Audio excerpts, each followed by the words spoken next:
It's the Analyst Desk. Welcome to the show. It's the Analyst Desk. Yeah, in case you didn't know, it's the Analyst Desk. Welcome to the show where every day feels like game day, bro. Hello. Welcome, everybody, to the Analyst Desk.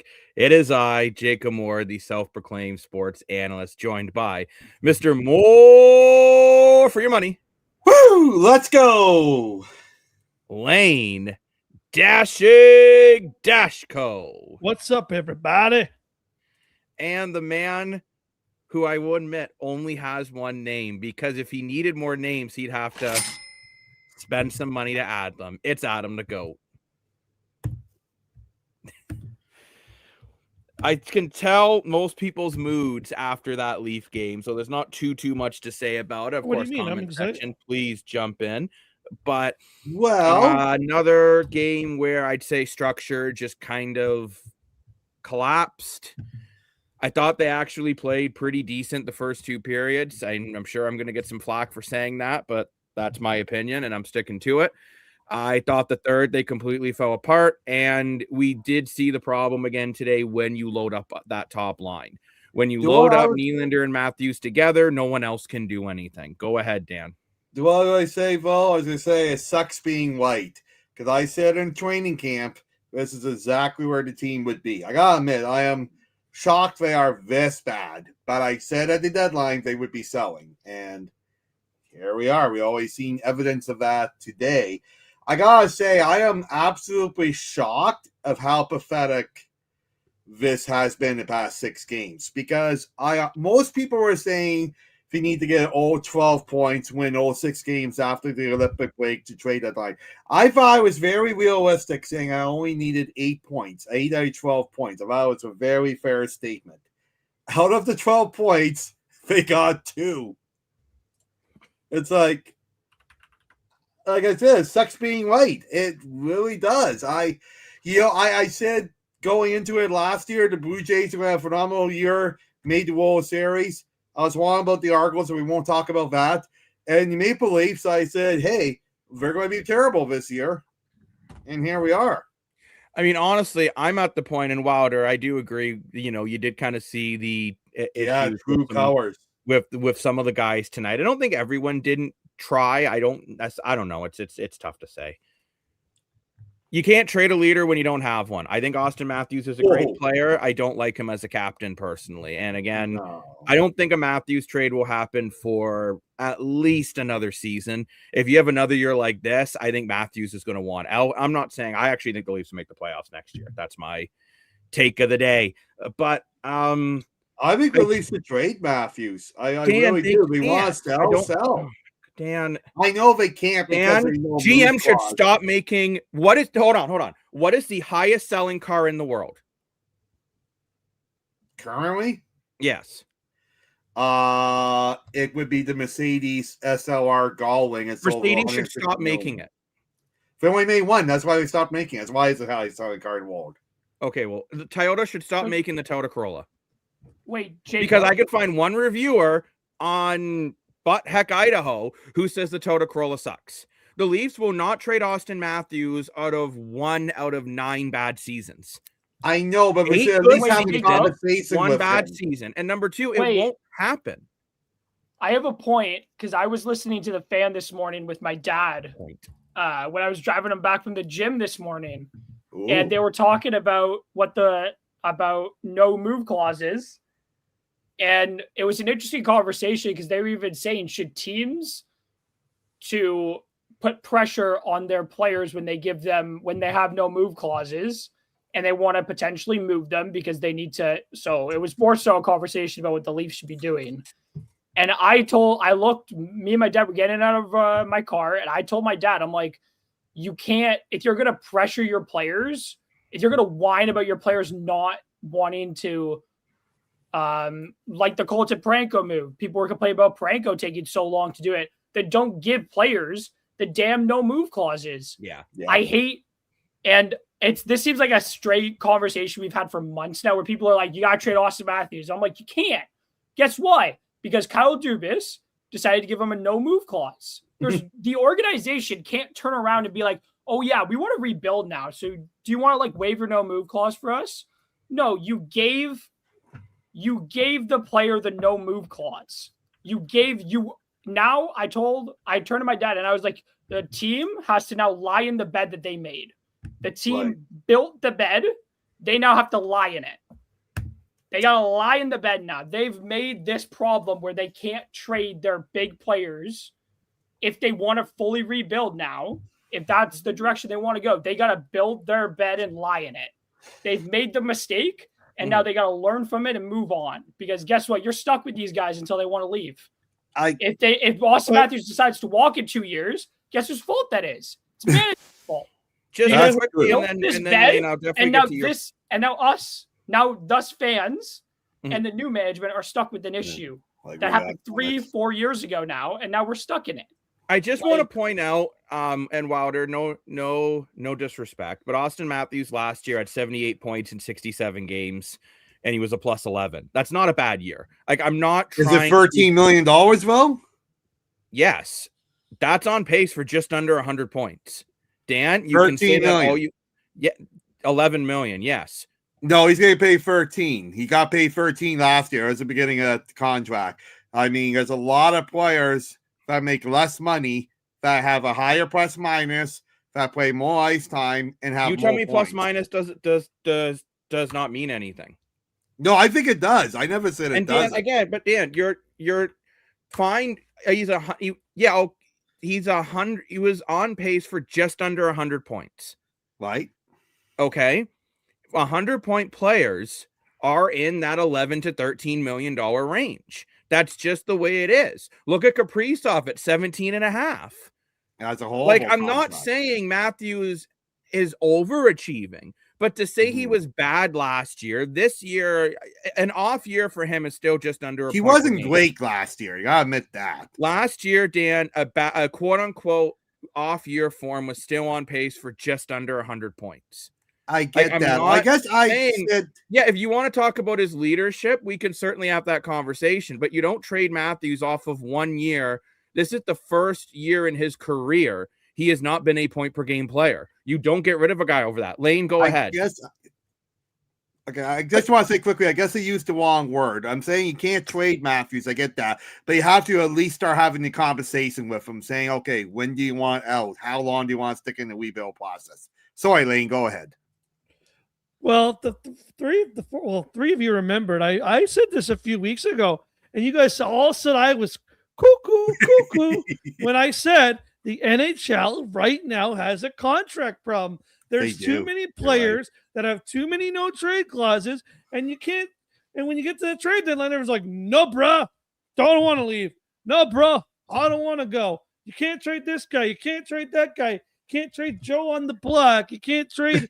Nate from the gym. You can't trade anyone because the league is running wild, like Hulkamania running wild with no trade clauses and no move clauses. Where some fourth line guy who probably has only played 30 games this year has a 17-team no trade clause. It's getting ridiculous. Like, it is. You guys said I was crazy. You guys, no. I didn't say you were crazy. I said you're right, but there's nothing the league can do about it. If what teams are doing to get under the cap, it is a problem. Giving people less money awful. And then giving them no moves. It sucks, but in a cap world, this is what will happen. What? If it wasn't a cap world, the league would have just paid Austin Matthews $20 million a year, and a no move clause wouldn't even be a thing because they wouldn't care. And again, you guys can say Matthews isn't worth $13 million. You can say all you want. On paper, statistically points.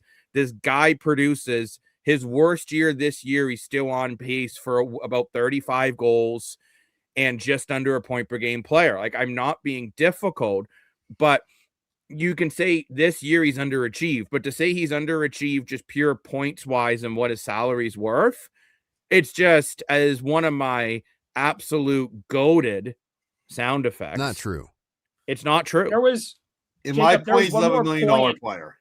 There was one more point that I had on the previous, when I was talking about previously that I didn't bring up, was that I told my dad because I know this is going to start turning into a conversation now about getting rid of no move clauses and no trade clauses. I told my dad, I'm like, if teams start pressuring players, it's every team, because the guy, I don't remember what show we were listening to at the time, But the guy said, well, what if all teams, if only one team does it, it's not going to really matter. He said, what if all teams start doing it?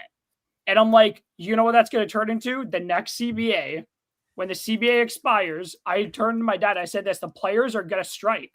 If teams start doing that, start pressuring the players to leave like New York did. If something like New York happens again and it keeps happening, the situation with Truba and the situation with Kreider, the players will strike because the players it has been put into the CBA. These clauses have been put into the CBA for a reason. The players wanted them.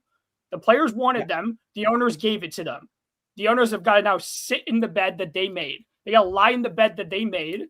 If they start to try and violate or try and push players to do it despite not wanting to leave, the players will strike when the next CBA comes up. The players will not want to agree to another CBA because if the teams do that, I could say that I feel like there's a good chance that the teams do start doing that, which I don't think all the teams will.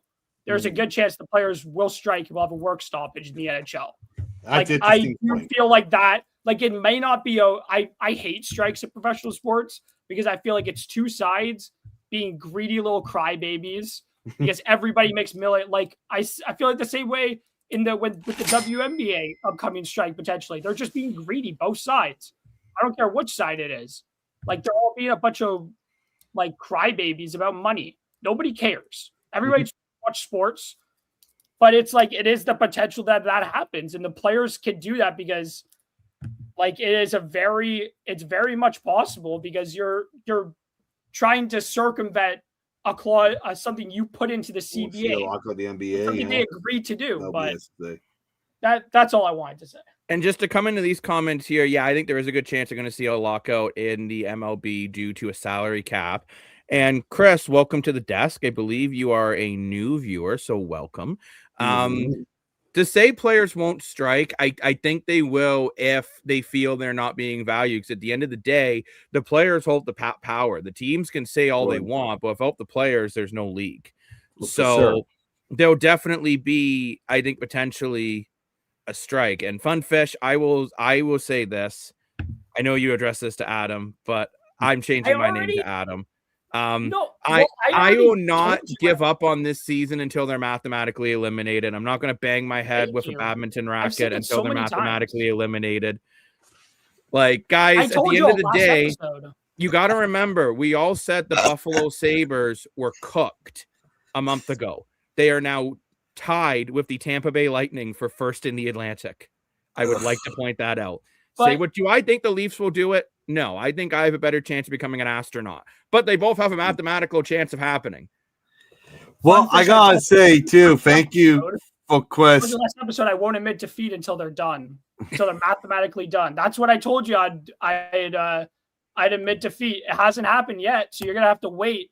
And I said I'll gladly admit defeat. I will gladly admit defeat when it happens, but it hasn't happened yet. So I'm not gonna admit anything yet. I was going to say thank you. Dan, just to answer Brandon's questions, I'm just jumping to comments that are relevant, then we go back. Brandon, we all kind of said that about a month to 2 months ago, the Sabres, before they went on that crazy 12-game winning streak or however many games, and we kept saying, oh, well, they'll lose, and once they start losing, they're going to lose, and they're not going to be this good. Well, look, they are now arguably the best team in the East. You can make that argument right now, but go ahead, Dan. No, I just want to say quickly, thank you for Chris and all the new viewers and all the repeat viewers. To the new viewers, if you want to subscribe to our channel. Thank you. That helps huge of our algorithm. And to all the loyal viewers, thank you so much for the great comments. It means the world to us, and all for likes and shares and reviews. It really builds the algorithm. The more we build it, the more we can do for you. And I just want to point out quickly that tonight, it's a possibility we can hit 60,000 views on YouTube. So amazingly well done, everyone. Thank you so much. But Lane has been very patient. So let's go, Lane. I know Adam's going to hate me saying it, but I don't care. If the scores hold up the way they do right now, the Leafs could be in position for that 5th pick, baby. Let's go. We're right there. Let's go, Nashville. Let's go, Winnipeg. Not something to celebrate, but okay. Possible. Wait, no, Lane. What I said earlier, because we discussed this in our group chat. I said earlier that's not something like I'm gonna get a jersey says fifth pick. Wait, Lane. But what I said earlier, and I'm gonna stick to this, even if they get the pick. I'm gonna say this: no matter what pick, if it's 1 through 5, let's say the Leafs get the pick and keep it, I won't be pleased. I'm not gonna be happy about it. You can trade it for assets. Because this team should be in the playoffs. I'm not happy. Okay, I agree. I don't care if we get I don't care who we get. No, Lane, because I don't care who we get. This is a disastrous season. I don't care because this is. You can trade it for an asset. So, New York got the first overall pick a season after being like one of the worst teams in hockey. The next year they were in the playoffs, but they've completely ruined their first overall pick. True. I don't like that. There's a good chance. I'm not saying not a good chance, but there's a chance the Leafs completely rebound next year and some of their starters just go back to their form that they're used to. But like, I don't want a top 5 pick. I want playoffs. I don't care if we get the pick back. I could care less at this point. It's not going to make me feel any better about this season. Why? You can. I don't want this team. Lane. I don't want this team. I was Lane on this one. Opinion. I'm on Adam with this one. You guys don't know what an asset is? You don't know what an asset is? I don't care, Lane.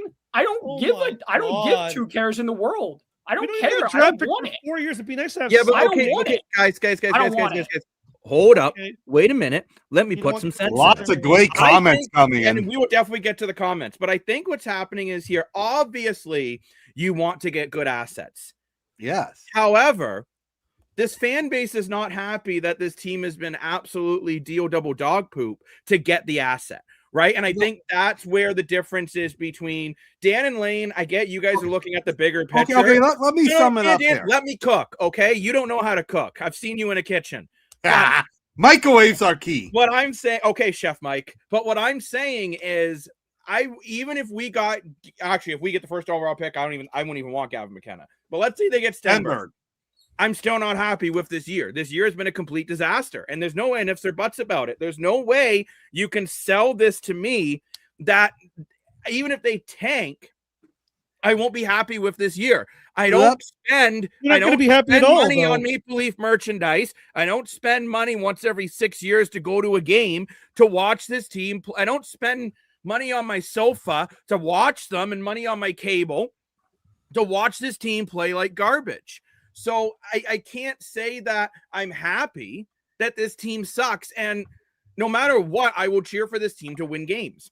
Let me add that's what a loyal fan base does. Let me add to Lane's point. I am very upset and pissed off that we did not make the playoffs this year. This is very terrible, epic fail. However, I'm trying to make the best out of a bad situation. And now, the best thing out of this bad situation is getting that pick. Because we're not going to make the playoffs. It'll be even worse if we miss the playoffs and didn't have a first round pick. Mm-hmm. That's what Lane's trying to say, and I totally agree with him. And I get what you're saying.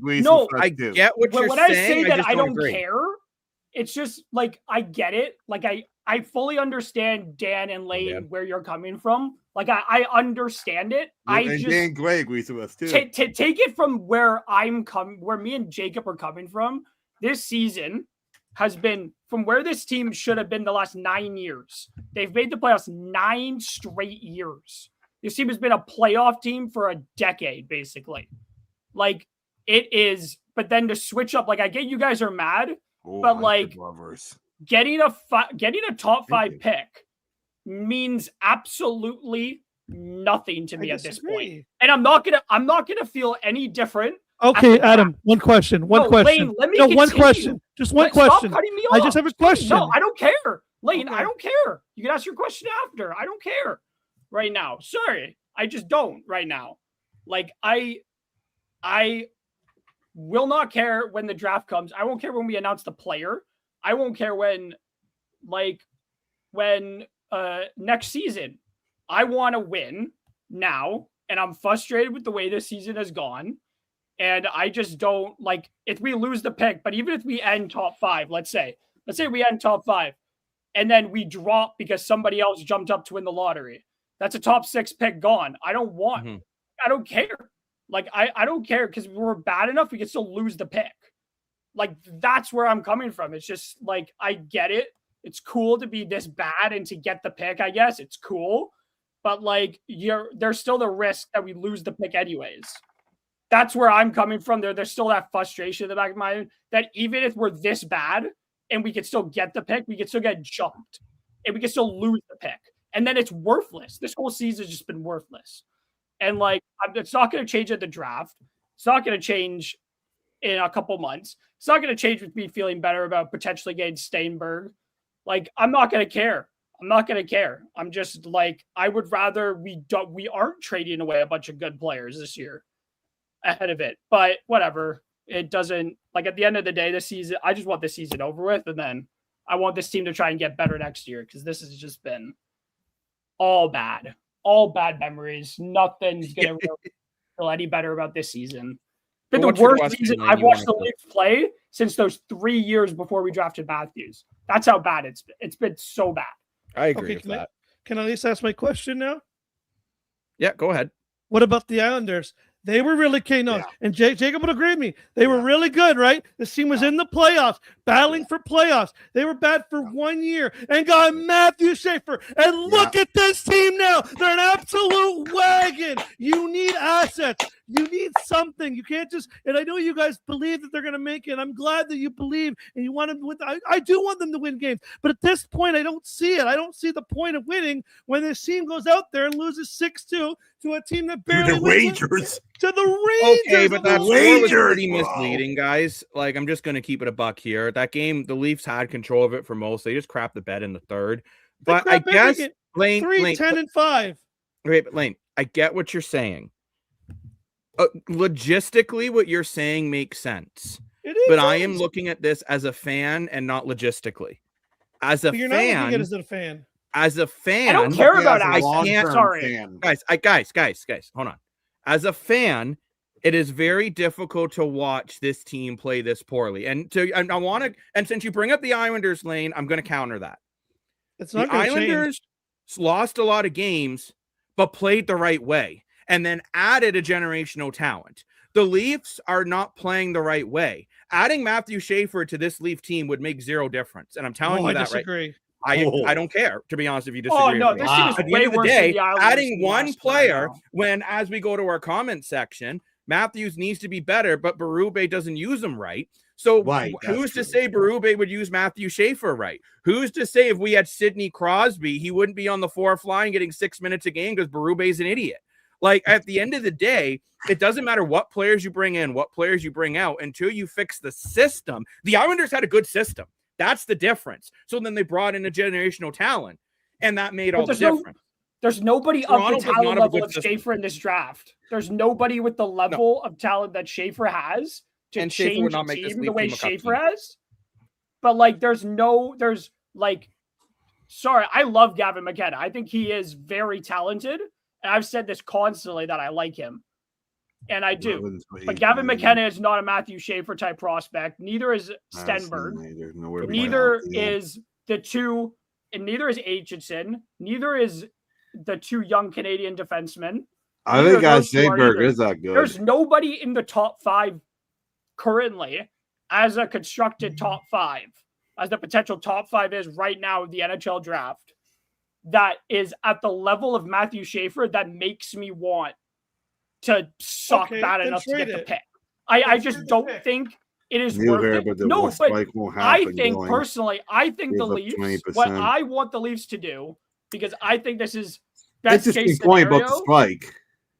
Is I personally think that the Leafs should go ahead and try and win as many games as possible and get to 16. Make sure that Bruins, Lane, let me finish. Okay. Get there, you get to 16, and you keep that pick away from the Bruins. Keep it, because Lane, I'm going to tell you this: the Leafs get to 5. Let's say they get to 5, Lane, like you want them to. Yeah. Guess what happens when a team jumps up? Guess who gets kicked out of the top 5? Us. Take that risk. Guess who gets the pick? Bruins. Worth the risk. I don't want the risk. It's not worth the risk. You guys are. It is worth the risk. Okay, guys, I think we're running in a circle here. So why don't we move on now? The 7th pick to the 15th pick have the same odds of If you actually, and I'm not making this up, you can look at it. The 7th pick, I've seen this too. Outside of the top 5, the 6th picks to the 15th pick have the same amount of odds getting to the NHL. So whether the Boston gets the 6th pick or the 15th pick and we miss out by 1 playoffs, it's not going to change a whole hell of a lot. I agree with Lane on that one. We might as well try. If we're already in the hole, we might as well dig the hole that we're digging and have the fans actually jump on. We should have watch parties for the game tonight in Winnipeg. Be going, let's go Winnipeg, because the more they win, the more we can get there. And we're 100%. Right there. We're only 2 points out tonight. Yeah, 100%. The season's you guys have tricked yourself into believing you guys are being miserable and thinking they should win when the winning's not going to change literally anything. Be the actual fan. Want this team to get something. Let them get an asset. You don't want the pick, fine. Trade it. But at least you can trade the pick. You could literally, maybe you could get Robert Thomas and Colton Parenko for the 5th pick of the draft to St. Louis and bring in assets that makes this team good next year. Whatever you want to do it. But you need assets to do that. This team will not have, if this team gets the pick back, this will be the only 1st-round pick they have for the next 3.5 years. They have a 1st-round pick next year because of the Nicholas Waugh trade. But not in top 5. Bobby McMahon. It's top 10 protected. Which Colorado's not going to drop that low. You're going to get a 1st-round pick for Bobby McMahon. You're going to get a 1st-round pick for OEL. You cannot. I think there's something called pride. And I'm telling you one thing: if I purposely watch this team lose, I am no longer going to be a Toronto Maple Leaf fan. If I purposely watch this team lose, but I want to move on, guys. We have gone. I'm thinking as a long-term fan here, I want assets to build a franchise long-term. Great. I know it sucks the next 20 games, but long-term is going to help. But guys, we got a lot of comments about other topics, so let's move on, please. I do think Buffalo. We had this conversation before. I think for Buffalo, it's going to depend on their goaltending. If they can get to the Eastern Conference Finals, because they're going to have to get by. I mean, it depends realistically. If they can finish first and avoid playing Tampa early on, then they have a very good chance of getting to the Eastern Conference Finals. I think if they have to play, if they get Tampa in the 1st or 2nd round, I do think it's going to be really tough for the Sabres, just because if Vasilevsky plays to his ability, that's going to be tough. Jacob, we should also talk about the fact Buffalo are heavily relying on their top 4. That's why they won't trade Owen Power that's why they wouldn't trade Owen Power to try and get Robert Thomas, because because they're heavily reliant on their top 4. They couldn't get Parenko to help. I think they need to go after Ristolainen, or they just need to go after Justin Falk. They need to go after somebody to make their bottom pairing at least somewhat reliant, so they don't have to heavily push minutes onto like the top 2 pairing, because that's not going to be something that's sustainable once you make the playoffs. Those guys are going to get beat up. And it's just, I think they need help defensively, but they also need to get good, strong goaltending from Lyon and from UPL when UPL comes back from his injury. I think it just, but Vasilevsky, when Vasilevsky's hot in the playoffs, he is going to be a hard goaltender to beat. I know he has his weaknesses, Jacob, as you've mentioned before. So I'm going to beat you to it before you jump on me about his weaknesses. He does have weaknesses, but when Vasilevsky is hot, we've seen it. We've seen it personally as Leaf fans. We saw it.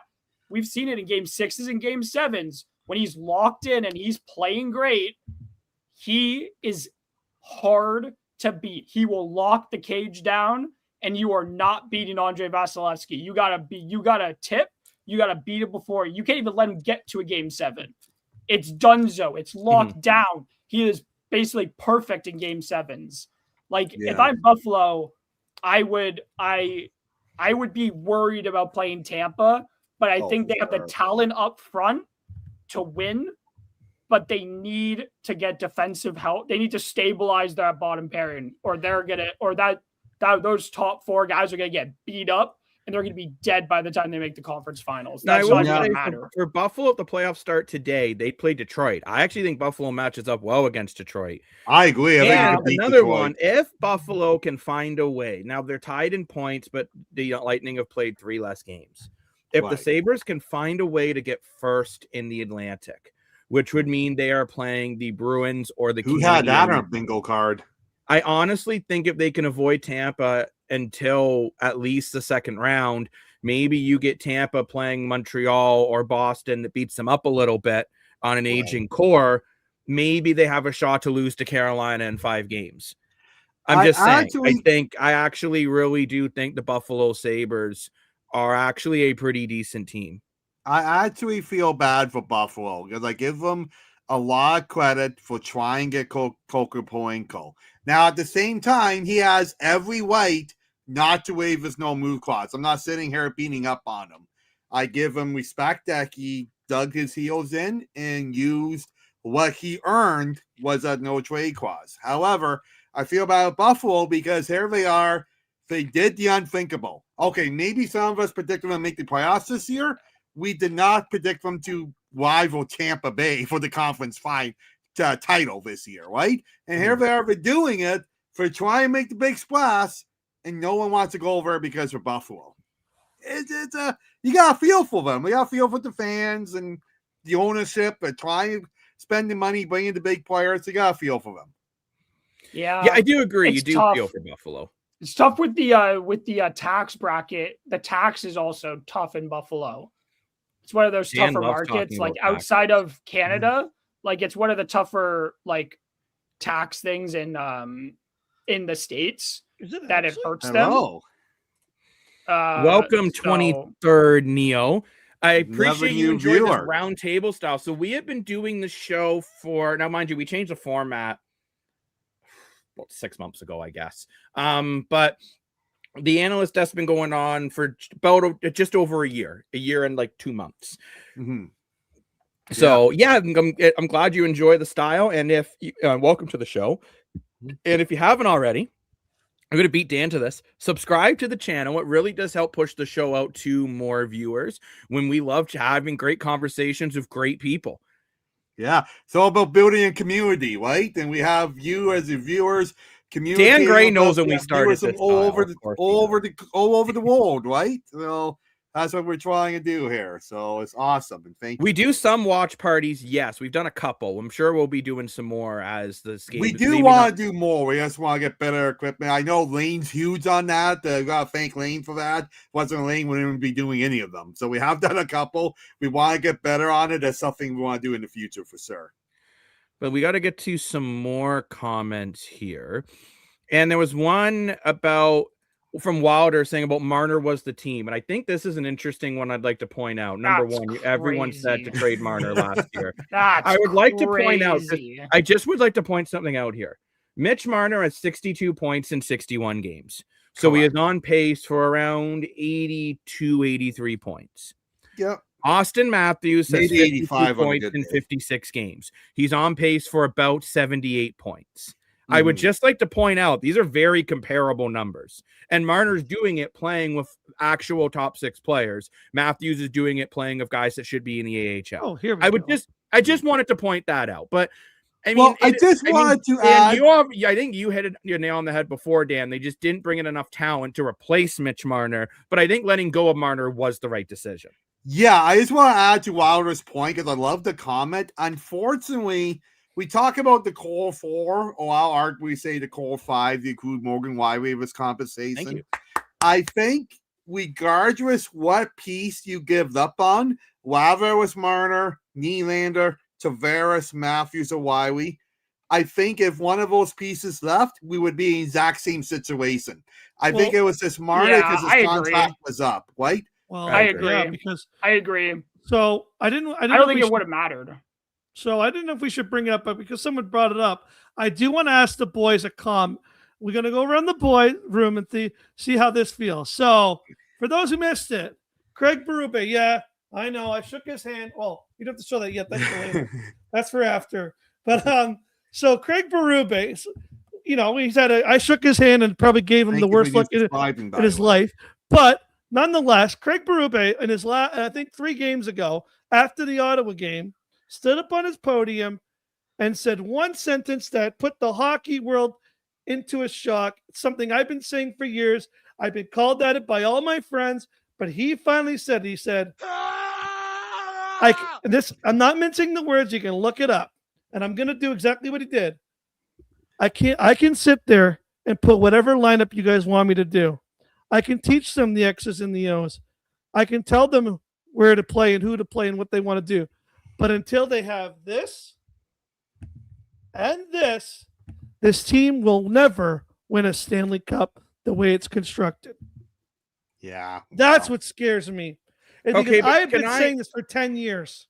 No, but I'm sorry, but Berube needs to get off his bleeping high horse and realize he is part of the damn problem. You say this, your brain nice haircut, Jacob, is to not put Austin Matthews with AHL players. Your brain is to not put Max Domi as your do or die guy in the shootout when John Tavares and Bobby McMahon are sitting on the bench. Your brain is to not continue to roll at Anthony Stolarz when he's been terrible. Your brain is to sometimes actually let lines live. Your brain is to continue to develop Easton Cowan by either giving him minutes in the NHL or sending him down to the AHL. I'm sorry, but the system is broken.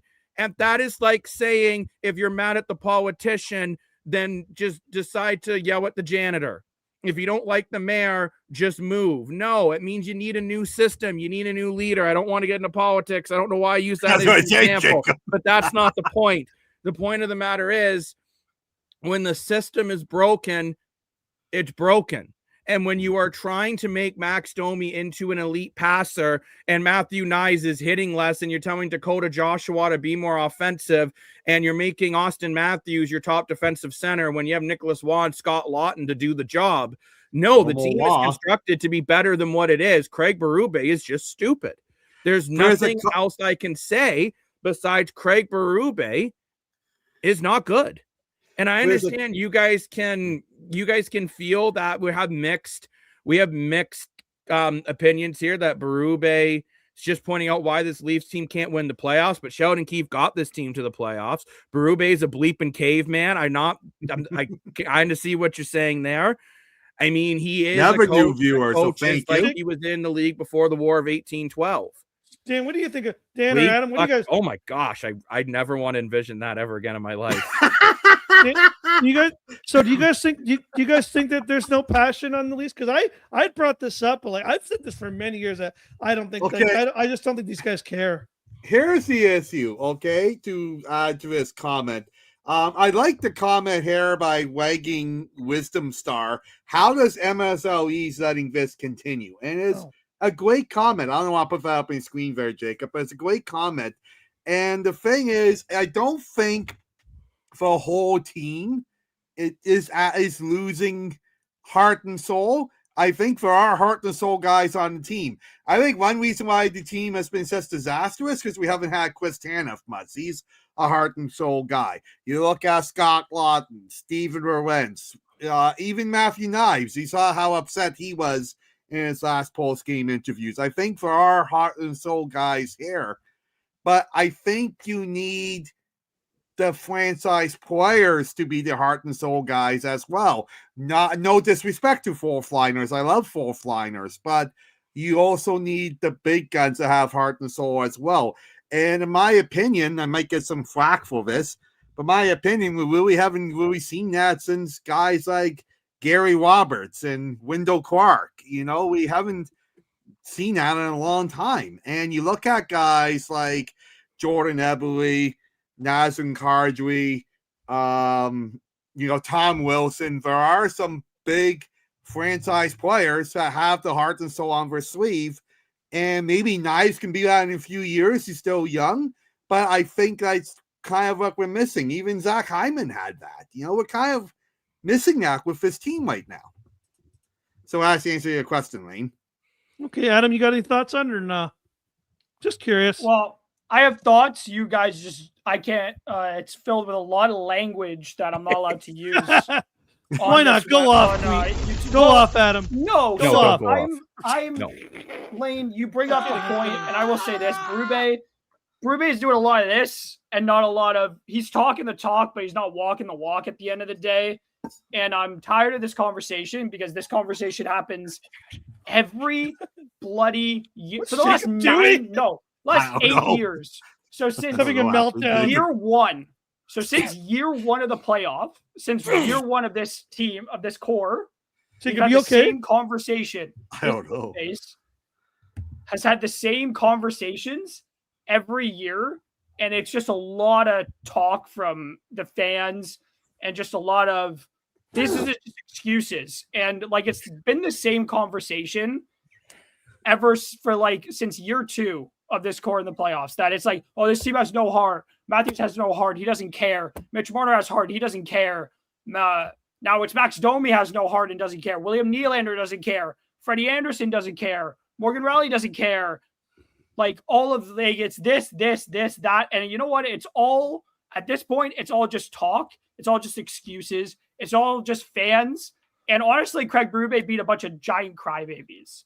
Like, if you think, and I've said this before, if you think these players explode, if you think these players don't care because of the money they make, then you sorely mistaken what these players, how these players are playing the game that they love. If they didn't have passion, they wouldn't be playing at this level. If they didn't care, they wouldn't be playing at this level. If they didn't care, they wouldn't be. Austin Matthews wouldn't have been a two-time 60-goal scorer in the NHL if he didn't care. Mind you, he's the only active player to have multiple 60-goal seasons. William Nylander wouldn't have been having the couple seasons he's had unless he cared, unless he had a heart, unless he wanted to be here. So if you want to continue to hit this bat, you can if you want to, because some people are going to continue to be crying babies about this same thing. They're going to keep hitting the head about it. And I'm tired of the damn conversations because it's annoying at this point. If you don't think they care, you go out and play this game then. Why aren't you out there playing hockey? You all talk about how much you love this franchise. Then you go out and play hockey. You go out, you put on their skates, you put on their jersey, you go out there and play and see how I get $20 million, I'll do it. That's my take on it. It's just it's all bull. It's all it's all just bull. Hi, Jacob. Lane, I am calling you out, good sir. What the hell did you say about Ryan Dimwitty? That all he did was cry and whine, and he's a baby. Wham! My players suck. My players don't have heart. My players don't care. Wham, wham, wham, wham, wham, wham, wham. Wham, wham, wham, wham, wham, wham, wham. Wham, wham, wham, wham. And now, what is Craig Berube doing? My players suck. They don't try. It's their fault that I don't know how to put together a half-decent lineup and that I bench my best players. Wham, wham, wham, wham, wham, wham, wham. So I'm making you eat those words. I'll even give you some nice, delicious barbecue sauce to put on those words. Whoa. Because if you're going to say Ryan Dimwitty, if you're going to say that he's an idiot. And you got to look at Craig Berube and say, he's an idiot. I never said he wasn't an idiot. They're doing the exact same mother trucking thing. I never said he wasn't. I never said he wasn't. The only difference is, what has Ryan Dimwitty done recently? I don't know, 2 Grey Cups in a 16-2 season. What has Craig Berube done recently? He won a Stanley Cup before people were allowed to go out in pairs of 10 together. Oh, like I'm just saying, like at the end of the day, if you're gonna say that about Ryan Dimwitty, a man who has had a lot of success, then you got to look yourself in the mirror if you're saying Craig Berube is right and Ryan Dimwitty is wrong. I never said yes, he was you right. did. You just did. Yes, you did. Didn't. I said Dan, help me out here. Dan, help me out. Was this not the exact same thing that he said about Ryan Dimwitty, but the complete opposite result? I agree with your point, Jacob, but to add to Lane's point, Lane's not saying that Dimwitty didn't do that. I mean, I'm getting confused now. He did not say that Berube didn't do that. He's just adding. Is that what I'm trying? Is that what I'm getting at, Lane? Yeah, I never saw. Dude, Adam is up. You know, Adam, I agree with you. Okay, well, Jacob's missed my words. I never said that he wasn't an idiot. I totally agree that he's a stupid coach. I'm just saying my point is something I'm afraid of is that I have personally felt in years past about the effort, and someone is saying it on his way Right. out because he knows he's getting fired. So he's saying the things because he. Oh. See, Lane is so wrong in his point that he's frozen in fear because he knows what I'm saying is the truth. Did I freeze? It's all just Ryan did the exact same thing. He did the exact same thing. Yet he had result with this franchise in the past. Craig Berube has done worse than Sheldon Keefe. Hello? No, he won Game 7 in second round. No, he did not win Game 7 in the second round. Read a book. Well, okay, sorry. He made it Game 7 in the second round. I would rather not make it to Game 7 than get dummied like they did. We lost. Dan, it doesn't mean anything. And we got destroyed. I know. Yeah, it doesn't mean anything. Craig got beat like a drum. Like, we all, like, everybody, Dan, a couple of months ago, you talked about how, well, Craig Berube's done and won the Stanley Cup. He's done this and that. Yeah. And people keep bringing it up, but I'm like, that's 7 years ago. Now, you changed your tune, of course. But, like, and then Lane, I'm going to go back to what I said before. I'm going to say this is all excuses. If you think they don't care about winning and they don't care because they're getting paid millions of dollars or whatever, like, I'm going to keep coming out and I'm going to keep saying it. I think you're sorely mistaken because if they didn't care, they wouldn't be at this level. They wouldn't be. They wouldn't have put in so much hard work. Austin Matthews wouldn't have continued to move away from home to get to this level. Austin Matthews wouldn't still be here. Austin Matthews wouldn't have taken the money to be here, continue to be here. He wouldn't have if he didn't care about this franchise. And he didn't want to. He could have gone home. Could have gone home 3 years ago. He could have gone back to Arizona and helped save that franchise from leaving to Utah, but he didn't. I think one thing I wanted to say, and I think it's just a tiring conversation. And if you don't think they care, I'm going to say it. You say you care, you go out and you play for this franchise. You go out and you show your heart, wear it on your sleeve, do all this and that, because this is just an annoying. Million, sure. Just one thing I wanted to say. You get $900,000. I'll take it. I'll take it. Let's go. I would do it for free if I could. It would be the same result for you, Lane. I just wanted to say, though. It doesn't matter how much you think you care. I just wanted to say, Vo, the one thing I forgot to say is when I said, regardless what piece you moved out of the core, it would be the same issue. The one thing I forgot to say is I think one reason that we're seeing this happening is it's kind of like when you have a music band, right? Like a boy band, like Backstreet Boys or NSYNC or whatever. Right? What happened once Justin Timberlake left? They broke up, right? The point is, once you lose one of those pieces, it breaks up the whole thing. And it doesn't matter what piece it is, it breaks up the whole thing, and we're going to see a domino effect. And I think that's what we're in the middle of now. It's like, okay, we know Mitch Marner is like the Justin Timberlake of NSYNC, but, you know, Austin Matthews is the Justin Timberlake, but Mitch Marner was like Lance. And if you lost Lance, you would still lose NSYNC. Does that make sense to all our 90s babies out there? I hope it does. No, you know what? But I am still going to continue to say, thank you. I am still going to continue to say that I call it how I see it. And to me, saying Craig Berube is right for calling out his players for quote unquote not caring, but Ryan Dinwiddie was not. I'm sorry. To me, it's just a double standard. I'm not. But mad. That's not what Lane was saying, Jacob. I think you misunderstood. No, Dan, I didn't misunderstand. I am an intellectual. And you can't look. I've said the same thing about many things, that I don't believe in double standards. Mm-hmm. We got some great comments here. Personally, I'm just saying, and Brandon, maybe you were watching the show back then, but Lane went on a lot. Oh yeah, well, comparing Matthews to NSYNC, yes. But and by the way, at the end of the day, I ended up agreeing with Lane that he was right, that Ryan Dinwiddie was part of the problem when he was being a baby. I agree with him. But now he's opened my eyes to that more on coaching, and I feel the same way about Craig Berube. We got a new viewer here. OMG, the Usher song. That's a great song. Oh. Jacob. By the way, thank you so much to all the new viewers. If you haven't yet, please subscribe to the channel. You know, I want to thank all the loyal viewers, all the great comments, the likes and shares. It helps the algorithm huge. So Thank you so much, everyone. We really appreciate it. Jacob, can I just say one thing, though? Can I say one thing for you? I can't believe I'm about to say this. Because I just gotta admit, this is more painful for me to say than for Jacob to hear. Because I think I'm going to the cops might come knocking on my door. At the end of the I can't believe I'm about to say this. Rick from Sports Central, please still be my friend after I say this, because this is a compliment to the Argos. I can't even say the words. Okay. Lane. Hold on. I'll give you 10 seconds to compose. I can't believe I'm about to compliment the Argos franchise. Okay. 3. Oh my God, it's coming. 2, 1. Okay, it's time. Full screen. Oh no.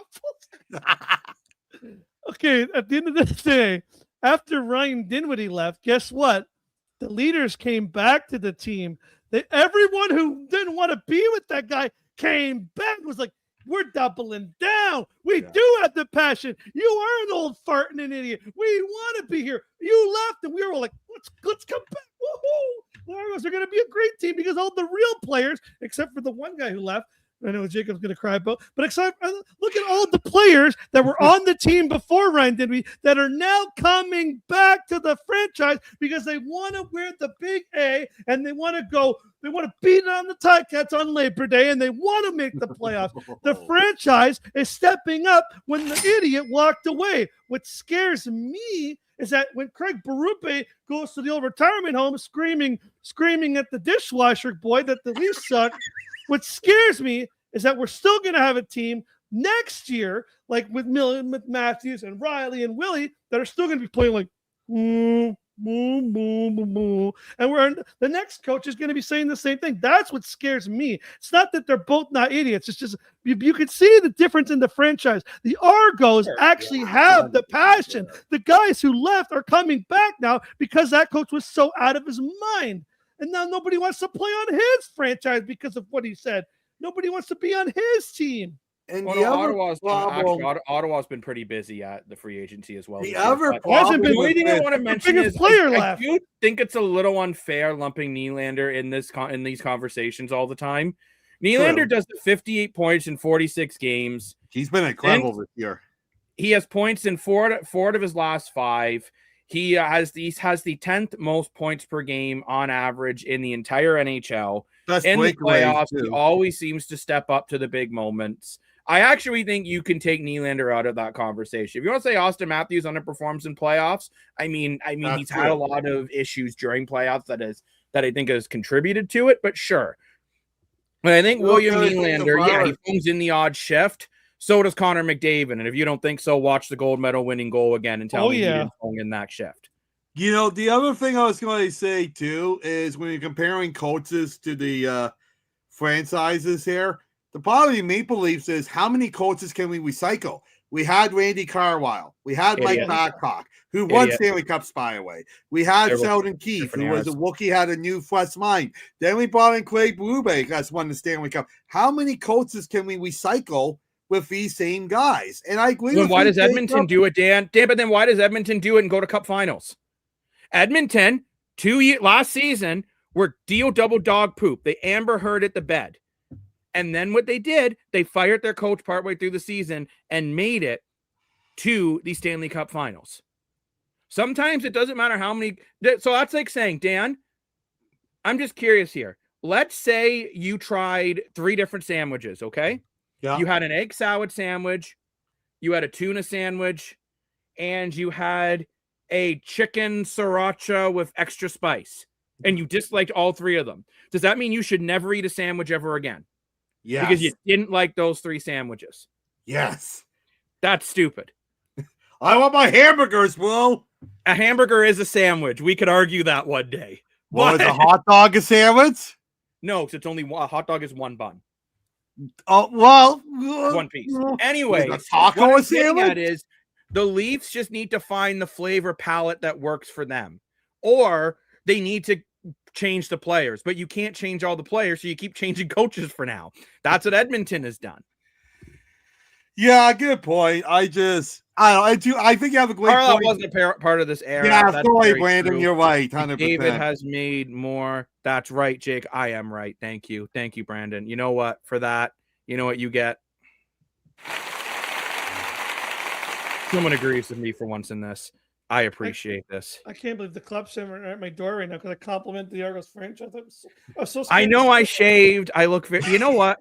Funny enough about this, I guarantee you, if I go try to buy some beer this weekend, I will get ID'd. I'll let you take guys off know. your hat, Jacob. Show me what you did. Oh, the West cut. Where'd we go? Great Clips. Great Clips in Lower Hamilton on the Barton. Great Clips is actually a really good place. They did a great. We're not sponsored by Great Clips. Wait, you were near Barton Street and didn't come say hi to me? I'm sad. You're not near that part. I didn't have any Gaviscon on me. Oh, yeah, that's right. Come to say hi. McDavid has made some coaching changes than Matthew. I mean, that is also very, very true. I am so sorry your phone died. I hope you gave it mouth to mouth. CPR. Leaf players are telling management what direction they want it to take. Tear it down. I mean, yeah, literally. I think the players have stopped playing for Berube. Although actually, I thought again tonight. I thought the only way anything was going when it was either Matthews or Nylander. Well, I got a crazy take on this, and maybe I'll get some flack on it. But it's just how I honestly feel. I hate to say this, but I really think part of this disaster is management, because you look in the Olympic break, before the Olympic break, they won 3 games in a row. And then they put out that letter to season ticket holders saying the season was done due to injuries. I think the players who were still here and still trying were like, okay, if you give up on us, we're going to give up on you. And I'm not saying it's right. It's not professional. I get all that, and no one will admit it. But it's just a human emotion, right? If your boss and your manager doesn't believe in you, you're not going to try the same way.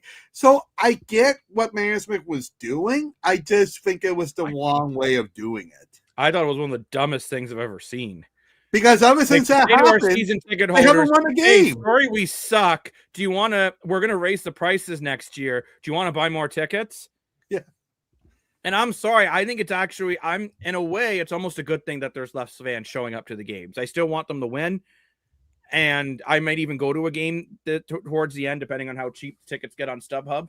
I hope we're not sponsored by StubHub, but we could be. Little fun fact. Do you know how long the waiting fun fact? What about Fun Fish? Fun Fish. I miss them. Do you want to know a little Fun Fish? Let's just say that's a good saying. I like that, Fun Fish. Want to know a Fun Fish? How long is the wait for season tickets in Maple Leafs? How long the wait is it? A minute. Pardon me? A minute. A minute? What do you guys think? I'm going to say, I think, if I'm correct, I think I get this wrong. I think it's 7 years. Adam, do you have an opinion? I could be wrong, but I remember it being Lino. No. Okay. Well, it's over 30 years wait. Okay. It was long. Tickets of each one Maple Leafs. And however, that might drop pretty soon. No, it won't. That's what makes this franchise so incredible. And that's why I love being a Maple Leaf fan. Because I say to people, I've gone to other hockey games, okay? I've gone to seeing the Canucks and all this stuff, right? And it's a great time. But it's not the draw Maple Leafs. Going to the Maple Leaf game, regardless how bad they are, is like going to a Yankees game in baseball or a Lakers game in basketball. It's the franchise. No, it's not. I still think it is. I'm telling you right now, and I've never been to a game here, but I guarantee you, if you went to a Leaf game on a Friday and then a Habs game on a Sunday, you're going to have more fun at that Habs game because it's an actual hockey environment. Well, Habs games are crazy too. Here we are. But at the same time, like, it's nothing compared to what maybe our Montreal fans in the comments here. We do have some Montreal fans. Yeah, I know. That's what I said. Maybe our Montreal fans in the comments here can let us know your thoughts on that. I would love to see a game in the Bell Center. It looks so would I. Except, change the name. Dolphins are us. Too many suits. Yeah. Too many suits. Too many suits. But you know what I think it's time to do, guys? Did you notice the title said? Wait, video. Look it up. Said, Leafs postgame and NHL trade deadline. I think it's time that we start to look at the NHL trade deadline. Yeah, the great stuff happening today. NHL trade deadline preview. Yeah, let's go. Well, Actually, I have a good idea. Ooh. Well, I don't know if we could do it. We should go through the NHL. We should predict if here. I got an idea. I'm gonna name teams, and I'm gonna say over. I'm gonna give you a number, and I want you to give me over or under on if they're gonna make that many trades. All right? Ooh. Let's go through some teams. Go ahead, Lane. I'm gonna go by division, so I'm gonna start. Let's not do every team. Let's just do a couple. Okay, so Toronto, 4 trades, over or under? Over. Under. Under. Under. They're not going to do more than 4. They only have like 3 players that have any value left. That's all right. They're only going to do 3 tomorrow. We'll be quick. We're going to quick this. So who said over under? I said over. Under. Okay. Jacob? Under. All right. Buffalo. Got under in the comments too. Buffalo, 1.5. Over or under? Over. This was an under about the Leafs. I am going to say, interesting idea, Lane. Under. From Chris. Yeah. And I am going to say over. The Sabres will make 2 trades. Did you say 1.5? Yeah. I said under. They won't do over they won't do more than 1. Over. All right. LA Kings. They've been making a lot of trades. I'm going to say they're going to make 5 trades because this guy likes to make trades. Over or under? I can see it over. Under. You never know. All right.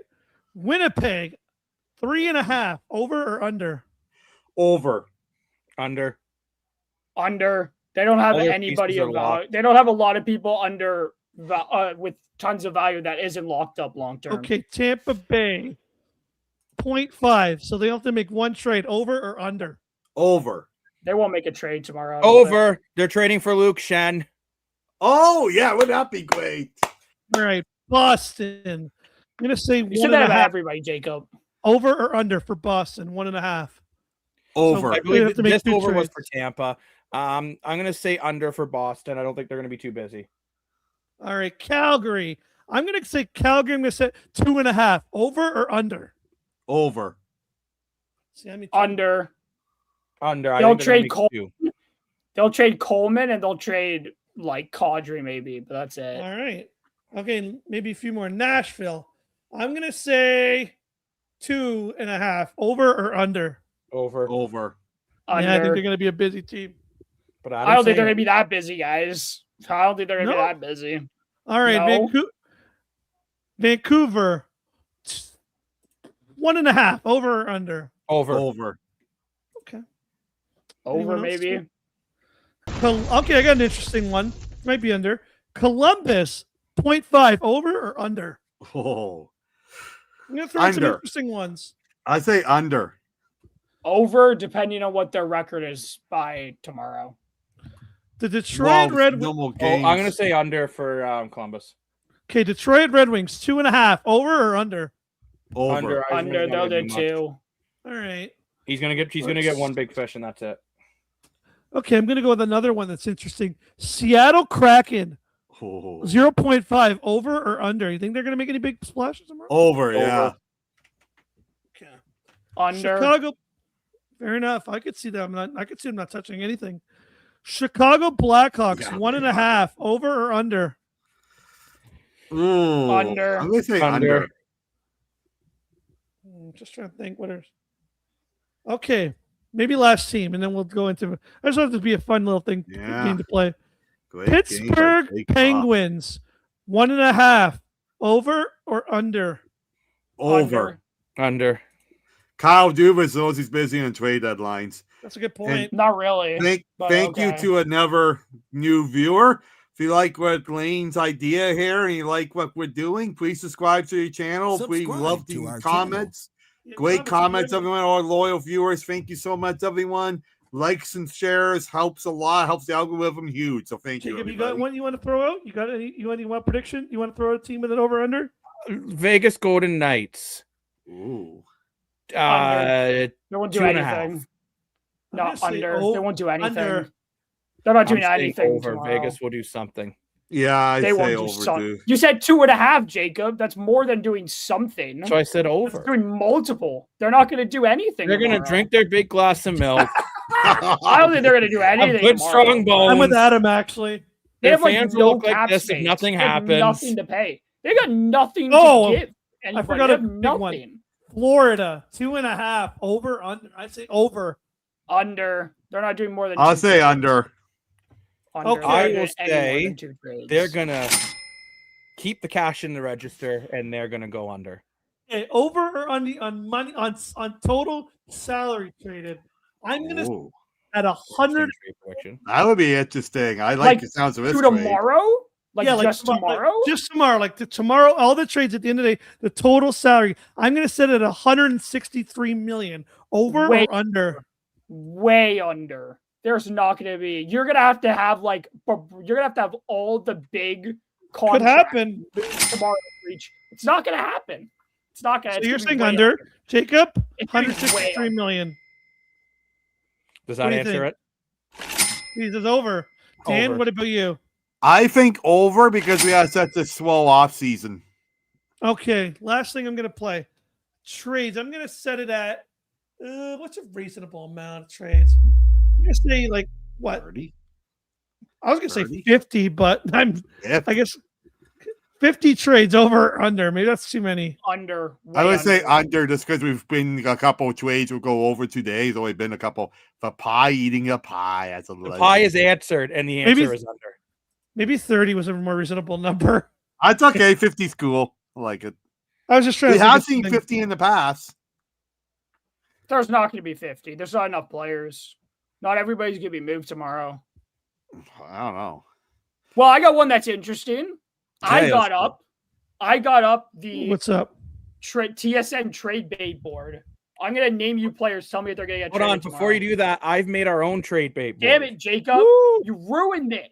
Jacob, because it's better than TSN. You ruined it, Jacob. Why? You ruined everything. I wanted Adam's list. Sounds like a band. Adam's list. Sounds like a really good punk. Under 25 trades in the comments here.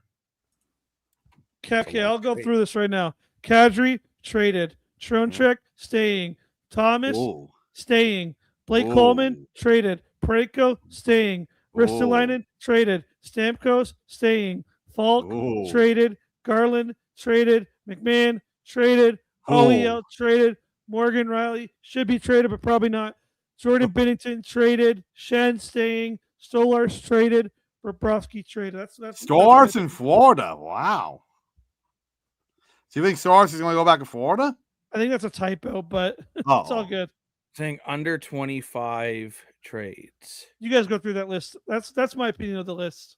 Okay, here I go. I think Karji will be on the move because he asked. I think Trocheck's gained value because of the Olympics. I don't see St. Louis giving up on Thomas yet. I see Calgary giving up on Coleman because he's old. Plinko, I don't think he's going to move because they know move cars. Yeah, same. We're still Lyman. No, they're not going to trade him. Stamkos, I think will get traded back to Tampa. Call it a comeback. Falk, I could see him getting traded with Garland trading. Unfortunately, McMahon, I love you. You got the big pipes. I love your muscles. But you're going to get traded. Bye. I've loved you since the Phoenix days. We're going to get traded. Wiley's not going to get traded. Too hard to move. Binnington, I think, will get traded. I like Jacob's idea of Binnington to Montreal. Braden Sen. I think he's going to get traded. He almost got traded last year. Stars, I think he will get traded, but Bobrovsky will not get traded. Adam, what about you? What's your rapid fire on these guys? Rapid fire. Kadri's not going to get traded. I'll tell you why. It's because Calgary's already denied 2 trades. He was supposed to get traded. He was supposed to get traded to Vegas. Vegas were every talks before they had. Not Vegas. Sorry, Colorado. Wasn't Vegas. It was Colorado, but they denied. Calgary's management denied the trade because of salary retention. So he's not getting traded just because they won't retain salary.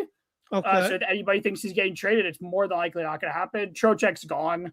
Robert Thomas, I don't think Robert Thomas is going to get traded because they're asking for way too much for him. They are asking a lot. Coleman's probably gone.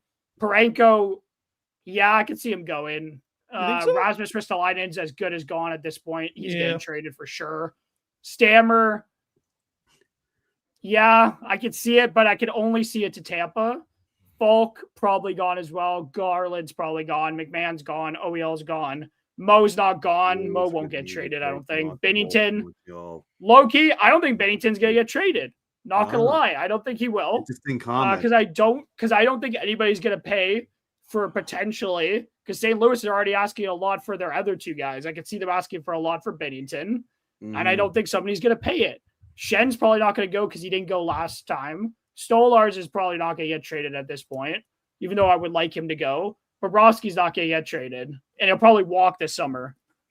Ooh. So I'm going to do things a little bit differently than you guys did. And by the way, this is the top 16. We still have some more. Bobrovsky in the comments. I wanted a Jacob speed run. So instead, I am going to do this. Bobby McMahon is going to get a contract extension, 5 years, $4 million per year. Oliver Ekman-Larsson will not be traded because he is about to be a father and he is going to block a bunch of the trades. Morgan Rielly will get moved in the offseason. Nazem Kadri is going to the Islanders. Vincent Trocheck will be traded. Blake Coleman will not be traded. Parenko, however, will be traded. Steven Stamkos will not be traded. However, Jordan Binnington will be traded. Jordan Binnington is either going to the Montreal Canadiens or the retirement home. No, I'm kidding. But he's not getting traded. He's not Montreal. Montreal will make. I think Montreal will make the move. I think Ken Hughes is Jacob. You can't say that when Ken Hughes already came out and said that they're going to be. Jacob. Ken Hughes came out today and said they're not going to risk anything. He's already come out and said that, so I don't know why you think he's going, but Binnington's not getting moved to Binnington's Montreal. going to Montreal. Get moved to Montreal. Yes, he's not going to Montreal.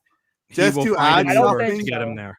But I'm not finished, guys. Jeez Louise of cream. Go ahead. Connor Garland. He is going to Edmonton. Whoa. The Oilers, for some reason, think they need more bottom six players and not goaltending. And that is my thoughts on this list of players. However, I have a question. Always more. Oh, can you? I did a list of 31 people because I'm cool like that. Does anyone know if you can trade? This is a stupid question. Can you trade your conditional pick? Like, if could Boston technically? Usually they don't own the pick. Yeah. So Boston really want to. And they got to, let's just say a defenseman came up. They're like, can we trade our conditional pick to like, it's interesting. I wonder if Boston would make a trade being like the least pick is so high value that we traded our condition to like get a better player for the playoffs. And then if they don't care about the pick, I wonder if they would do something like that. The condition stays the same. I think the condition stays the same. It would. It does. Yeah. It would. I don't think Boston can put a condition on a pick. No, I know, but I just wonder if they could trade like, I just wonder if they could trade like that. They can do okay. That's all I wanted to know. Now, some interesting names on this list. Okay. If Bobby McMahon doesn't re-sign, Toronto Maple Leafs will trade Bobby McMahon for Shane Wright and a draft pick. That'd be huge. Oh, Lazard. Patrick Laine is going back to Winnipeg. Whoa. My prediction. He's another troubled person, man. You know what? But troubled people can be healed. And maybe the path to healing is going back to homeland and going back to where it all started.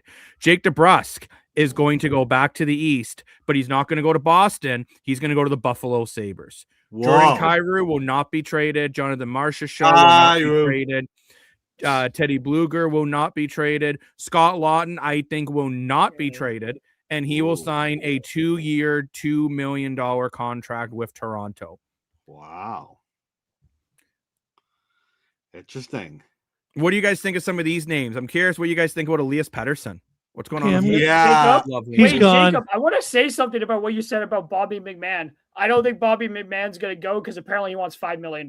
He's not going to stay. Tampa. Who? And Bobby McMahon is apparently asking for $5 million because I saw Toronto is unwilling to give him $5+ million. Yeah. Bobby McMahon will get overpaid this summer, and he'll not be because apparently everybody thinks he's some kind of wizard or something, and he's good. Leafs are going to regret leaving him, but Whitecloud is not getting traded. I don't know why he's up on this list, but he's probably not going to get moved. Logan Stanley, list, not just this one. I'm just saying I don't think he'll get moved because I don't think Calgary. I don't think Calgary will look to move him. I don't think it's something Calgary are going to look into doing.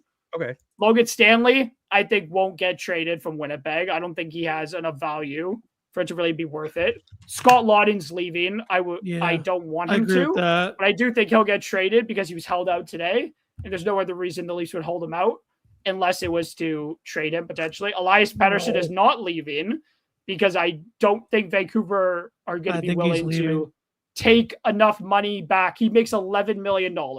It's not happening now. It's happening. Wait, Lane, let me finish. Sorry, it's an off-season trade. That's oh my gosh, everybody. Everybody just cuts me off before I get to my damn point. I'm sorry, leaving, but he's not going now. No, Lane, I don't forgive you. Okay. Teddy Bluger probably gonna get traded. Shane Wright gonna be gone. Come to Toronto. Luke Shen probably gone. Not going back to the Lightning though. He's gonna go somewhere else. AJ Greer, I don't really care. I don't like the guy. Patrick Laine probably getting moved. Dougie Hamilton, don't really care. New Jersey sucks. He's probably going. Ryan O'Reilly, probably going to stay. Jake DeBrusk, don't really care because he's a former Bruin. Jesper Kotkaniemi, probably going to get traded. Jordan Kyrou, don't really care. Jonathan Marchessault, don't really care. Boom. Wow. Don't care. Because I don't care. Kent Hughes, under no pressure to make any moves, might dump Laine. You know what? I get what you guys are saying about Montreal, but I also think the East is so open. This might be Montreal's best chance to go on a run. So I honestly see them being a bit busier than you guys think they are. It's not worth it, Jacob. I'm just saying. I think Montreal's every year there's one team that surprises you on how many moves they do or don't make. But Jacob, let me just say why I don't think they're going to do it. You're thinking that this team is a veteran 30-plus-year-old team that has to make a move now to win now, but they don't have to. They're not handicapped by anything. They don't have to go and get the goalie. I don't think Jordan Binnington fits. He's not playing well enough. I don't think he's worth taking the cap. He's going to walk in the offseason anyways. I doubt he's going to. If they're going to make a move, it's not for a goalie. I've said this countless times. If they make trades tomorrow, it won't be for a goalie. It's not the only goalie I would go in and acquire if I was Montreal is Bobrovsky. That is the only goalie I would go out. He would be the only. That's the only team I would talk to is Florida. I wouldn't even go near Jordan Binnington. What would you offer? Because they're going to just lose him in the offseason anyways. No, Adam, I'm not being Adam. You're horribly mistaken. Jordan Binnington has term. I don't care, Jacob. Jordan Binnington has term. Yes, he does. He has 1 year. He does. It's 1 year. Still after this year, he's got one more year. It's not worth it. After this year, he's got one more year. So you have him for this season. It still doesn't change my opinion. But Bobrovsky is a pure rento. He's done after this year. I think Jordan Binnington is worth the You're saying rental. Bobrovsky walks. Okay, Jacob, sorry, I was mistaken. Sorry. Keep saying it. Adam was mistaken. In my personal opinion, Adam was mistaken. I'm kidding. Jordan Binnington is not worth trading for. That's my personal opinion. I think what Jordan Binnington does in the playoffs is worth nothing. It's worth jack, in my opinion. Sergei Bobrovsky, if you're trying to win the cup this year, not true. That is the only goalie you go and get. Jordan Binnington hasn't done anything since his rookie season. That's a fact. Not true. Doesn't anything in the NHL playoffs. He's not worth it. It's not true. It's not true. I don't care if you don't agree, not true. Jacob. It's not true. It's true. It's not true. You want to hear another thing? You want to hear something else that's true? I forgot to bring this up. But this is actually, I heard on the way, actually, as I was pulling into my driveway coming home that I didn't realize. Oh, I'd be sick. I got to get checker. Did you I think know? they did that to a Philip Deneau. You get another one. Did you know the Leafs could have put Chris Tanev on the whole LTIR thing on December 23rd and gotten $10 million cap space to use when they were on that hot streak to acquire a top 6 forward? Wow. But because they didn't do it, they missed the window. And then after he got hurt the second time, the window to do it was too late. Wow. So that's guys, I will say this. That's bad management. For the 18,000 Lane, how are you getting $10 million from his cap hit? Oh yeah, it wouldn't be 10 million. It wouldn't be 10 million. You're gravely mistaken about how much they have now. It's what they have now plus his cap. They have 3.5 hit. now, and Tanev's like 4.5. They so it'd be around 8, that doesn't 7.5 to 8. They said no, 10, but Lane, the issue 10. is okay. The issue is that the Leafs, if they thought he could come back at that point, they don't get the full relief. That's the issue. If they say there's a chance, if there's even a little bit, that's why Florida didn't put Barkov on LTIR, because they couldn't get the full cap hit back. It wouldn't have mattered. So it's like it's a nothing conversation at this point. Yeah. It's a nothing conversation. And I also just want to say too, I think no matter who you bring in or ship out, until you fix the structure, it doesn't matter. Like you watched today, 31 list. You watched just hold on, Dan. Let me finish, and then I'll bring it back up for you. You watched today with the Leafs, and then I'm kind of done talking about the Leafs after that for a bit. The way they played in that third period, it just shows the structure is not there. Berube was screaming at them on the bench. So all the players were looking the opposite way. Like everyone's just absolutely cooked with Craig Berube. I don't even think I used that right. I don't even care. Bobrovsky staying in Florida will sign a 2-year, $7 million per year. Could actually see that. I like that. Yeah, after season. Numbers. Ah! My goodness. OMG, I need to stop doing that by accident. I'm glad you agree with me, Brandon. Thank you. I appreciate that. Mr. Moore for your money. Yes, sir. Here we go. Zach Whitecloud. I agree with you, Jacob. I think he could get traded even if they just got him. Logan Stanley. I think he's going to get traded. I think he'll be a great fit for Buffalo, for example. Scott Lawton. I love you, but you're going to get traded. Elias Pettersson. I think he will not get traded. I don't think anyone's dumb enough to take that contract. Teddy Bluger. I think he's on the move. He's a good, solid fourth liner. It makes a difference to win. Shane White. I think he will get moved because I think Seattle is going to sell him. I don't know if it's going to be Toronto, but I would love it. Luke Sen, 1,000% will get moved. He seems to be the biggest piece on every trade deadline in the last decade. AJ Greer. I love this guy. He'll get traded. Patrick Laine. I think someone will take a gamble on him because he's got one of the best shots in the league. Dougie Hamilton, I think he'll get traded too. He's been looking good since he's came back healthy. Ryan O'Reilly, 1,000% will get moved. I'll be shocked if he doesn't. Jake DeBrusk, I think will get moved. Yossi Kapanakini, I think he'll stay in Carolina. Sorry, I put your name, buddy. Kai Wu, I think. Yeah, I think I see him get traded. Don Cherry at the desk today with that pronunciation. And Marchessault, I think he will not get traded because his contract's ridiculous. By the way, Ryan O'Reilly says he does not want to waive his no move. He's on everyone's trade bait list. I'm sure there were teams calling about him. Nashville, in my opinion, and I didn't know that. No, it's okay, Dan. I mean, he's on the list. But when you look at Nashville, they are one of the weirdest situations because they're selling. Oh.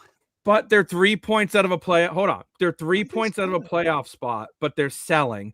San Jose is 3 points out of a playoff spot, and they're buying. Yeah, literally. Right? It's such a weird... The LA Kings are worse than Nashville, and they're buying, apparently. Yeah. Winnipeg's 7 points out. They're selling because Winnipeg's terrible. I like this comment here.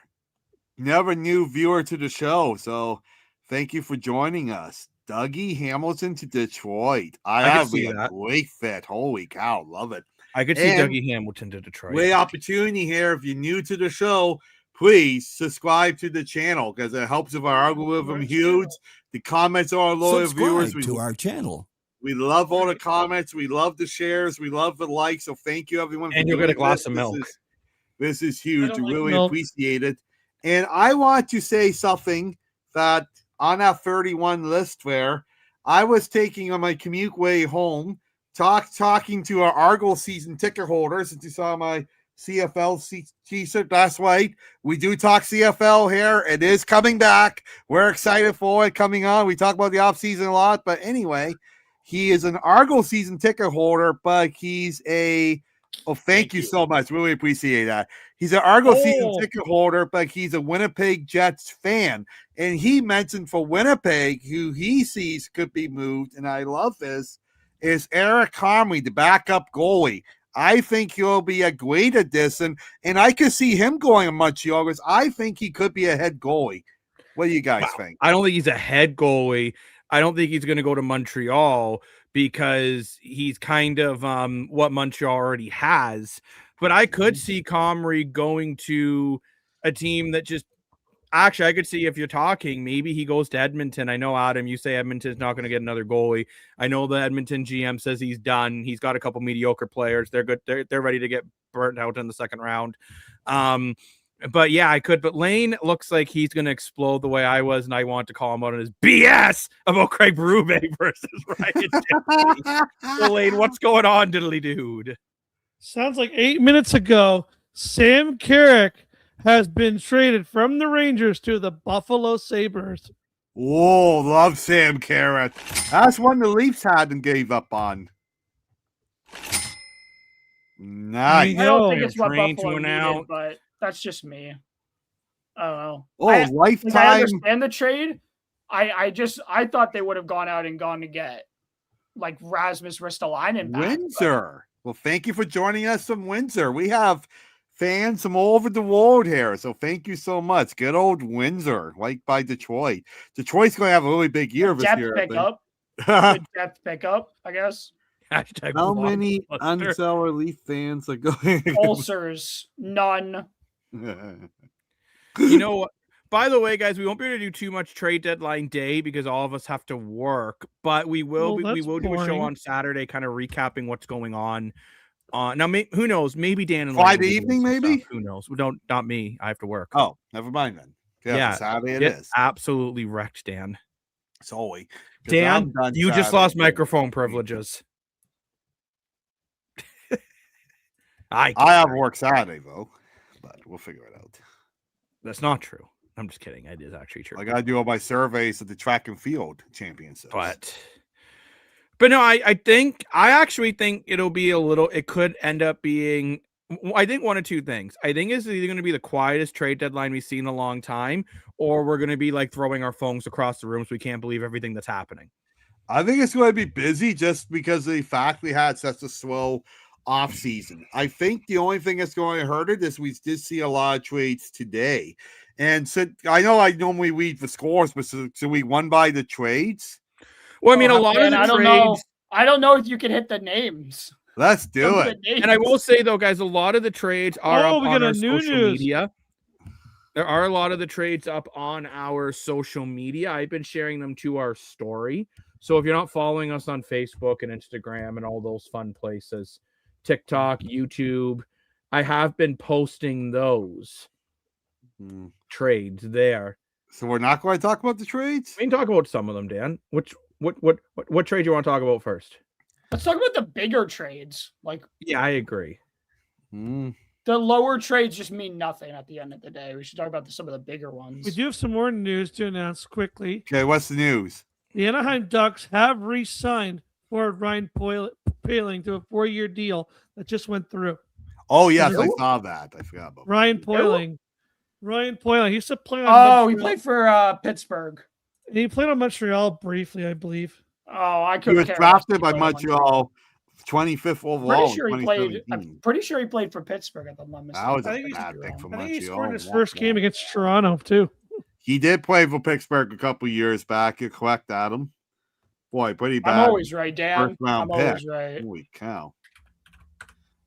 Okay, what trade do you want to talk about first, Dan? Sorry, well, it's not a big trade, but I'll talk about a team. The one I called them out last year, and I looked like egg on my face as it worked out. But again, the team I do not get is the Ottawa Senators. Why on earth did they go out, and we'll talk about this more on a trade deadline recap because I'm sure we're not done yet. But earlier today, they bought Logan Fogle, who's probably one of the worst players to buy of this deadline. And then they go sell David Perron. So why are you buying a third line, fourth line checker, and then you sell a goal scorer? It makes because David Perron hasn't been playing well this year at all. He hasn't been playing well this year. Right. So why would you get him? No, I'm talking about Perron. That's why they sold him. I don't think he's been playing well this year. Dan, I know Fogle hasn't had a great season either, but Well, I actually like Warren Foegele. I think he's a good player. I really like Ottawa going out and getting a guy that I think will make you better in a couple years, but also makes you better now. I think these are the type of trades, if you're the Ottawa Senators, these are the type of trades you need to be making. Guys that will help you now, don't get me wrong, but will also be there for the future, because Ottawa's not winning a Stanley Cup this year. And if you think they are, well, good luck, Charlie, because they're not. Well, Lara's got 25 points in 49 games. I don't think he's playing that bad, considering he only had 16 points last year and 40 fleas. He's doing much better. Who, Perron? Yeah. I agree with this comment here. Ottawa got younger. Personal fan of Foegele. Foegele in Edmonton was great. I think at the right situation, Warren Foegele is going to be really good. Yeah, I like Nylander, Dallas, or Wabison. He's not getting traded. I don't think he will. In your actually, funny thing about this, apparently Scott Lawton's been reading the craziest trade rumors to all the guys in the dressing room to try to make everyone laugh about trade deadline. Oh, that's awesome. I love Scott Lawton on the Leafs broadcast. I love Scott Lawton. I'm going to be really sad when I hope I'm right and the Leafs re-sign him.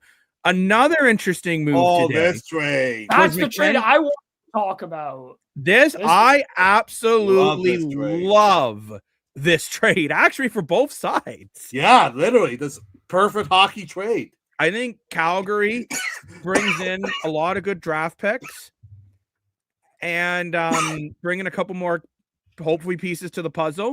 And Utah brings in a really good defenseman. Adam, you said you really want to talk about this trade.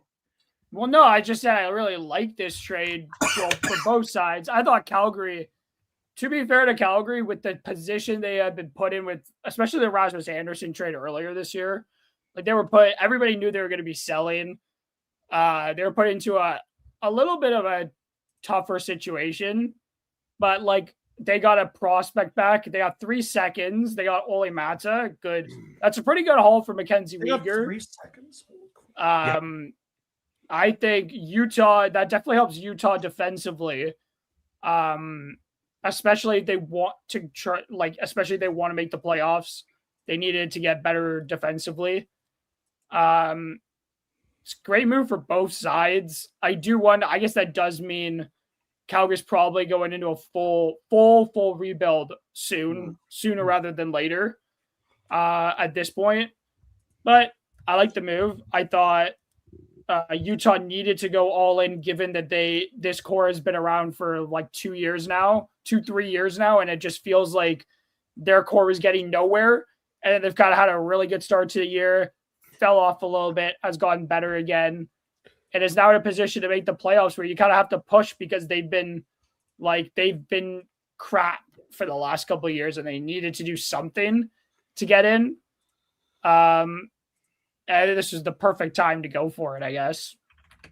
When I saw this trade, the first thing that came in my mind was like making a trade in EA Sports NHL hockey, and you keep adding another draft pick until the CPU says yes. Draft pick. That's what it reminded me of. But yeah, I do love this trade. And the thing I really love about it is now you look at Utah, you have Sergachev and Weezer as a top defensive pairing. I mean, that can almost win a cup right there. I mean, this is a great trade. And great for Calgary, too. They have $1 billion draft picks. Calgary's plan is to be a playoff contender by the time the new building opens, which Weegar did actually wish the Flames all the success. Oh, right. Good point. And this is an interesting point, too. Not a very deep draft this season, which Adam and I have talked about. Good point. Actually. Very true. For sure. Not incredibly deep, but they do have a lot of good prospects.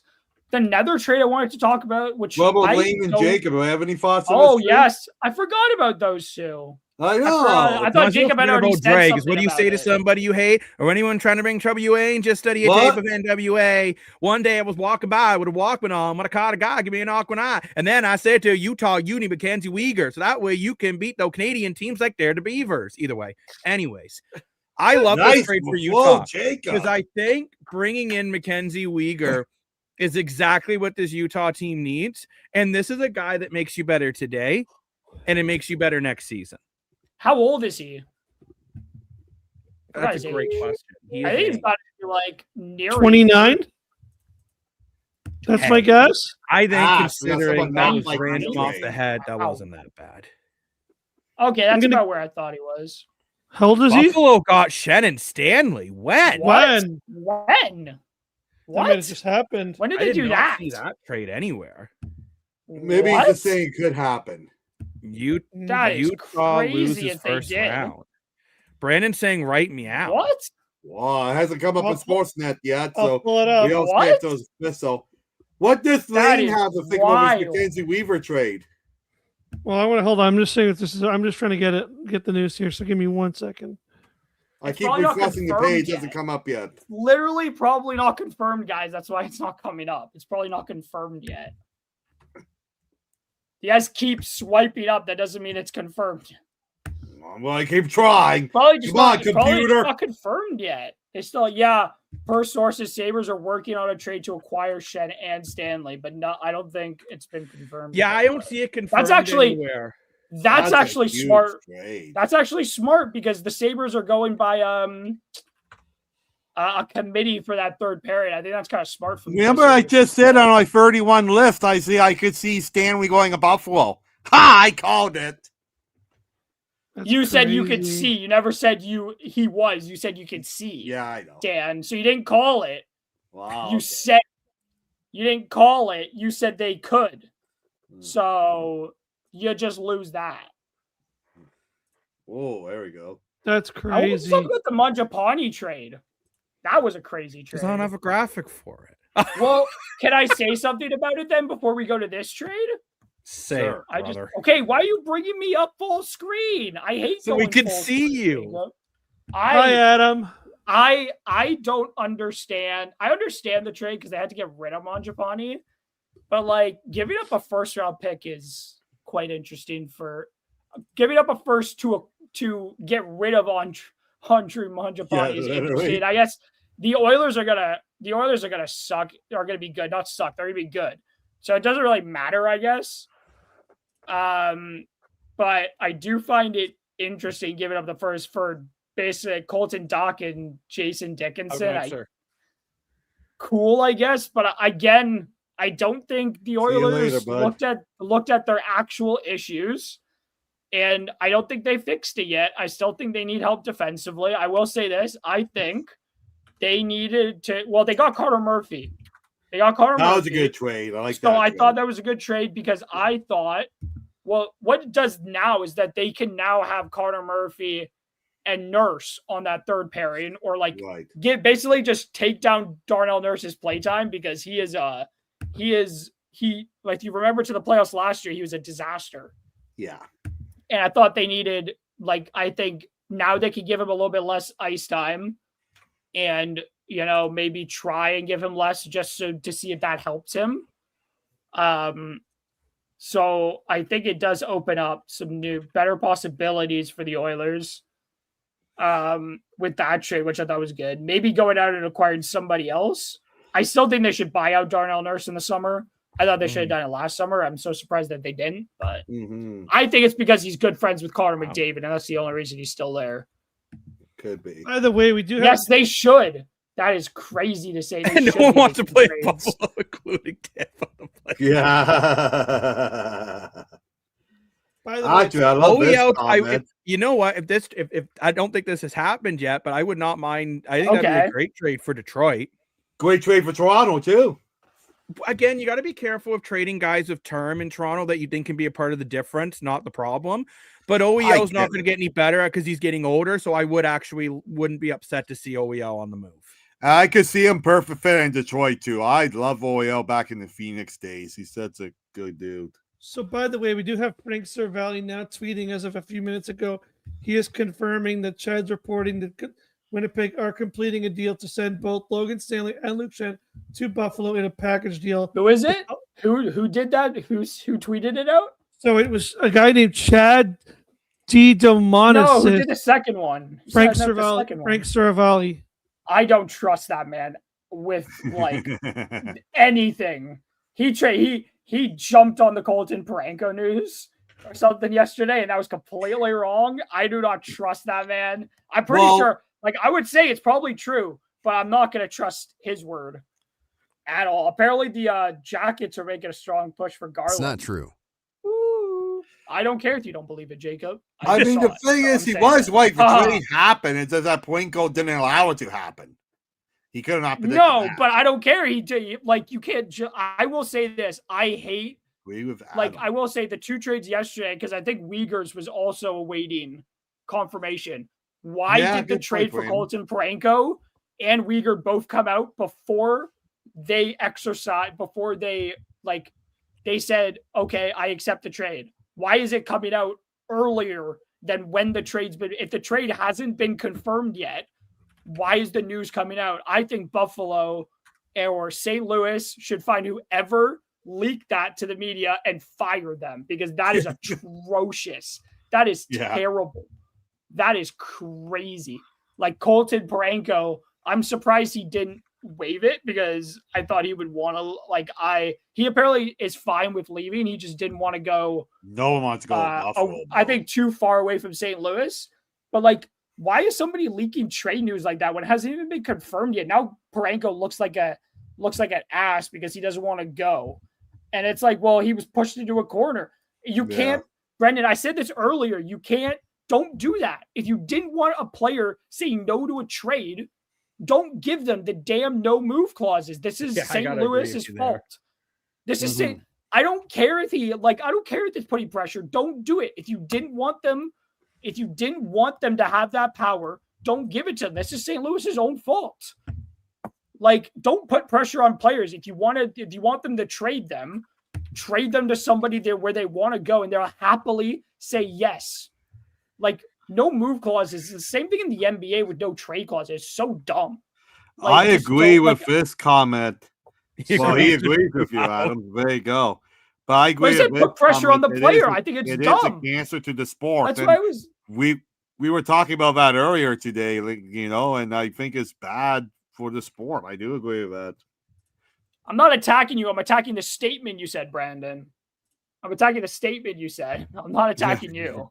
I'm just attacking the putting pressure on players. I hate it. I said it earlier that I hated it. So that's why I'm just bringing that up again. Oh, we have no other trades that have been confirmed. Guys, Poling just signed a new deal for $3.75 million a year in Anaheim. Yeah, we were just talking about that. Yeah, I'm saying he signed an extension, which you didn't say, Dan. So you're lying to me now by saying that we've said that before. You've lied to me, Dan. And Lane did actually bring that up, Adam, about half an hour ago, roughly. No, he brought up the trade. I didn't think he brought up the signing. That he part said sign and trade. I'm saying he signed an okay. I didn't hear that part. My bad. I'm lying now. Well, okay. I'm never going to say his name again, but okay. Adam. I think you're going to mute me or kick me out? I think I'm not lying. I didn't hear him say it. I can't lie. But here's another trade that I thought was interesting. I will say this is one of my favorite trades of the day, actually. Love it. This is a phenomenal move for Dallas. You're bringing in some gritty depth scoring who can also be moved up and down your lineup when needed. Love this trade. I absolutely love this trade for Dallas. Don't like him. I liked him in Toronto.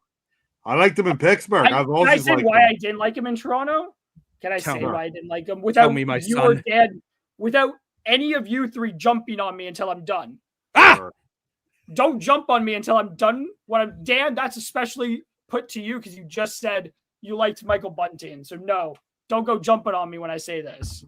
Dan, sorry. I didn't mean to attack you like that. My bad. But I didn't like him in Toronto. B, because the first year, I liked him the first year. And then he had some sort of he got punched in the face too many times or something. And he decided that yelling at referees all the time and being like a giant whiny crybaby and pissing off all the referees was a good thing to do. And then getting himself suspended before the playoffs. Great moves, Michael Bunting. Nearly costed us the series. No, and then he comes back in the Lightning series and nearly costed us the series because he did something stupid when he came back. Yeah. And it's what are you doing? You're coming back and getting trusted, and then you almost do something stupid in the series. And I'm like, what are you doing? I don't know. He was just really annoying me with all of his why, and he's still doing it now. He's continued to do it. He's not learned his lesson to stop crying and whining to referees, and he keeps getting penalized stupidly. Well, that's just me. I don't like his lack of discipline, and his beef with referees is just, it's going to cost him if he continues to do it. And seemingly he's just continued to do it. That's why I don't like him. I just don't like the whining part. I don't like it with any player. But if this is the trade Dallas have made, I think it kind of makes them better. I don't think it makes them worse, but I would be concerned over his lack of discipline and his mouthy attitude towards referees would be what I'm concerned about for him. But I don't know. I thought Dallas needed to do other things other than acquiring another forward. Or a better forward was what they needed to do. I really like this trade because they only gave up a 3rd-round pick. He has a former 60-point guy. And I love the fact that Dallas got Tyler Myers yesterday. And when we were doing... Oh, I love that move. 100%. I do too. And when we were doing our deadline preview show, I was sitting here criticizing Dallas because they did nothing in the offseason. I said Minnesota did the Quinn Hughes trade. And Colorado did a couple small moves. You did one small move named Brett Burns, the local Barry boy. Love him. But here Dallas are making their moves. And now I can confidently say with Tyler Myers, I love this guy since junior, 6'7" defenseman, and Michael Bunting, amazing 3rd-line player. I can confidently say now that Dallas is right up there with Colorado and Minnesota. I'm not saying that Tyler Myers is comparable to Quinn Hughes because he's not, but at least I give him credit for doing something. And I think Dallas is not done yet. I think we still got something here. So I'm very excited to see what happens. Love the trade. What do you think of this trade, Lane? Yeah, it's been pretty interesting. Like Bunting's one of those weird guys, right? Like stuck in Toronto because I feel like he's good at getting those penalties, but he took it too far with the whole diving thing. But I do think he has a good physical kind of ratty presence. He would really be good on a team like Florida if they were going to make it. But I do think, it's kind of tough, right? So if he can learn to toe the line with being kind of ratty, but not getting those diving penalties, like you got into trouble with Toronto because it was good until it didn't work when they stopped calling anything, right? Like that guy could get literally checked from behind, and literally they still wouldn't call it. And I remember he got in trouble that they would. There was even a memo that the refs were told to stop calling penalties on Michael Bunting, which opened up that into be like a murder on the end before they'd call something. But if he can learn to kind of like toe that down and toe the diving down, and still be that ratty presence, I like him on a team like Dallas who could use like that kind of, that ratty kind of presence on their team. Yeah, 100%. We got some great comments here. I love the prediction of Bluger back to Pittsburgh. He was good in Pittsburgh, and I think Pittsburgh is going to buy because they've been winning ever since the Olympic break, even without Crosby. Crosby's only out for about 3 more weeks. I totally see that. And I want to answer this question about what the Leafs are going to do. But just before that, I like this comment here about Yzerman going to be disappointed if Detroit doesn't do something. I totally agree. Detroit has been on that bubble of trying to be good for so long, and they barely miss and And now this is like the first time with Dylan Larkin and Mason Raymond and Patty Kane where they're actually in a playoff spot. And unfortunately, Patty Kane's not getting younger. I think this is the year Detroit has to sell for farm and buy like crazy, especially when they got Gibson in the offseason. So I like that comment. But just to answer what the Leafs are going to do tomorrow, I hate to say it, but I don't think they're going to do the right thing. I think they're going to trade a bunch of bottom 6 forwards and fair pairing defensemen. I've seen rumors of Steven Lorentz and Sam Bennett, and I really love these guys.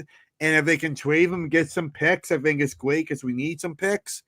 But it's like, I can't believe I'm quoting Taylor Swift here, but here I go. It's like we're putting Band-Aids on bullet wounds at this point, And it's like, you got to whip off the Band-Aid and make the big move. I like this. It's a good beginning of Nicholas Waugh. I like it.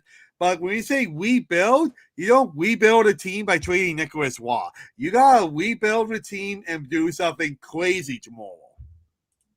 But I do want to come back to this trade here because, Lane, you're saying now there's a second analyst who has confirmed. I'm not going to say confirmed from the analyst desk as of yet because not sure yet. But right now, here is the trade watch we're watching. Luke Shen and Logan Stanley might be heading to the city with no windows, as Joffrey Lupo said back in the mid-2000s, the Buffalo Sabres. So, Lane, what's going on here? Wow. No, I'm just on social media, just kind of refreshing to see. It does turn out that we have Frank Cervelli, the original reporter, and that David Pagnotta of the fourth period has also retweeted and confirmed that he is hearing right now that the phone call has been agreed to. The trade is happening at the moment. We don't have the return yet, but the initial trade is out the window. What's really happening now is Buffalo is trying to figure out what they're sending to Winnipeg. Tim, and kind of like they're just figuring out dotting the I's, crossing the T's. Maybe just trying to figure out maybe if it's fighting over a third or fourth round pick. Not really sure what it is, but I just want to report. I am on social media, just kind of I haven't been talking about it. I'm just trying to see if we get another official trade, but we are still working on the details as of right now. But it has been confirmed by multiple reporters. Interesting question here. Do Shen or Shen or Stanley have trade protection? Because that is the other thing too, right? So it's why I want to be very clear. We are not saying the trade is official because it's not on like your NHL.com, your TSN, your Sportsnet. It's not a confirmed deal. I doubt they're going to be trading Owen Power to bring, as much as I love Luke Shen. Actually, do not. Owen Power, wow. They both have zero trade protection, so any chance of them. I thought Luke Shen did have a partial. Nope. I think he did in Nashville, but I don't think he has it anymore. And great comment here about War being a good pickup for Colorado. I agree. A Nicholas Waugh trade was a great, just overall hockey trade to both sides. We finally got a first-round pick. And you look at Colorado, you think of the powerhouse they have. Yeah, they have Nathan McKinnon and Jacobs guy, Brock Besser, 1-2 punts. But after that, their bottom six forwards really die off. And when you look at the team in Colorado won the Stanley Cup, they had depth like Nazem Kadri, right? I'm not saying by any means Nicholas Waugh is Nazem Kadri because he's not. But he just adds depth to the top nine, and I just love the trade to both sides. Sad to see Waugh go. I really liked him as a Leaf. I thought he played great defensively. I mean, I think he was an even player on the Maple Leafs this year. This is very impressive. I know he didn't get the points we predicted him to get, but he wasn't playing with consistent line mates and stuff like that, and he did. Oh, Waugh had to go. I was looking at that. Nobody expected him to pick up big points. He got a lot less ice time in Toronto than he did in Vegas. I was looking it up today too. So. I agree. Waugh's a solid player, but I felt like, truthfully, I thought he was underwhelming as a Maple Leaf. I think he'd do really well in Colorado. Yeah, I think you have Brock Nelson being your C2, Waugh being your C3. I think you're putting yourself in a really good position. 100%. Not to interrupt, but you know who I think is going back to Winnipeg in this deal? Because I just wanted to point out, I heard this name on the radio. I forgot he played on this team. I think Matt Kesseling's going. Oh no! Actually, I think Radom.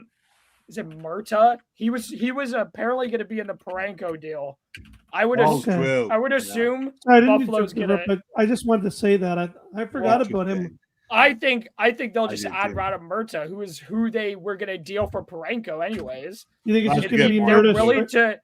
If they were willing to deal him earlier, which is 24 hours ago, right. I think they deal him now. Like I don't think it's that big of an overpay for both of them. They're trading a younger D-man who doesn't fit into their window. He doesn't fit into their window, so I think I don't think they'll give up a first, but they'll maybe give up a second or a third plus that for both of them. And I think that's a pretty solid. Like Winnipeg are going to ask for a prospect, whether you like it or not. That's what they're going to ask. Oh, for sure. It's a seller's market. It's not a buyer's market. It's a seller's market. Yeah. And teams are going to overpay for players because that's 100%. just what the market is at this point. Colorado overpaid for Nicholas Waugh, who has underperformed this year. Whether that's fair or not, it's what's true. The truth, yep. Like a first and a fifth was an overpay for Nicholas Waugh. 100% it was. You wouldn't get that. Just like I think Laughton's not going to go for a first. But if you trade Laughton, you can still get picks back for him. You can still get something back. Toronto gave up a first a Laughton. Well, that's because they were stupid. Yeah, but this is a completely I could see it happening, but I think it's a completely different. situation, I think, than it was last year. Last year, because Lund had that's a good point. Had longer. Yeah, who cares? It's still a first is a first. I don't know why we're arguing over semantics. A first is a first. Well, yeah, but no, but like a top 5 certainly worth a lot less than like a 28. Yeah, a first is a first though. That's what I'm saying. I know it's not worth what a pick near the top of the order is going to be, but a first round pick is a first round pick. It doesn't matter how late it is or whatever. It's a first round pick. It's better than a second. It's better than a third. It's still a first round pick. It doesn't matter what number it is. A first round pick is a first round pick at the end of the day. You're still getting a good player. You're still potentially drafting a good player. And that's guessing if Colorado actually wins. Trade. I love this trade. I know Petrie is having a pathetic year. I get it. But if they gave up nothing for him, a 7th round pick, and he's a minimum salary guy getting paid only under $900,000. So I think just adding him as a 7th defenseman, I believe he won a Stanley Cup somewhere. I forget where off the top of my head, but he's got a lot of playoff experience anyway. I think this was a great trade for Minnesota. Yeah, I agree with Dan here. I think this is just really adding some solid depth to your defensive core. You added Quinn Hughes as your big splash. Now I think Minnesota, it's kind of like you made your roast beef. Now you're just looking for the gravy. And I think Jeff Petrie's the gravy here. And you only gave up a conditional 7th round pick. So you amazing trade. Here's a pen, and we'll take Jeff Petrie. I think it's a great move. I think Florida, too, though, they want to clear some cap space. I don't really know why. I don't actually really understand this trade for Florida at all. Because it's selling. Cool trade, I guess. I mean, I think it's great for Minnesota, but I think Florida could have got a little more than a 7th. Interesting comment. I still think Minnesota needs to do more percentage, but late first and thirds have the same chance to make the same. And that is true. You do see a lot of guys later in the draft. True. But I will say, I just feel personally that good comment. That wow, brain words. That I feel draft picks higher in the draft are still going to be worth more just because it's higher in the draft. I still think Minnesota needs to do more than just this. Oh, I agree with you. I said it. I know. I'm not saying, Dan, I'm not saying anything that you didn't think that they. I think. I agree with you. Said this. Okay. Well, you said it like I said, Dan, I don't agree that I think Minnesota still needs to do more. You said I didn't. I said Minnesota. I said this in our West video. Personally, I'll say both things that I said about Minnesota. I want to see what people think of this because this is nobody. I didn't hear anything about anybody criticizing me for this. I still don't like the Quinn Hughes trade from Minnesota's point. Why? Whether you agree with me or not, I don't really care. I still don't think no, it's not that I don't. I should say I don't like it. I should say I don't think that was what Minnesota needed to do. And I still don't think this is what Minnesota needed to do. I still think Minnesota needs to add to their forward group, whether they do it or not. They did get a center will today. Be interesting to say. I said they need to make more than just that because I looked at their points. They're heavily reliant. There's like a nearly 20-point drop-off between their top 3 guys. Right. So that's Kaprizov, Boldy, and Eriksson Ek. There's a drop-off of nearly 20 points to the next player. Mm-hmm. Like you see, look at the next, like a good example, not a good example, but Sharks. They have a huge drop off between 1 and 2. Yeah. You're not going to compete for a cup when you have such a drop off to your other 9. There's 9 other forwards. Your top line can't drag you to a cup. Edmonton's proven that the last 2 straight years where they've shown your top guys can't just drag you to a cup. That's not how you win. Yeah. I still think that if they're heavily reliant on their big 3, they will crash out and they will not win. They will not go far in these playoffs with just their top line. I still think they need to make moves. They're making the wrong moves, in my opinion. I could also be wrong and Minnesota go on and win the Stanley Cup at the end of the day. This is my personal opinion. I think they need to make more than just this move, and they're adding to the wrong part of their lineup. That's just me. I think they need to add to their forwards. They need to add at least one or two more guys. Like they need to add scoring. I could see that too. That could be interesting. Well, he's been just very injury prone. Like I don't think it's I don't think it's his fault. It's more just because he's been a perfect fit. Yeah. You know, which I think that might be why. It might be why he gets dealt is because of his injury history. Well, it could be a piece we're willing to give up, and it could be a piece that another team's willing to gamble on. Because I think he's a great player. He was drafted very high. He played incredible in the World Juniors, and he played incredible in juniors. So I don't think Kirby Doc didn't play in the World Juniors. I don't think his career is done. I just think he needs a new setting. Is this Kirby Doc? Because if it's Kirby Doc didn't play at the World Juniors. He got hurt before he played there. My bad. I don't think he ever played at the World Juniors, but I think he got hurt in like the preseason. Yeah. Unless I'm thinking of the wrong person and this is somebody else, but if it's Kirby Doc we're talking about from the Habs, then that like he's just very injured. I might be thinking of the wrong person, but why do you guys think about Minnesota's other big trade they made? I mean, because of his injury history, and he's just definitely available. Yeah. Do you guys like the other trade they made today? Who? Vegas? No, Minnesota. They made another big trade today. What was the other move they made today? I didn't see the other move. They traded a second-round pick, which I can't. That's so much. For Michael McCarron. Yeah, Nashville was yesterday. Yeah. Now, I think they need to do more than that. I don't think that helps. I'm not gonna say it doesn't help them because it's something, but it's like I don't think it's. Again, I think they need scoring, and I don't think Michael McCarron brings the scoring help that they need. I think it adds grit. It adds grit to their lineup, which is good to have for the playoffs. But again, I think it's more. I think they need more scoring across their other three lines, and whether that's acquired somebody to go and play with Kaprizov instead of having Boldy up there and spread the love. Because I still think I think that could be a big issue for them if they don't address it. Is that Dallas might not be able to expose it. Whether that's something that Dallas could do, that will remain to be seen. But Colorado is going to expose their lack of scoring depth. Well, if they can shut down one line. Sorry, Dan, go ahead. Oh, sorry. Lane has a point too. I think he wants to carry on. Just want to say one thing before. Apparently, the reason they made that trade today was, and I didn't know this. Apparently, Michael McCarron, if you look at his penalty kill numbers on his penalty kill in Nashville, he's one of the highest forwards for penalty kill, and apparently his face-off rating, even though he's a right winger, apparently he's very good. He's over 65% in the dot. Oh wow! On the penalty kill. So apparently they're going to use him as a penalty killing sort of guy. Well, those are the type of guys win you cups, right? That's what I heard on the radio. I did not know that about him. I didn't know much about him. I don't know if those numbers are true. That's just what I heard on the radio. Yeah, I can see it. Just want to point it out. I just wanted to point out Jacob put it on the screen about Nick Dow.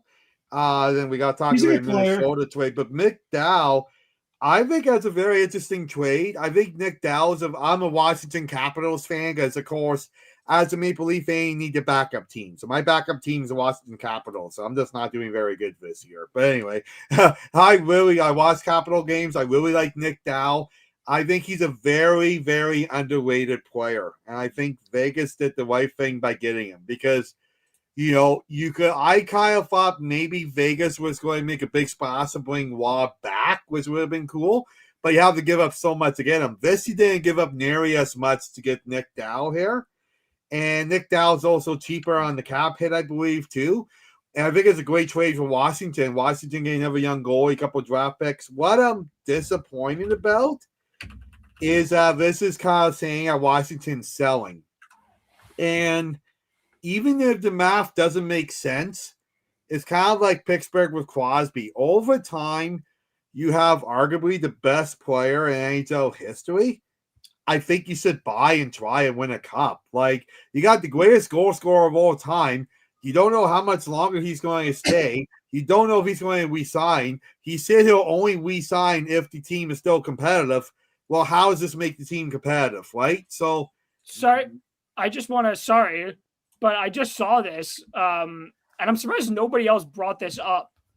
It's not a trade, but I just saw if you guys had seen what Evgeny Malkin did today in the Buffalo. No, I haven't. Oh, yeah. So Malkin took his stick, is on Dahlin, swung it, and then hit Dahlin like here in his collarbone, like slapped. Like it, not a good look at all for Malkin. If he doesn't get suspended, like I don't think it was full, like not full force because it kind of hit him a little bit in the helmet, but you can't swing your stick above your head like that.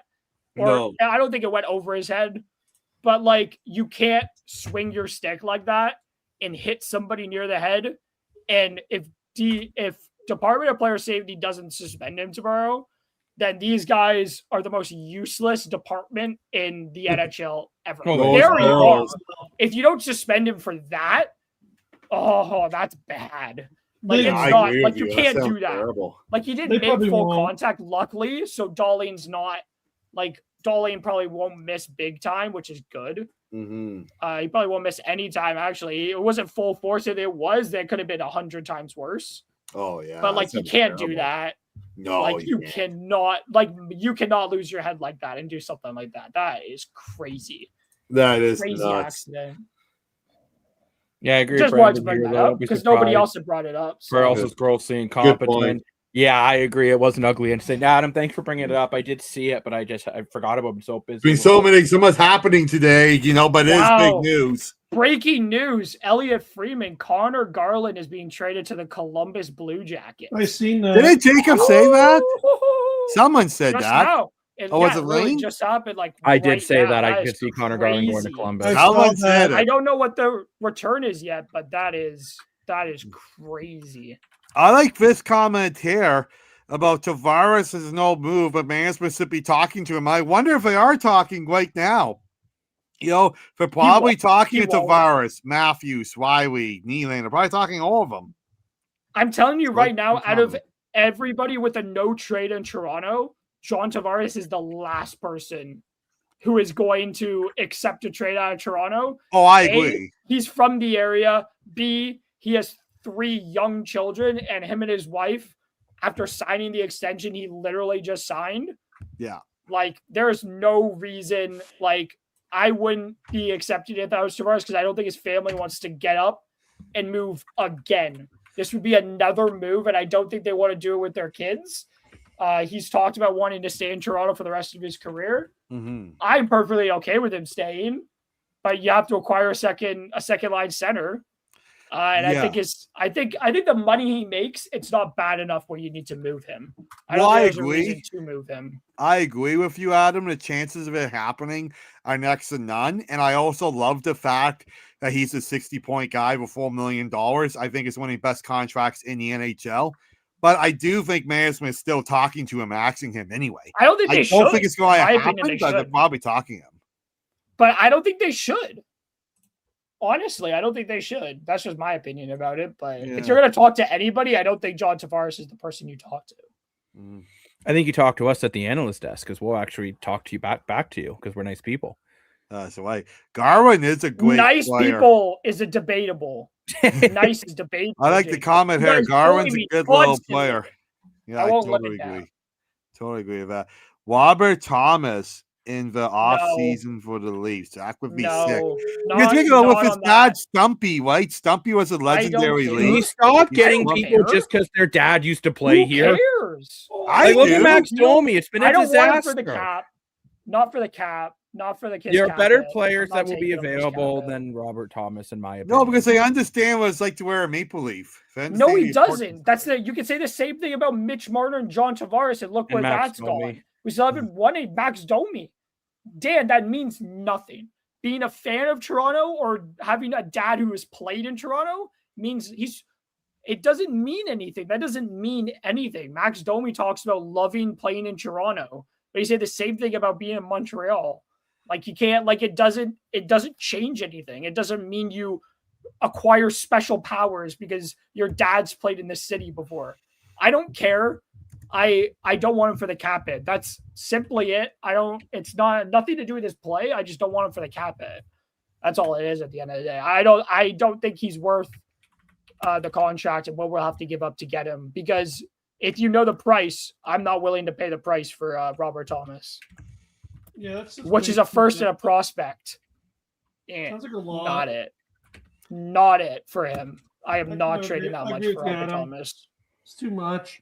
Yeah, Robert. I believe Robert Thomas is related to Steve Thomas. Maybe he's not his dad, but he is related. Just the question here. Quiston Thomas. I'm thinking of Quiston Thomas for his way. I'm sorry that. No, but they are related. Yeah, Max Domi still on the Leafs. He is, but he might not be by 3:00. Who knows? Right. Which that does bring up the question that we were speaking about earlier. And what moves do the Leafs make at the deadline? Too. We did talk about Malkin, and he was but he I already put that comment up. Don't you worry. Okay. But when we look here, these are the three that were scratched: obviously McMahon, Lawton, and OEL. Who do we see potentially out? Like, do you think it's just these three guys that are on the hot seat the most? No. Like these guys, the heated seats turned up to 12. Domi. I think Domi could potentially get moved. Michelli has been playing really well recently, so I could see him potentially getting moved. Thank God. I know Dan will give himself a heart attack if that happens. I'll be so happy if he moves. I could even see. I doubt it's going to happen, but I could see Jake McKay being moved potentially as an option for teams who are looking for a defensive defenseman. Given he's probably the best defensive defenseman on the market. If I said anything different, Jacob might have just attacked me. Well, there's a name. He's the worst defensive defenseman ever. Plus minus. I'm joking. Adam, did you see what? I don't know. I didn't. I don't know. I didn't see it. Well, I wanted to bring that because someone did bring it up, so we have to talk about it because he's the only player that Treliving could be talking about that they could actually trade. Because if you believe Treliving, he said he's looking at players with term, and the only player that I can think of that he has term that he could really trade, and I'm praying to God he doesn't do this. I am really praying they don't lose unless it's something crazy. I'm hoping they don't trade Matthew Knives. I'm really hoping they don't. I don't see them trading Knives. I doubt it unless it's something big because Knives he's the only player that they're contract. He's the only player. I think he could. Okay. So I think we could trade him. I think the only way Matty Knives gets traded, this is the only thing I'm accepting. I don't care if you all think I'm delusional.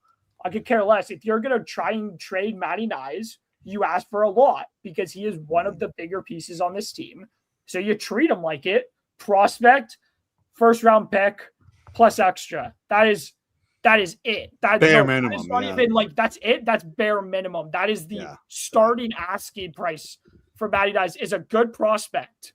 A good to amazing prospect. Here. I'm hoping a first round pick plus. That is the starting point. That is the end of the conversation. If you don't at least start offering that, you walk away from the table. That is the only way you even start to consider trading Matty Knives. If it's anything less, it's a joke. Anything less is an underpay for Matty Knives at this point. That's the only way to even start. You don't shop him, but if somebody offers that to start, you have the conversation. You have at least the conversation about it. Yeah, I hope. I'm sad because I really like Matty Knives, but because I love the kid. I think he's good. I think he's just having a bad year. Like, of course, everyone is, but I don't know. They're saying, did you wait too long? Because you could have literally traded him for Mikko Rantanen last year. Yeah, nice. I wouldn't have done it. Personally, I wouldn't have done it. I would have. Maybe, but do I just want to add? Young players get traded for young. Okay, yeah, but you're not trading him based on his production now. You're trading him on what he is, on what he could be. You still ask for a lot. He's a young player. I just want to add quickly. Sorry, Dan. Everyone says Knives is having a worse year. I disagree with that. I think he's having a good year. He had 58 points last year in 78 games. This year he's got 51 points in 60 games. Because it's very comparable. What's worse is he's a minus 15 versus a plus 7. And this year he has 16 goals versus last year he had 29. But this year he has 35 assists. Last year he only had 29 in total. So the thing is we're seeing a different Matty Knives this year. We're seeing Matty Knives who before was a goal scorer and now we're seeing him more as a playmaker. So I don't think that he is worse. I think he's just a different type of. Thank you. I think he's a different type of player, and because he's so physical and he's so big, if you really want to rebuild this team, I say you trade him. I say you get a couple first-round picks. I say you trade Easton Cowan at this point. Sorry. So I'm sorry to interrupt everybody, but Connor Garland is being traded to Columbus. I want to see if you guys can guess. Dan, Jacob, guess really quickly. Nobody answer in the comments. If you guys answer in the comments, you're fired. I'm telling Jacob to kick you all. I won't kick No? Okay, guess. Hurry. No, Jacob, damn it. Don't read the board. Go. First round pick and a bag of tomatoes. Okay, Dan, hurry up. Mason Mossman. No, it was for a second and a third. Oh, okay. Okay. Well, so never mind just the pushing for Connor Garland. They have acquired. It's not official. Yes, they have acquired. Well, I'm just letting you know what I just saw. That's all I'm doing. Oh, it is official now. Who's reporting it, Adam? It's on Sportsnet. It was Pierre LeBrun. Popped up 5 minutes ago. That was just what it was. That's just what it was. Like, I just saw Pierre LeBrun had just said, I know the trade is official, but that's the only person I've seen so far giving the what the package is. I still don't see it like confirmed. I'm still seeing so I'm just letting you know that's just what I saw. So I'm just adding the caveat that that's only what I just saw. What did you say? TSN has made it official as of 11:49 that Blue Jackets agree to acquire Connor Garland from the Canucks for 2 draft picks from Pierre LeBrun. So a second and a third. The what I just saw was the second and the third was the potential picks. I don't know if it's true yet. It's just one person. The only person I personally trust with trade information is Elliot Friedman. That's it. That's the only person I trust. He may have a lot of issues. I won't get into it because Jacob will kick me off if I do. He has a lot of issues, but I do fully trust him with information coming out about the NHL. If you know his issues, but I won't say it because I'm a nice person. I would. No, I think you trade Easton Cowan. We were just talking about what the trade was for Garland here. That was just a question.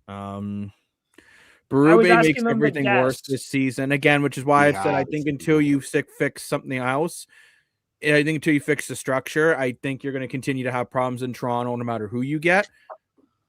Not a fan of Freeman, but he's definitely connected. He's very connected. Oh, yes. Lane is a big fan of Elliot Friedman, apparently. Lane, are you? Like, are you really? Yeah. How big, Lane? How big of a fan are you? Do you follow him home? Yeah. Yeah. Whoa! Oh my god. I kid. Wop.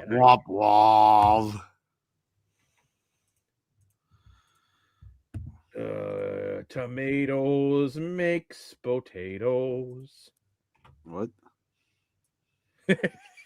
I love to confuse Dan. By the way, Pierre LeBrun's Twitter still has a picture with Bob McKenzie. That's very, very young-looking Bob McKenzie, actually.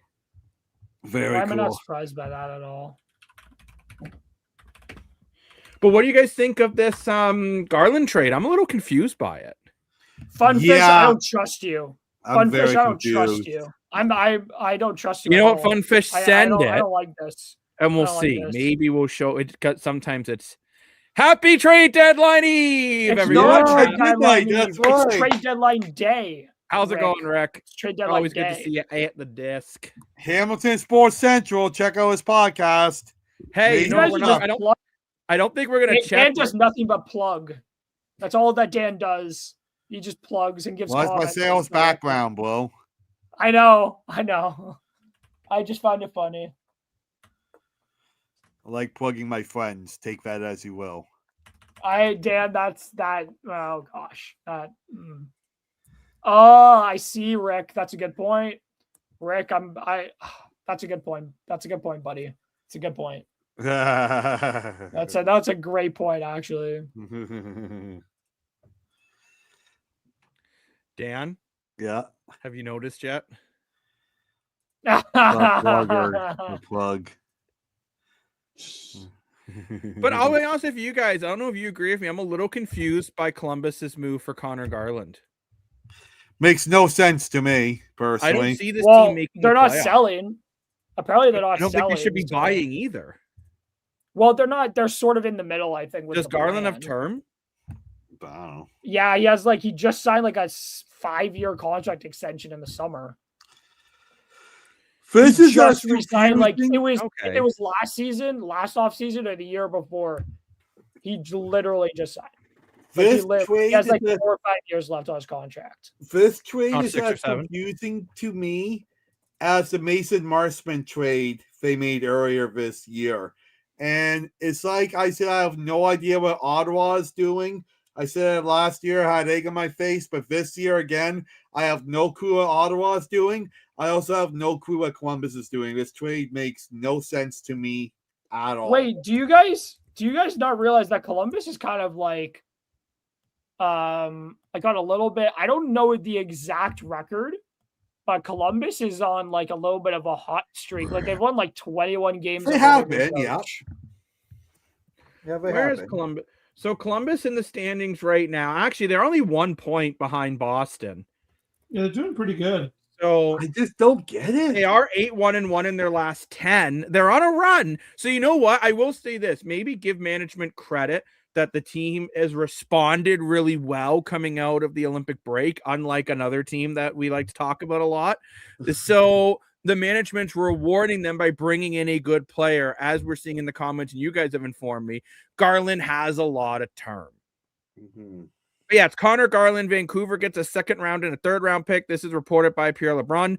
If this is 101,000 trillion% confirmed, it is. I really like this trade for Vancouver. Yeah. Because I think Vancouver just needs to get, you talk about Toronto needing assets. Vancouver needs assets more like desperately because they have all their top players want out. So they have to rebuild. And the only way to rebuild, I think, for Vancouver is in the draft, which their GM has said they want to bring in more Canadians and more local boys who want to be there. So I think this is a smart decision here. And for Columbus, since he has term, you're getting a really good piece. I didn't think we'd be on for this long tonight, but hey, I'm happy there's lots of comments and everyone's rocking and rolling with us. So thank you. Oh, it's been a great episode. Thank you for new viewers and we gained a couple new subscribers tonight. We're getting tons of great comments from everyone. Hopefully getting some likes and shares as well. I haven't been able to check that yet live on air, but if you please give us a like, really appreciate it, and a share. Thank you. I finally found the record. So they are under Rick Bowness. The Columbus Blue Jackets are 12-2-1. Damn. They are playing great under Rick Bowness. So I don't know why they wouldn't. Like, maybe they don't make the playoffs this year, but like, I think it's I understand the move because I don't think it's worth it to sell when your team's playing great. What message does that say to your team? Like, it may not be for this year, and maybe they don't make the playoffs. Maybe they do find a way to squeak in, but I think it's good that they're at least trying to not be bad, and they're continuing to try to push their core forward. Mm-hmm. I think it's a great move because not even like a month ago, nobody expected it. I think a lot of people maybe expected them to be sellers because they weren't playing great. But Rick Bowness has turned it around and they're playing great at the moment. Like, I think this is a great move.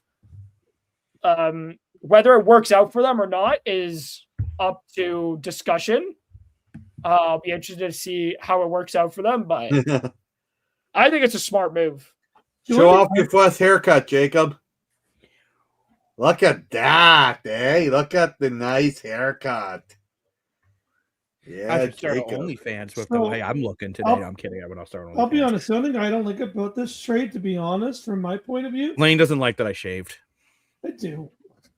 The only thing I don't like about it is the second round pick is so later on, like it's a 2028. Keep the cap on. So far away. Yeah, that's true too. Yeah, why is 2 years down the road? That's crazy. I love this trade personally. I absolutely love this trade. I thought you said you didn't like it, Jacob. I thought you said I you love it for like Vancouver. I love it for Vancouver. That's 3 drafts away before you get a second-round pick. You're 3 drafts away. No, I'm just kidding. I'm with Lane. I don't like the trade for Columbus. I don't like the trade for Vancouver. Why? I love the trade for Vancouver. I don't like it for Vancouver. Oh, well, I guess I'm the only one who likes it for both teams. Hold on. I like it for Columbus. I like being different from all you guys. So yeah, for sure. I just think it's dumb getting draft picks so far away because they have no idea what the team's going to be like that far away. It's a second, so who cares? It's a second. Who cares? What at what point it's at? Yeah, you basically won't Vancouver know that could trade until the for day of the 15 draft. rounds. You know what? Maybe they're hoping it's going to be RJ Celebrini. So there you go. We got someone agrees with you, Adam. Good move for both teams, in my opinion. But I want to go back to Rick's comment here. Curious to see what Winnipeg trade with Buffalo, what the return is for Stanley and Luke Shen. So right now we don't know what the return is, but we are hearing potentially. Remember, both of these players were scratched tonight or last night, technically. Whatever. Luke Shen and Logan Stanley potentially are both going to the Buffalo Sabres. Lock those windows. I'm still trying to find the return. I know people say I'm not paying attention. I'm just trying to find the return. No. We're not sure what the return is yet. Trade has not been confirmed, but as soon as it is confirmed, if we're not on air anymore, I'll be posting it to the social media. Yeah, this might be it. This might be it. I'm not question here.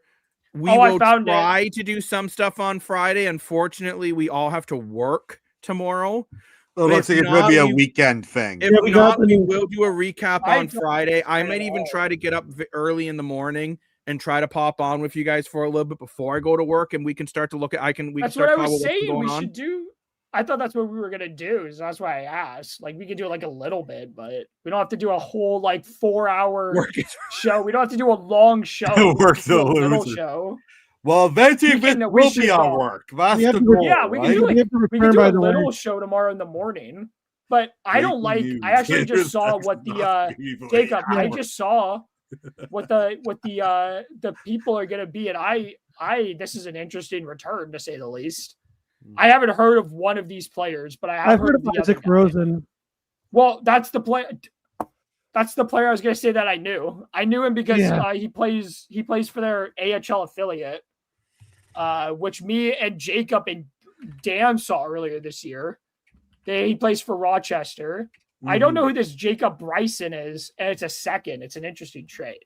Yeah, so it's for a 20-year-old Isaac Rosen. 20-year-old pending UFA Jacob Bryson. He's 22, Rosen.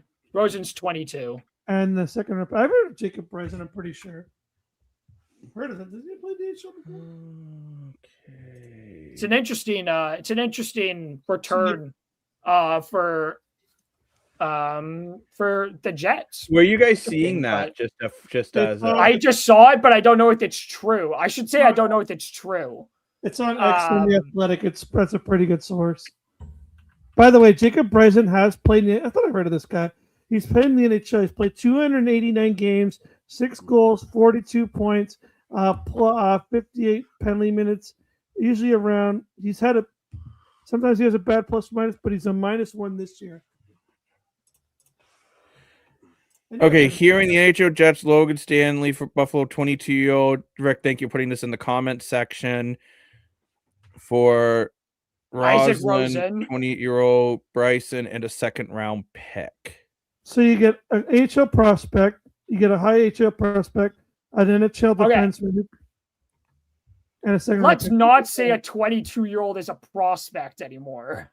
He still is. At 22, you are no longer a prospect. I think you are. I think that should be a new rule where I don't think after the age of 20, 21.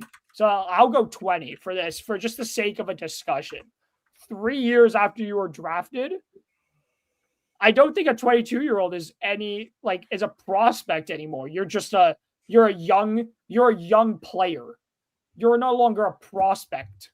I don't think I think 18, 19, 20 I don't think he's a prospect. I don't think a 22-year-old is a prospect. You already know what the 22-year-old is. You know what a player is. Well, at 22. It depends though, because Kaprizov didn't come in the NHL till he was what, 24. I don't think he was a prospect when he came in. Look how good he is. Kirill Kaprizov. Never agree with Adam. Kirill Kaprizov played at probably the second best league in the world at whatever age he came over. He wasn't a prospect at that point. And he also wasn't like he was a seasoned veteran when Kirill Kaprizov came over because he had been playing KHL hockey for, I don't know how old he was when he came over, but he must have been playing for like 5+ years in the KHL. Like he was a seasoned veteran. Like he was not a seasoned, I shouldn't say a seasoned veteran, but he was a vet. He was basically a vet at that point because he had been playing in the second best league in the world at the KHL for like 5 years at that point when he came over. Like, it's the same thing with Panarin. When Panarin came over at 26, wherever he was, he'd been playing for like, well, not a decade, but he'd been playing for at least like 8 years when he came over in the K. Like, I don't think that's of course, that's a completely different situation, but that's just what I wanted to say. If you take off Bryson, their D-core now consists of Dahlin, Power, Byron, Samuelson, Stanley, Kesselring, Timmins, Shen, and Metza. So do we see Buffalo now with all that left-handed defenseman? Do you think they're going to make another, maybe trade out one of these big left-handed defensemen and improve the forward group a bit tomorrow? Yeah, I think it's a possibility for sure, 100%. After they didn't get in on Thomas, there's no way you're going with this many left-handed defensemen. Well, I don't think. I think the thing is that I think when they were getting Parenko, who played on the right side, I believe. I thought Parenko was left-handed for some reason, but I'm pretty sure he played on the right side. If I'm not mistaken, I could be wrong on what hand what side he played on, but I think it's fine. Because all these players have proven, like the players, like two of these players don't play on their strong side because Dahlin, Power, Byram, and Samuelson are the top 4. Two of those players don't play on their strong side anyways. That's so true. I think it's only one other player. Well, like, anyways, there's only 2 other left-handed guys. If those guys, like Stanley and Bryson, aren't going to play together, it'll probably be either Kesselring. I think Kesserling's in their bottom 6 right now. I think in that bottom pair right now.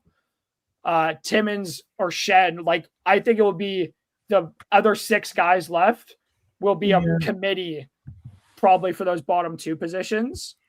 But I don't think they need to go and improve their right-handed side anyways, because 2 of the guys have been playing there and have been fine. Like, I don't think it's a big deal. I also don't know. Forward? I don't know if they'll go. I don't know what they'll go off. I don't think so. I don't think they'll want to trade any of those. Like, Stanley and Bryson aren't going to get you anything anyways, and they're not going to trade one of their big 4 anyways. So I don't think it's. They just got Stanley. They're not going to trade any. Well, it doesn't matter. It doesn't matter if they got him or not. They're not going to. They're not going to get anything for him anyway. So what would have been the point? They're not going to trade Samuelson. They're not going to trade Byram. They're not going to trade Power. They're not going to trade Rasmus Dahlin. So just to answer Funfish's thing here, you get Luke Shen not for his stats. You don't get him because he's flashy.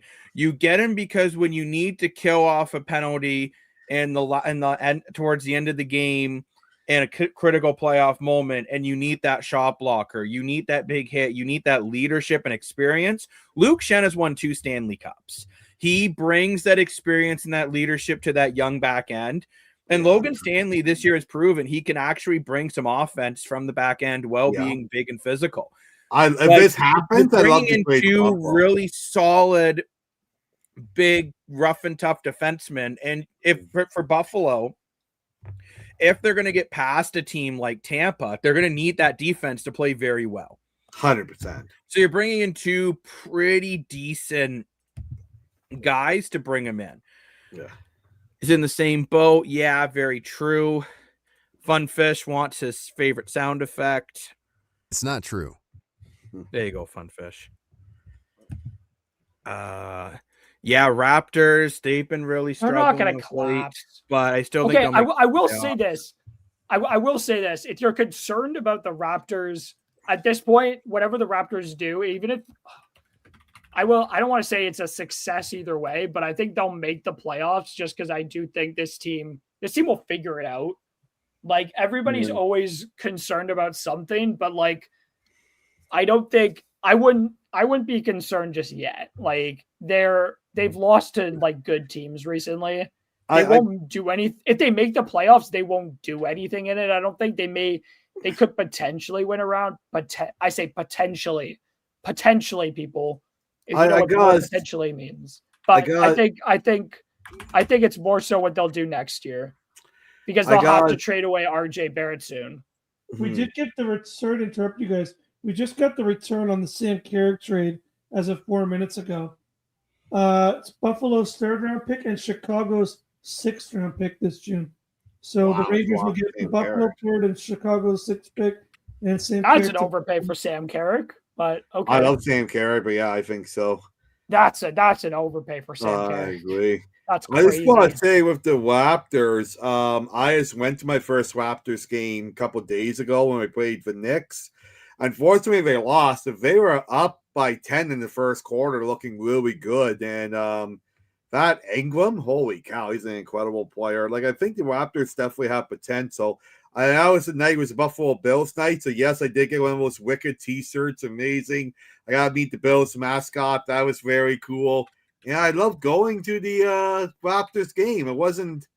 It didn't have the same emotion to me as a Leaf game or Argo game because that just means more to me because of my history. But the overall fun of the experience basketball game, I really enjoyed. I would definitely go back.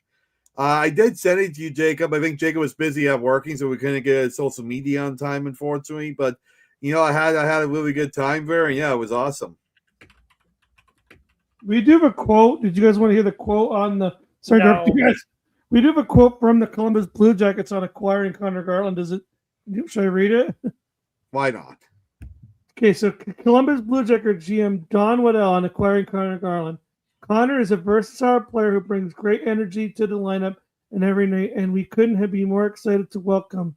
He is a tremendous character and plays a reliable two-way game. Will be an important part. Wayne is frozen. Frozen in time. Uh-oh. Okay, Lane's back. Oh, I was frozen again? No, you're good. Can we read it? Sorry about that. You're good now. Oh, because maybe I'm reading from a different window. Am I still frozen? No. You're good now. Okay, so GM Don Waddell said, acquiring Connor Garland. Connor's a versatile player who brings great energy to the lineup every night, and we couldn't be more excited to welcome him and his family to Columbus. He has tremendous character and plays a reliable two-way game and will be a reliable asset for us for now in the future. I mean, it all makes sense. I just don't get the trade personally, but that's just my opinion. Sorry if I keep freezing. I don't know why that's happening. No, all good, bud. You're good now. Sometimes. Raptors don't play well against teams higher than them in the standings. You know what, That's though? true. You just got to make it into the dance. Because I'm going to tell you this now, Brendan. If you thought the Raptors, I of course don't know what you thought the Raptors were going to be, but if you overestimated how good this Raptors team was because they acquired Brandon Ingram last year, then you were sorely mistaken. This Raptors team is not complete. They're still young. Right. Brandon Ingram's the only one who's actually, I think, played. Scotty Barnes hasn't played a playoff game. Jakob Perl's played playoff games before. Same thing with BI. But BI's barely played playoff games. If anything, I think they've been playing games. If we're going to include that, then I think Scotty Barnes has played one. But like this, I didn't think you did. But like this Raptors team, the best is getting in. That's all they got to do. But this team wasn't going to really do anything anyways. We have some It's a big concern that they don't play well against teams higher than them, but that's something they'll have to learn. This is all a learning experience for this team. We got some comments here about the Malkin incident, which Adam was bringing up earlier in the show. Maybe you guys missed that, but yeah, Malkin was given a game misconduct for the slash, but Darlene didn't leave the game. I don't think Malkin will get suspended personally. I know he probably should, but I don't think he will. Yeah. But I will say I'm a little surprised how many trades have been happening. Well, if you follow people, if you're trying just to watch like the TSN Trade Center, they're all in bed. We're not in bed because we're crazy. Dance the plug. Should I read the scores? We've been up for almost 3 hours. What the heck? Yeah. Should I read the scores? Jacob, I will say, if any of you guys need to log off, you can log off, but I'm going to keep staying on for a bit as trades are still coming in. Jacob, I'm surprised you didn't cut us off at 2 hours because that seems to be your favorite cutoff time. Is 2 hours. We're getting a lot of. All the time we get any comments. Let's go. If the Leaf player did that, they'd be getting suspended. Yeah, for sure. I agree. You can't do that. Yeah, I don't really care what team you like. Yeah, he should definitely get suspended. If he doesn't, then George Perio should get fired. Like, that is crazy. Yeah, last 5 years the deadlines have been really slow. So yeah, I think this year, like we've always seen so many trades happening today. When did we see a trade at midnight, the trade deadline? Like never, right? Yeah, I think usually the off season starts leaking in around 8 a.m. Right, exactly. So I think because the off season has been so slow this year, I think we will be very busy on trade deadline. We've already seen 3 moves on trade deadline day. So, right. Just unfortunately, we'll be busy tomorrow. I'll be busy on Saturday. Maybe we will do at some point in the weekend. I'm sure we'll do a trade deadline recap. Rather be Saturday evening. I don't know when it'll be, but I'm sure we will do over the weekend because I'm busy Saturday. But you guys are around, maybe you guys will do it. I don't know. But I'm sure we'll figure something out. You need to sit there all day just to see trades at 5 p.m. When I was younger, my mom was, Jacob was testified this too, because we have the same mom, funny enough. Our mom would let us, our mom was the best. She let us skip school on trade deadline day because it's the best. 3 p.m. was the deadline. It is 3, but trades will still leak in until about 5. Exactly. Yeah, 100%. Yeah. So, yeah. Well, that they'll just be announced later, but they haven't. Range one out. Yeah. So I read the scores. But I do want to break down this trade a little bit more here from the Buffalo Sabres. They're getting Logan Stanley, Luke Schenn. Pierre LeBrun has now also reported it. And it will be Isaac Rosen, Jacob Brenson, and a this year second round pick. I will say this: I think Winnipeg. I don't think Winnipeg got enough. Yeah, I don't know why Winnipeg did this trade now when there's still time. Luke Schenn should be bringing in more multiple Stanley Cup winner shutdown defense. So Jacob, I will say this. No, so Jacob, can I say why I didn't think it's not that it's not enough. It's not. I just don't think, I think getting Rosen in a second is good. They probably add in another pick, and I think that's better than Bryson. But I don't think, and I will say this, don't get mad at me, Jacob, but him being a multi-time Stanley Cup winner doesn't mean you automatically get more just because you've won 2 Stanley Cups. Ooh, I think what he brings, his play brings, what Luke Schenn is probably worth more than a second, or Rosen, who he hasn't really stuck in the NHL. So that's one thing. I think maybe that's worth more if you're really talking about it. What he brings is probably maybe worth more, depending on why you're bringing him in, of course. But I don't think it's something that Winnipeg should lose sleep over. I think they probably could have gotten more, but let's be honest. I don't think it's too bad of a haul. I don't think it's Jacob. I also think your opinion is skewed because of how big of a fan you are of Luke Schenn. I think your opinion on Luke Schenn, your opinion is very skewed on him, and you just you'll hate this trade no matter what they got. That's my opinion. I think you would have hated this trade unless they got a first for him or something. I thought Luke Schenn is worth at least 2 picks and a decent prospect, like a second and a third and a prospect. I agree. What I would have wanted for Luke. That's probably what they could have gone, but I think because they're packaged together, that's why it may be less. Is because they're packaged together. I just think this is a trade I would have made maybe half an hour to the deadline, not now. That's all I'm saying. Exactly. No, I agree with that. I think Winnipeg wants to do more than just this trade, so they want. And I also got to say, Winnipeg fans, just be happy because Zach Claros restructured his deal. Wait, so, Jacob, hear this out. Maybe there wasn't too much interest in Luke Schenn. There wasn't. There was. There was quite. Okay. I've been reading about there were quite a few teams interested in Luke Schenn. Okay, that's why I said maybe there was. Guys, Jacob, Dan, I want you to really listen. Just stop. I want you to listen to the words I am about to say. Are you guys listening? Yes. The word is maybe. I suggest looking it up in a dictionary and learning what that means instead of jumping always down my back about things. You guys do this constantly. You don't listen to what I'm saying. I said maybe. I should be Luke Schenn. I want apologies. I want apologies, Jacob and Dan. I'm already Brock Nelson's agent. Well, Jacob's a good agent. Jacob should have been a lawyer or an agent. I'm not going to get an apology for you guys jumping down my back over nothing because you guys misheard what I said, like you always do. You, all three of you, and even the comment section, everybody's always jumping down my back because you misunderstand what I'm trying to say.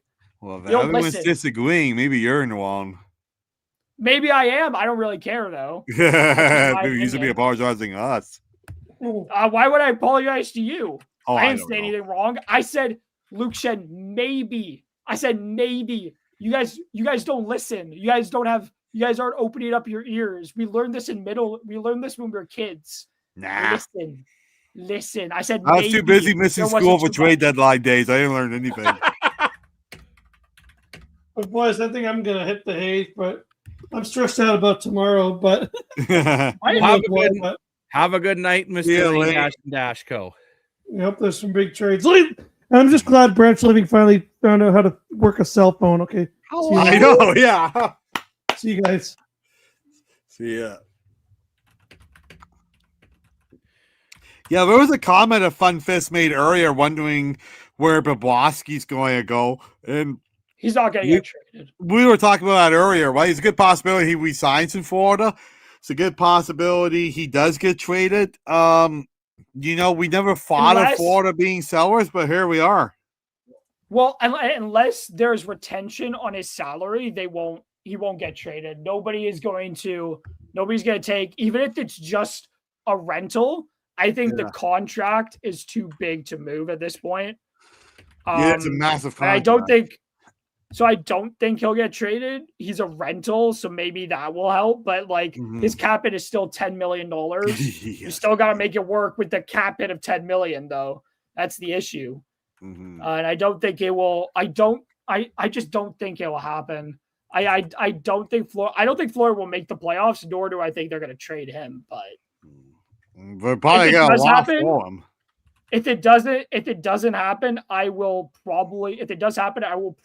Jacob's gonna hear me losing my collective mind at work tomorrow. If it happens, I will probably just go and lie down for a couple hours, and be just so confused. Oh, I like this comment, and unlike Brady Tkachuk, I can read this comment. I don't know. I don't think he'll be they're going to trade now. Brady. I think that's an off-season thing. But I did say, I don't think it's traded at all. If you saw the report about it we posted, I do think Brady Tkachuk very possibly could get moved this off-season. Okay, I'm going to ask you why. I want you to say why you think he's going to get traded. Because he's made an ass out of himself in front of this entire country, and the team's the nation's capital. I think to be the captain of the nation's capital, you need to have everyone goes on about Matthews being an asshat. Brady Tkachuk has been 1,000 times worse than anything Austin Matthews has done. And would he walk around in his underwear? And can I finish, Dan? Sir. I would much rather have someone walk around in their underwear than act like Brady Tkachuk. And I think if you're Ottawa, you want to remove the cancer from your locker room because let's be honest, they've been having a lot of problems. And I do feel that Brady Tkachuk is part of the problem, not the solution. So I could see Brady Tkachuk being moved in this offseason. Am I saying is it going to happen? I don't know, but I could see it happening. I don't see it happening just because I think he won't get traded just because he is captain. See, I think I disagreed when he was named captain. I thought it should have gone to Claude Giroux. Yeah, I disagree when they named him captain. I don't like the guy at all. I don't like him personally. I don't like him as a player. I hate the way he plays. I hate the way he looks. I hate the way he talks. You sound like Kendrick Lamar. I just want to. Yes, I hate the way that you talk. Funny enough, that's exactly the way I feel about Drake. And I love Drake. Come at me, Drake fans. But I love Drake. Jacob, you got to cut Adam, fight that and send that to me. Cut that and send that to me because my best friend is a Drake fan. I love Drake. He says to me, cut that and send that to me. Jacob and I'm his best friend. But you're not my best friend. First choice to take Jacob isn't. Jacob. Oh my gosh, Jacob. You got to get over that, man. Nope. Okay. You got to get. You were out of my own life. Okay, you weren't even my third choice, Jacob. You were my second choice. It hurt. My first choice was my friend Adam. You've met my friend Adam. Yeah, but you can't take someone with the same name. It's too confusing. Does Drake even still exist? Well, actually, funny enough, me and my friend Adam, we didn't even go by our own name. Like we just went by nicknames or like our middle names or something. Body turned into a ghost. Troy McGuire got bit by a spider. See me. But yeah, I don't think he'll get traded just because I think Ottawa thinks he's a part of their future, and I don't think the move's gonna go. If they do trade him, I will love it because I despise that man with a burning passion, and I would love to see Sens fans collectively lose their mind over him getting traded.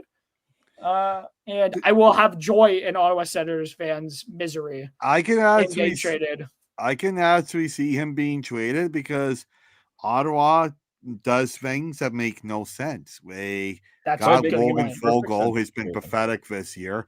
They traded David Perron, who's been good this year. They traded Josh Nolan and Nick Cousins. That made no sense. That made perfect sense. Team just doesn't make any sense to me whatsoever, so I can actually see this. But I want to bring back a convo. Is anyone going after Sergei Bobrovsky? And I mean, I don't think Montreal can afford him. Neither can. The only thing I wonder. Just give up Josh Anderson and Brandon Gallagher. Now, boom. Hold on. Wait a minute. This trade won't happen, but I'm going to tell you a trade that I would love to see happen. Okay. Okay.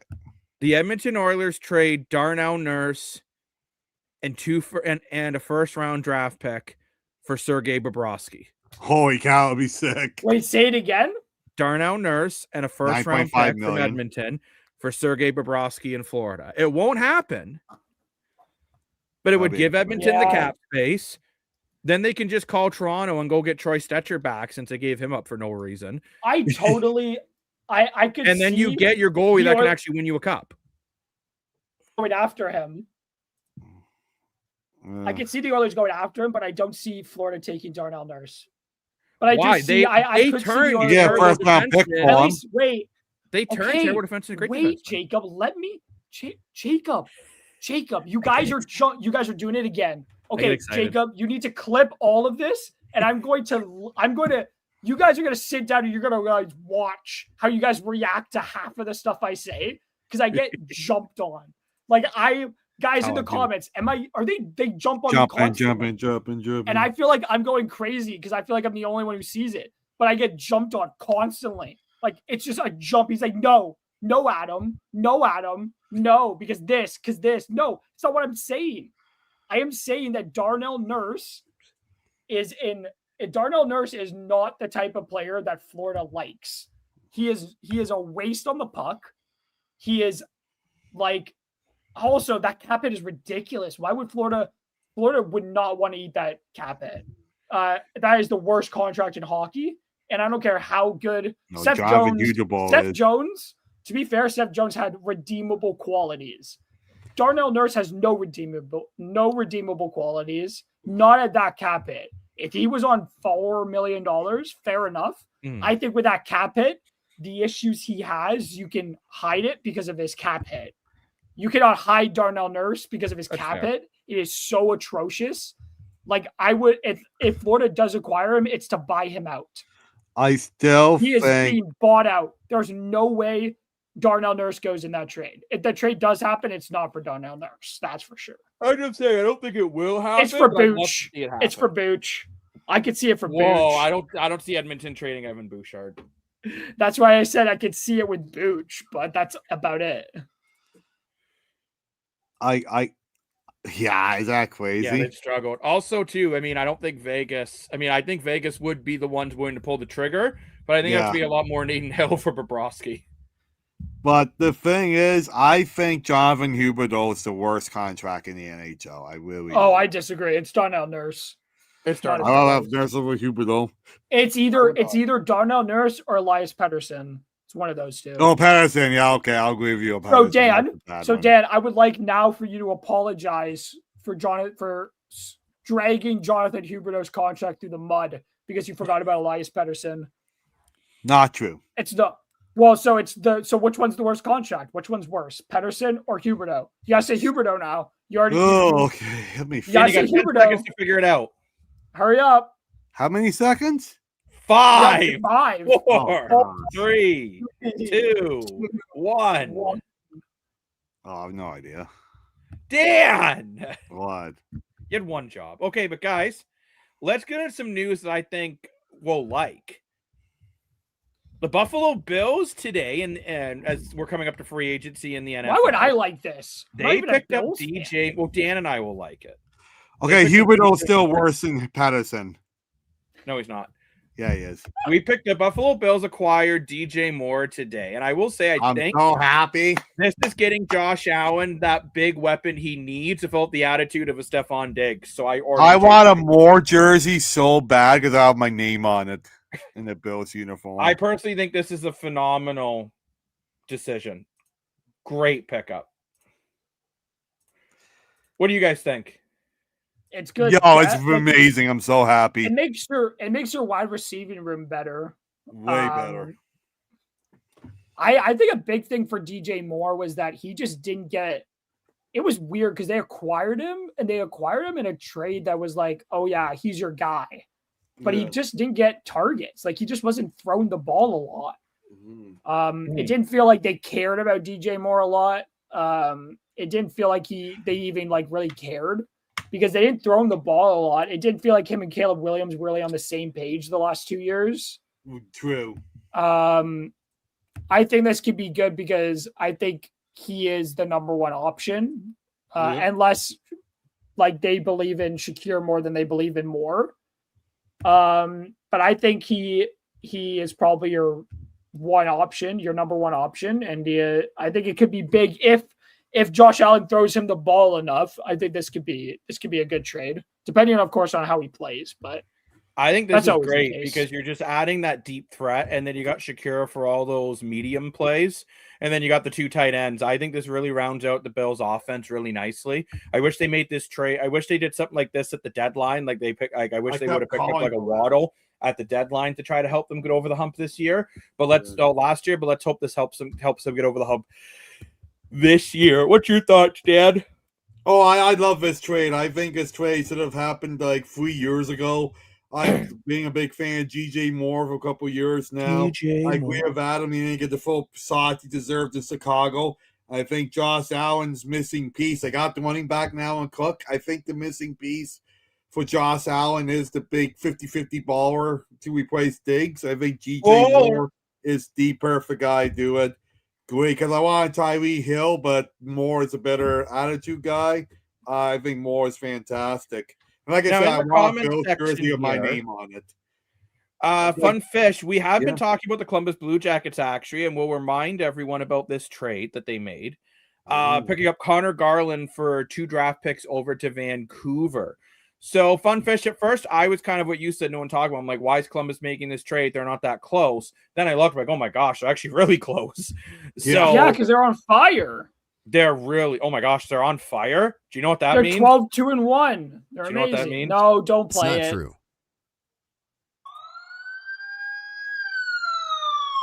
on fire. Someone needs to call them. Shorty call 911. Fire burning on a dance floor. Too loud. Oh, Too loud, I can do a bass head. I just did it. But this is an interest. Again, I'm curious now. Like, why don't we get in this a little bit? Do you guys think Columbus is done? No. I don't know why, but no. Well, Dan, you say you don't know why, but as Funfish is saying, Columbus has been one of the biggest shocks in the NHL this year. I give and I don't really, think they deserve. Okay, even if they disagree. Even if they make the playoffs, are they going to do anything past the first round? I don't think so. I disagree that they're a shock. This was a good team heading into the season. I didn't think they'd be this good. Even after the loss of Johnny Gaudreau, like I thought they would be closer to the playoffs because I thought this team. I didn't think this team was any worse. Like I don't think they got worse. I thought they were a little bit of a disappointment before they got bonus in. Mm-hmm. But I don't think they're really a shock because I kind of expected them to be in and around a playoff spot this year. This team is young and it's like continued to grow. I don't think they're that I don't think they're amazing. I don't think they're bad, but I think they're about where they should have been this year anyways. Okay. I don't know. I wasn't expecting Columbus to do much this year. And to be honest, I didn't realize they were this hot coming out of the break. Mm-hmm. Like, I think it's impressive what they've done. And I mean, considering too, they were starting to build a core around Gaudreau and then, the very unfortunate passing. I thought it was going to take them longer to rebuild. And as Funfish is pointing out, they're 11 games over 500. Yeah, like this is actually like if they were in the West, if they were in the West, if they were in the Pacific, they'd be ahead of Edmonton. Yeah, literally. Right. So it's one of those things where for Columbus, they're actually, Dan, the more I'm looking at this, I know you say you don't know why they're buying. I think Columbus isn't done yet. I think they're going to make another move. I think they will. I just don't agree with it. Who they're going to bring in, but I don't necessarily think they're done with trades yet. Mm-hmm. That's all I'm going to say. I don't think they're necessarily done with trades. I mean, there still are some really big names on the board, obviously. Huge, yeah. Huge names. So, I mean, I think for Columbus, you got to be feeling like I think management's doing the right thing by being like, look, this team's played really well. Let's bring them in some support so they can try to win some more games. And, we look at some of the names on, this is the first 16. Maybe Columbus goes for a guy like Bobby McMahon to try to sign him, like maybe like a sign and trade, right? Like a young enough guy that is still going to help your team in a couple years, but can still help you now try to get over the hump. Yeah. I don't know. I'm actually really thinking now maybe Columbus actually needs to be a bit more aggressive. I don't get it still. But Dan, why don't you get it? Like, I'm confused. Because it's like, I don't care who they bring in. I don't care if they bring in like whatever. I just don't see this team making it past the first round. I really don't. Why? I don't know. They just don't have any depth. Like, I like the fact that what if they add depth? Everything. I got Zach Werenski, and then what? Like, I like the fact they brought in Charlie Coyle, but he's not going to win you a Stanley Cup by himself. I like Boone Jenner. Again, he's not going to win you a Stanley Cup by himself. Mason Marchment's been a fantastic fit in Columbus. He's not going to win you a Stanley Cup. I don't know. You look at the powerhouses now.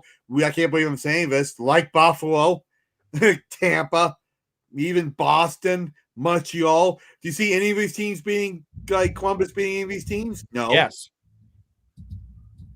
I don't think Boston is. I think Boston's a bit of a fraud.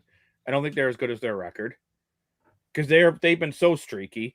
Columbus, Boston, if they squeezed in, they'd probably be playing either Tampa or Carolina, which is a tough task. That's a tough task for anyone, right? But I'm just saying, I think if you're Columbus, if you can bring someone in that can make you better now and in the future, I think you're doing it. Maybe they take the gamble on Patrick Laine, depending on how much Montreal wants for him. Did he play in Columbus at one point? I don't remember. I think he did. Who? Patrick Laine. Who? No. Oh yeah, no, he did. He did briefly, there from Winnipeg. No, he played there for like 2 seasons. So Fun Fish is saying he doesn't see Morgan Riley going anywhere tomorrow. Well, technically today, because it's Friday now. We've been on for over 3 hours. Good for us. Yeah, that's crazy. Yeah, I don't know if Morgan Riley going or not. It's one of those things where we kind of got to wait and see. I do wonder if this is more of an off-season decision. However, I've heard the San Jose Sharks and the Chicago Blackhawks are both very interested in Morgan Riley if he's available. So, Jacob. Hello, Adam. Jacob, I want you right now, without knowing, because you don't know, how many seasons do you think Patrick Laine was in Columbus? What, 3? Nope. He was there for 4. Oh. I was going to say 4. He never played more than 56 games, but he was there for 4 seasons. Basically, he played most of 2020, 21 in Columbus. 21, 22, 23, 23, 24, and then he was traded to Montreal. Adam, it's amazing how you can talk without your lips moving. Yeah, it's because I was over on another screen, Jacob. I know, I'm kidding. It's called magic. But no, I don't believe you. He thinks OEL and McMahon are both 100% gone. Yeah, they're both being traded tomorrow. I think you're more likely to see McMahon traded than OEL, as much as I predicted Bobby McMahon signs an extension by noon. He's not signed. He's not going to sign for under 5. If he's not going to sign for under 5, trade him. 4.5 over. I'm not 4. paying him more than. I'm not paying him more than $5 million. I'm not paying him. I don't even want to pay him $4 million. I would say $4 million is my cutoff for Bobby McMahon. He's never scored more than 20 goals in the NHL. He's nearly 30. No. Is Stammer going? I think Stamkos. Nashville. I only see him to Tampa.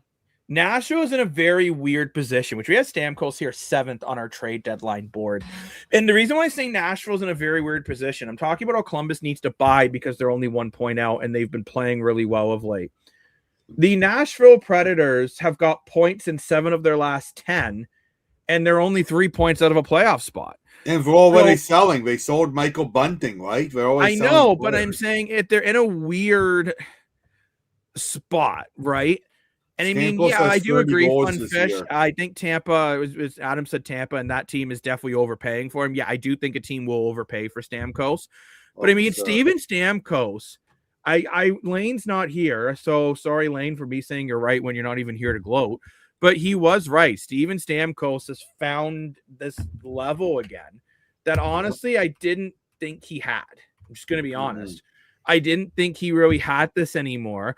And now Stamkos has 30 goals in 62 games. Oh, it's crazy. He's got, now mind you, still only 49 points and a -18. I'm not saying but I mean, he has found his scoring ability again. Last year, he only had 27 and 82. And the year before that, he had 40 and 79. This year, he's got 30 and 62. He's having a pretty good season. And I will say, if Tampa can find a way to swing it, I don't know who Tampa sends over to Nashville. I really would have to look over their roster. I still think Tampa wants some help at defense with Hedman having a lot of injury problems this year. Couldn't even go in the quarterfinals in the Olympics. Yeah. So I know Hedman is banged up, and I think Tampa wins their championships more in defense and goaltending. But yeah, Stammer, 3 more goals than Crosby, but Crosby's got a lot more points. Yeah, for sure. Does Pittsburgh go try to get Steven Stamkos? I mean, he's playing better off Austin Matthews. Oh my gosh, Dan! Dan, no, he's not. Yeah, he is. He's not, Dan. Oh my gosh, statistically in every category, he's not. Besides a goal, he only has 4 more goals than Matthews. Matthews is a higher point per game, better plus minus, better at face-offs, more block shots, higher shooting percentage. He's not. I'm sorry, but you're either drastically over exaggerating Steven Stamkos or not knowing how to read Austin Matthews' stats because you're biased because you don't like the guy because he danced in his underwear when he got $10 million. I do know how to read on like Brady Tkachuk, so I am overestimating him. Congratulations. Thank you. Crosby and Stammer together would be epic. I do agree that it probably won't happen, but I'm just saying it'd be cool to happen. I can dream. Adam, do you think it's okay if I dream? No, I think Okay. it's. I think it's. You heard it here disgusting. first, guys. Adam just wants me to sleep Jacob? even less than I do. No, so no dreaming. I said you could sleep, no dreaming, because I think it's disgusting. I think it's highly inappropriate, and I think Jacob, it's downright criminal. Downright criminal to downright. Jacob, you gotta go like me. How I sleep. I sleep dead. There's nothing happening up here. There's nothing happening when I'm awake. I was gonna say that's not just when you're asleep, bud. There's nothing going on up in my head. You know, it's just a rabbit, no, not a mouse running around on like a wheel. That's it. That's all that's happening up here. There's no linear thoughts.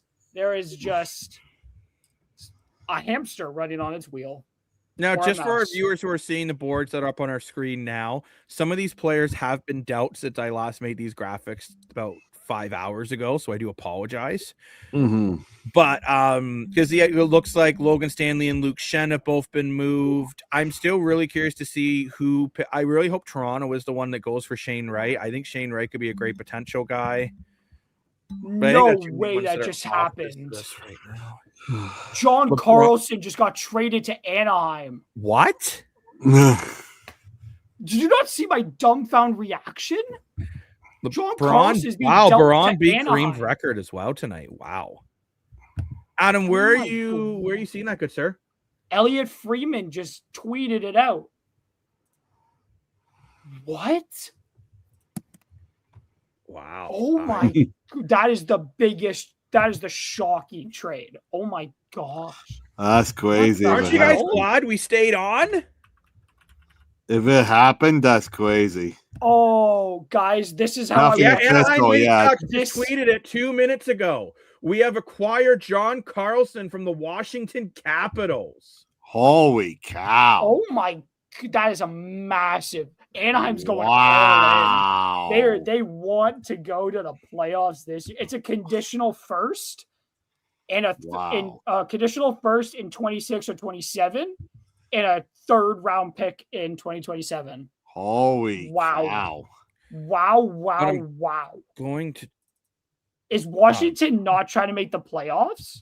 I think they're selling. That's why they got rid of Nick Dow, which I think is a big mistake. What's the here's the trade information? This is right off the Anaheim Ducks website and Twitter feed.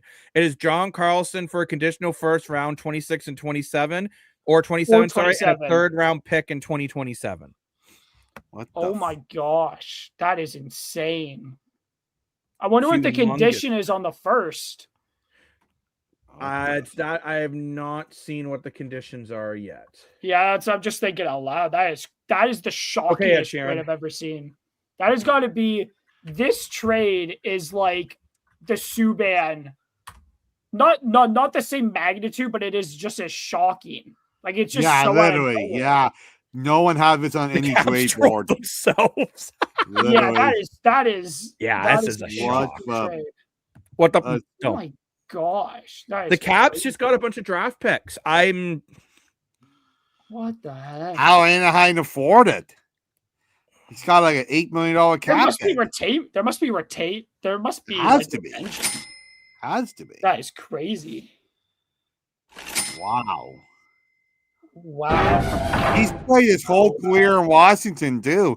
He must have had no move clause. This doesn't make sense. He wants to win. Wow. There has to be more for the Caps. I mean, it's all over. It's right on the NHL stuff. It's on the Ducks website. This looks legit.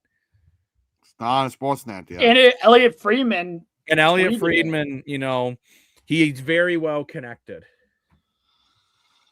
Wow. That's a shocker.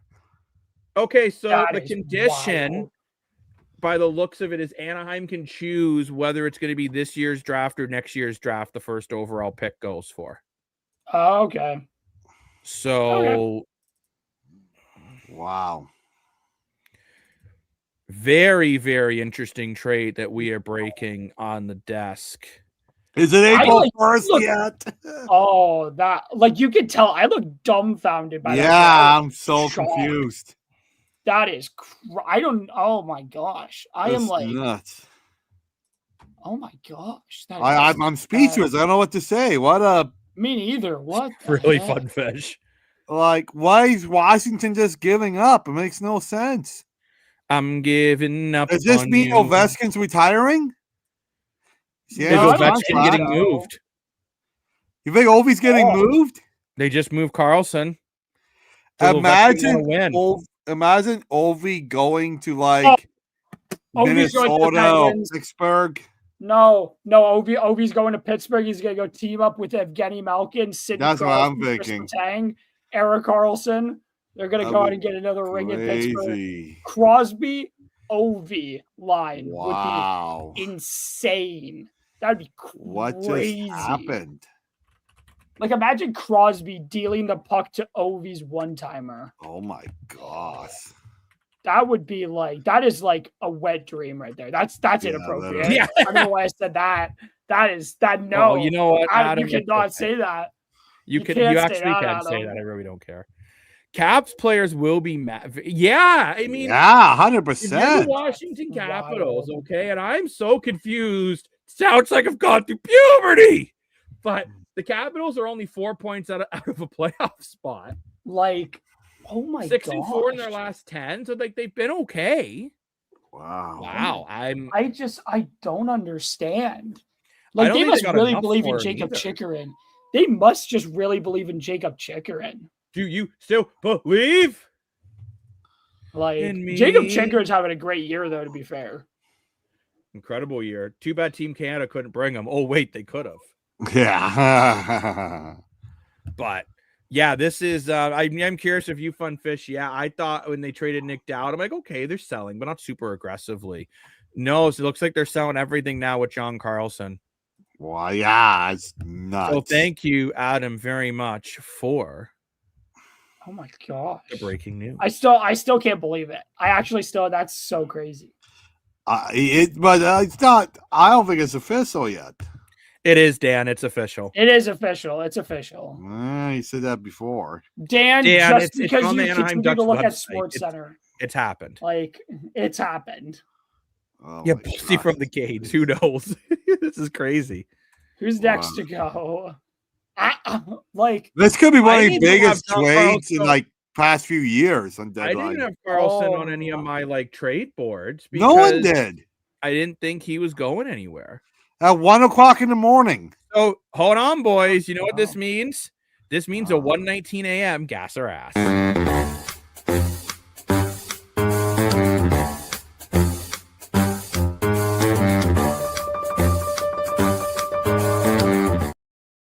Fun fish, this is our long form show here.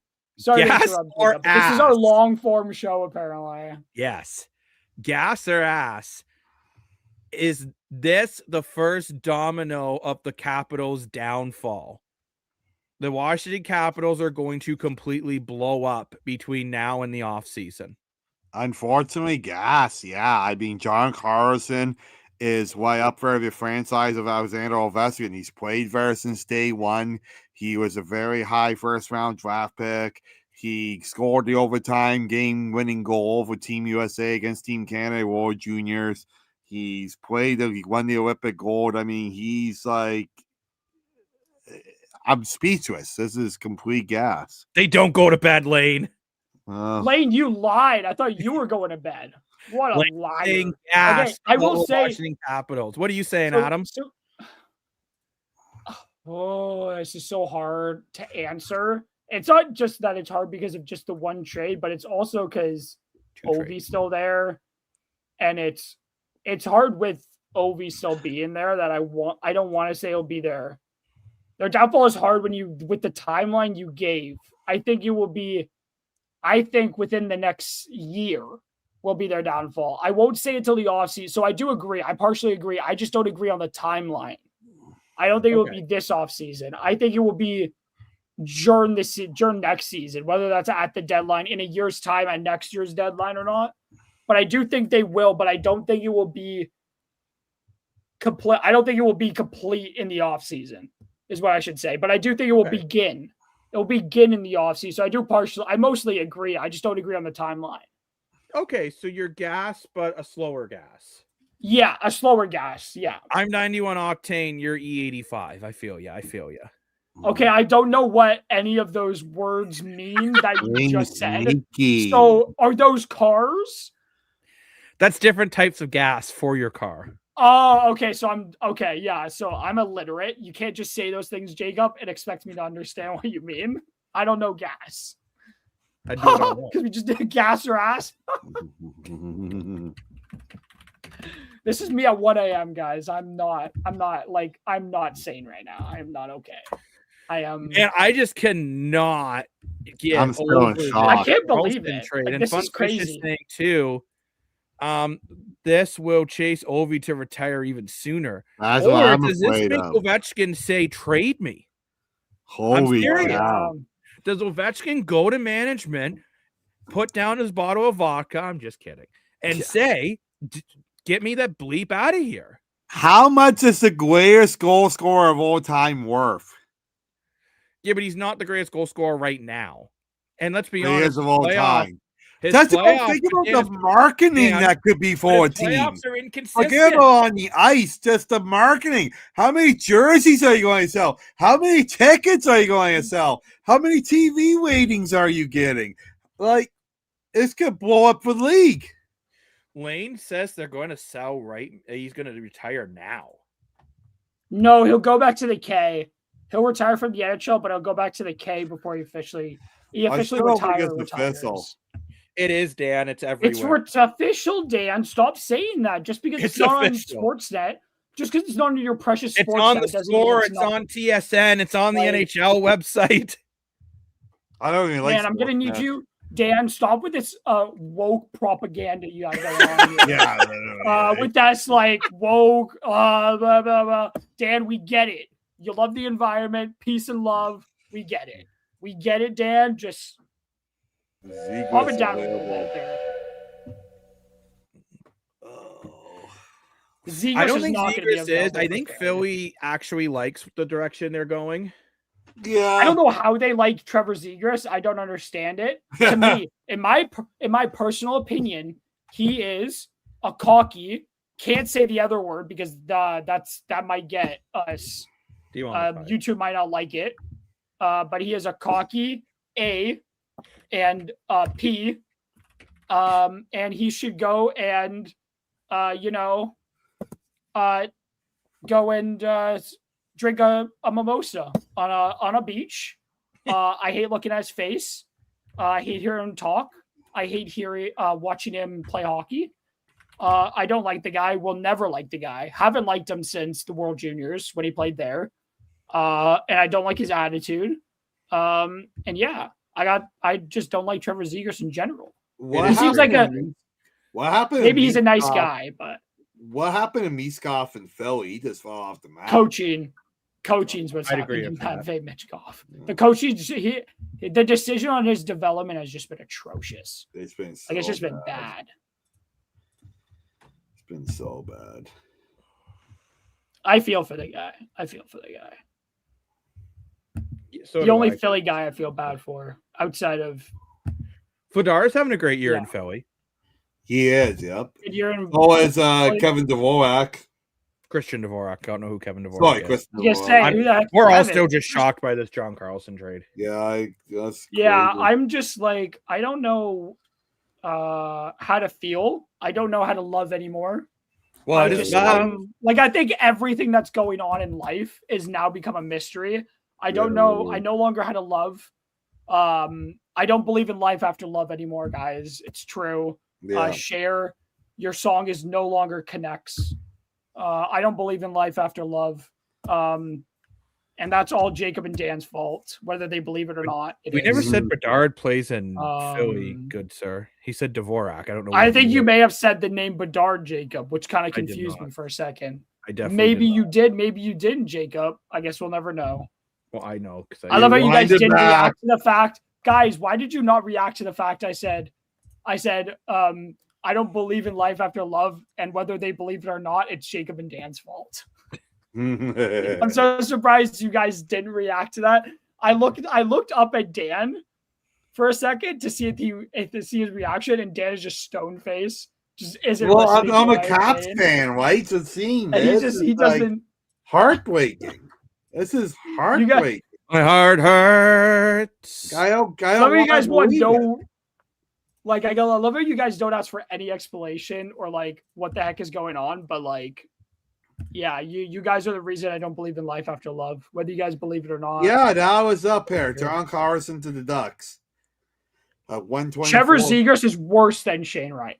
He is worse than Shane Wright. His attitude is worse than Shane Wright's. That I believe the craziest trade I've like seen in like a very long time.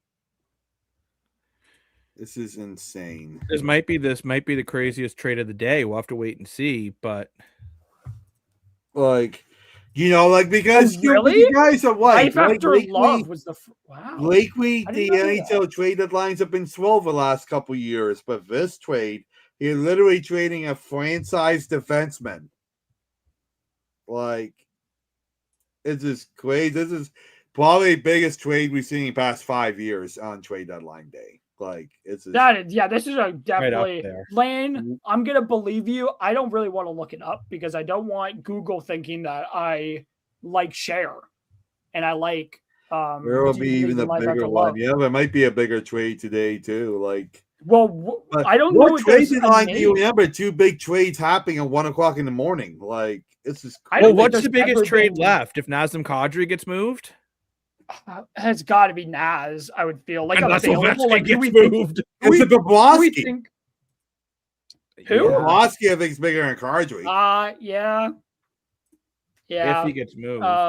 I don't care, Lane. I'm gonna call it life after love. If I want to, I'm gonna do it. Cher picked the wrong name for the song. I am correcting Cher on what the name of the song should be. It is life after love. Because that makes more sense than Believe. Nobody knows that song is called Believe outside of you, Lane, of course, because there's a bigger song probably called Believe. Believe? And Jacob and Dan are just letting me go on this rant about Cher. I don't get what Washington's doing. Like, what the? It's very confusing. 5, 4, 3, 2. If Ovi gets traded tomorrow, I don't think Jacob. I think I'm gonna like follow. Let's go break the internet. If and Ovi gets traded, I'm not gonna lie. I don't think I'm gonna be able to work tomorrow if Ovi gets traded. I think I'm gonna faint. I think I'm gonna go to the hospital. I think I'm gonna be in the hospital for a couple hours, and I don't know if I'm gonna make it out alive. That's an over dramatic reaction, but I truly think my brain will be melted. Yeah, literally. I'm just still stunned about this one. I mean, we also just quickly we do have some more information on the Sam Carrick trade. The Rangers got a 3rd and a 6th round pick. I'm shocked they got that much for Sam Carrick. But I do love this trade for Buffalo. Like adding a scrappy 4th line center like this. I love Sam Carrick as a Maple Leaf. I wish they kept him a bit longer. Yeah, we think Seeing White could be available. But I'm still just stunned about this trade. Yeah. This trade has broken my brain for tonight. This morning. Fun fact, Lane has sent us a novel. I used to have a tape of the Backstreet Boys concert on a VCR, and my mom accidentally overtaped MTV's Like Songs of the Night, and it came. Oh no! Oh no! Actually, I was watching. Speaking of Cher, he'd bring up Cher. I was watching an episode of Hotel Hell, which is Gordon Ramsay trying to save hotels, and there was this hotel. Why is Gordon Ramsay trying to save hotels? Because they have more airtime. So because they have kitchens in them. Now, but hold on. Jacob, but there's no Jacob. We can't move on from this. No, Jacob, this is the point. No, Jacob, this is where the conversation's going. I'm very confused. Why is Gordon Ramsay, a chef extraordinaire, going to go and help fix hotels? Look it up. It's a great show. No, Jacob, this is what I'm focused on now. I'm sorry. This is where the conversation. This is where I want to steer the conversation towards. Kind of like with a lot of back in the back. This is crazy news. Okay, go on, Jacob. I won't. But there's this episode where this hotel owner thinks she sounds like Cher and just sings everywhere in the hotel, like built stages. She bought the hotel because she wanted to sing in front of people, and she can't sing. And she can't sing. Why would you buy a hotel? Just buy like a concert. This woman was nuts. If I could turn back time, I would find a way. You know, you can sing in front of people at a bar, what? Maybe we need to start reacting to shows like that on the Analyst Desk. Oh, so Jacob, I have a great idea as well. I might as well Fun just fish, now. No. Fun fish. Don't leave. Fun fish. No Have a good fun night, fish. Bob. Okay. I gotta leave soon too. I gotta exam at 8 a.m. Why do you have an exam at 8 a.m.? Because that's when they scheduled it, because they're idiots.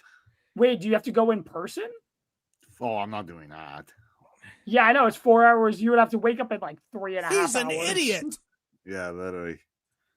No, but my idea, Jacob. Lane, you said you were going to bed. I'm so confused. Yeah. Okay, Jacob, can I Go pitch ahead, you my idea? Okay, my idea was I think this is a cool idea. We could revisit old trades slash old playoff series, and like we could talk about them. That'd be pretty cool. We could react to them, which I think could be interesting. I think the trades is a better one than the playoff series, but that's just my opinion. Lane said his voice gave up. Lane, I don't give up on you though. Never gonna give you up. Never gonna let you down. And I'll be around. I don't remember the rest of the lyrics, but Bird you. Thank you. Never gonna give you up.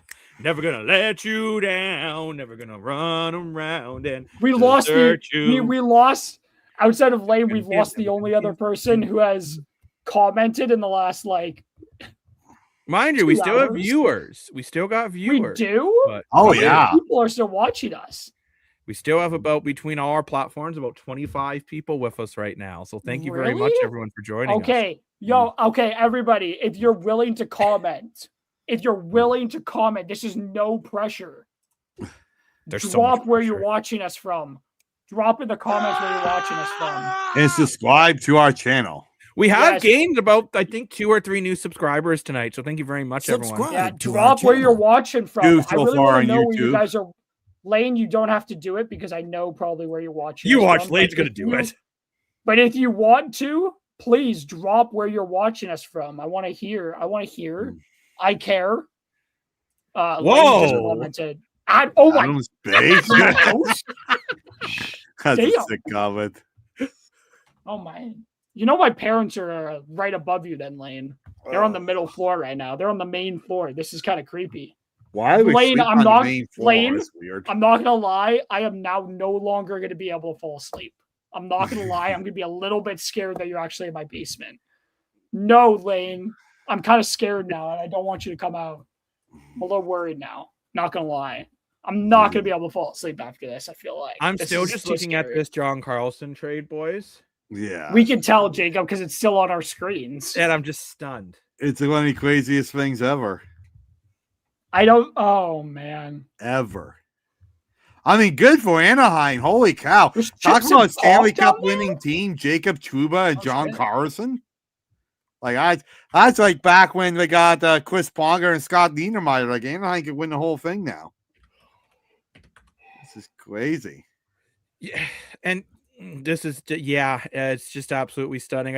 I honestly thought the biggest trade of the day, truly, was going to be tonight at least, was going to be either the Garland trade or the Shed and Stanley trade, just because a couple really big pieces. But apparently these GMs just aren't going to bed tonight. I guess because they only got to 3 o'clock.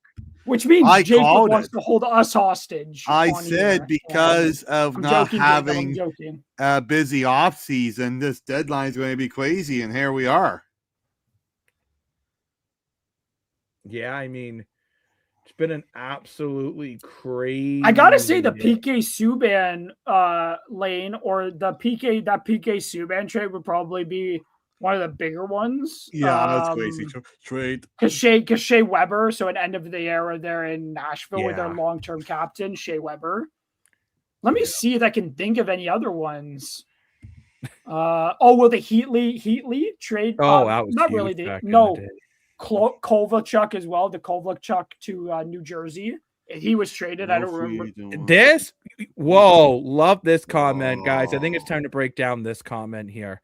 Because we've talked about this quite a bit. Adam and I have argued with Dan and Lane about this, and I 100% agree with you, PSF1. I do as to well. The desk. I believe you're never new viewer. I totally agree. It is really hard for Toronto to bring in new pieces because of the way they treat. And I even take this back all the way back to Phil the Throw Kessel. Yeah. And I could also take it back. I don't know, Dan, you'll probably remember this, but Leaf Nation at one point even turned on Curtis Joseph, saying he wasn't good enough against Carolina because Cam Ward was a little bit better. Yeah. And you look, they've turned on Curtis Joseph, Phil Kessel, Dion Phaneuf. For some reason, not Matt Sundin. Everyone just loves the Swedish meatballs, I guess. And then they turned on Wendell Clark at one point. They turned on Dave Anderchuk. They turned on now Austin Matthews, William Nylander, Mitch Marner. Like, does this make players second guess signing in Toronto? And I think it does, between the tax bracket. I was going to say, I think it's a tax bracket more likely. And just quickly, PSF1, if you enjoy the content, before Dan does this, I'm going to ask you if you can subscribe to our channel. And we really appreciate, we do these roundtables discussions all the time. Lane Dashco's in here all the time too, who's just quoting Hannah Montana at the moment. So good to see you, Lane. And Lane ran out of vocal cords, but we did not. We've been on live streaming for over 3.5 hours. But I do, but thank you. Also, drop where you're watching from. Drop where you're watching from if you want to. I'm curious though, guys, about that topic. Do you think that is why maybe Toronto sometimes can't land the big fish? Yeah, yes, I think it's definitely a part of it. I fully agree. I think it's the biggest reason why. I don't think it's really the tax bracket. I think that's a reason, but I think the bigger reason is the treatment of players in this city, whether it's the fans or sometimes band. Oh, Barry! Oh, of course it's Barry. Jacob and I are from Barry back in the day. Of course. You're from our hood. Dan, everybody know everybody. But Dan, the real question is, were you born in Barry though, Dan? No. Jacob informed me that he wasn't born in Barry. I was born in which always trips me up. It's very born in Richmond Hill. Oh, Jacob, was that where you were born too? I don't remember. I was born in Newmarket. Damn it. I knew it was somewhere Newmarket. But man, like I do feel though maybe Toronto, then it's tough for Toronto because if you have guys with no moves, they necessarily don't want to come to Toronto either. Well, born in the 6, yeah. Oh, very nice, very nice. Cool. Very nice. Cool. I am Borat. My name is Borat. Very nice. You are my wife. Cool. I'm born in Toronto. Very nice. The big TO. Or as Dan likes to say, the 6. I guess we were born in the States. Hot Drake.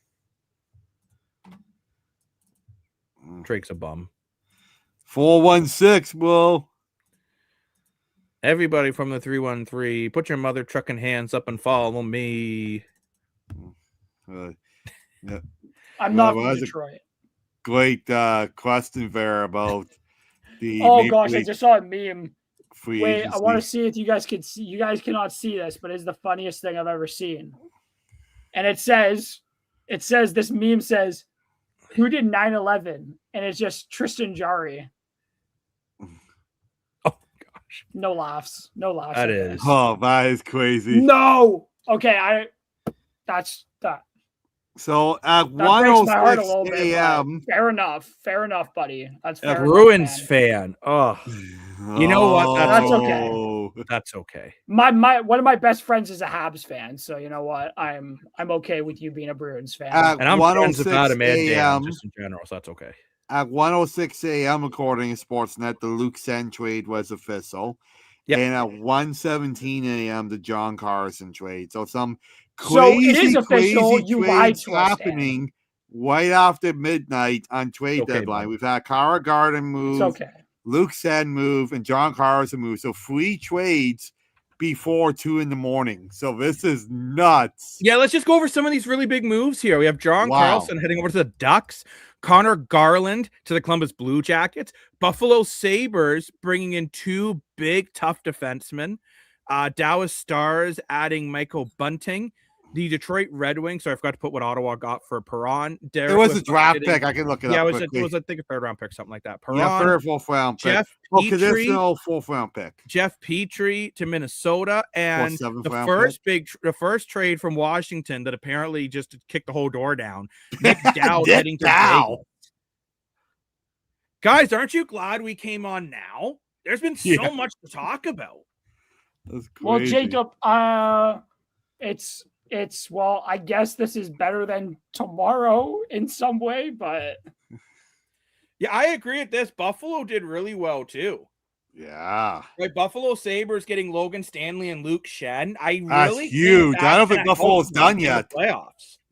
We also got Sam Carrick, which don't laugh. That's going to be a great trade. Getting guys like, I don't care what people say, getting guys like Sam Carrick, Luke Sen, Logan Stanley. Oh, I'm getting chills just talking about this. Getting those guys is what wins you Stanley Cups, and especially will beat you against Tampa. Because we were saying earlier in the evening how Buffalo will have to face Tampa and will they have a chance against Tampa. Well, now they do. I mean, it's crazy what they've done here. It's like, okay, Coke and Plinko, you don't want to come here? Hold my beer. We'll find guys that do want to come here. Like, crazy. Just please, Luke, do not look out a window. Okay, I just beg you, do not look out a window. But you keep your windows boarded up, boy, you got. So can we say now these trades Buffalo as a legitimate contender? Will we see Buffalo versus Anaheim in the playoffs of this point? We see, I still don't think crazy in the playoff final. Buffalo versus Anaheim, Stanley Cup final. Let's go. Who had this on the bingo card? You look, Lane's thinking the same thing as you. Yeah. Just make the Ducks the team to fear in the Pacific. I mean, adding Pacific's John a weak division. But as we're pointing out here, Logan Stanley 6'7". He's a big mother trucker. So's Luke Shen. They used to call Luke Shen the human eraser for a reason. Yeah. So, wow, boys, these are some really big moves. Crazy. This is still the trade of the day for me, though. It's got to be the John Carlson one. It's got to be. This is why up there with the Quinn Hughes trade. Like, this is crazy. Honestly, yeah. Like, it's got to be like one of the trades of the year. Okay, but I want to ask you guys here. Did any of you guys even think John Carlson was on the market? No, I didn't. No. I guess the thing is comparable with the Wantonen trade of last year. We knew Hughes was getting dealt, though. To be fair, we knew Quinn Hughes was getting dealt. Yeah, we didn't know Mikko was getting dealt, but we did know Quinn Hughes was getting dealt earlier this year. Carlson is more like, I agree, Dan. Carlson is more like the Mikko deal. Nobody expected Mikko to get dealt. No. So that kind of came out of nowhere as well. So, yeah. Very interesting. 100%. I mean, Stanley is going to be, I think Buffalo is going to defend by committee. I don't think it's going to be like a one tandem that really takes over, but Shen and Stanley will be a really nice third tandem / PK specialists. Don't forget with Buffalo, it's not like they have a weak defense. They have Lassem, Sundin, and Nolan Powers were like top defense. So like they just really need it for depth. And getting Luke Shen and Logan Stanley is the depth because they got the franchise defenseman. That's a huge piece a lot of franchises don't have it. They already have it.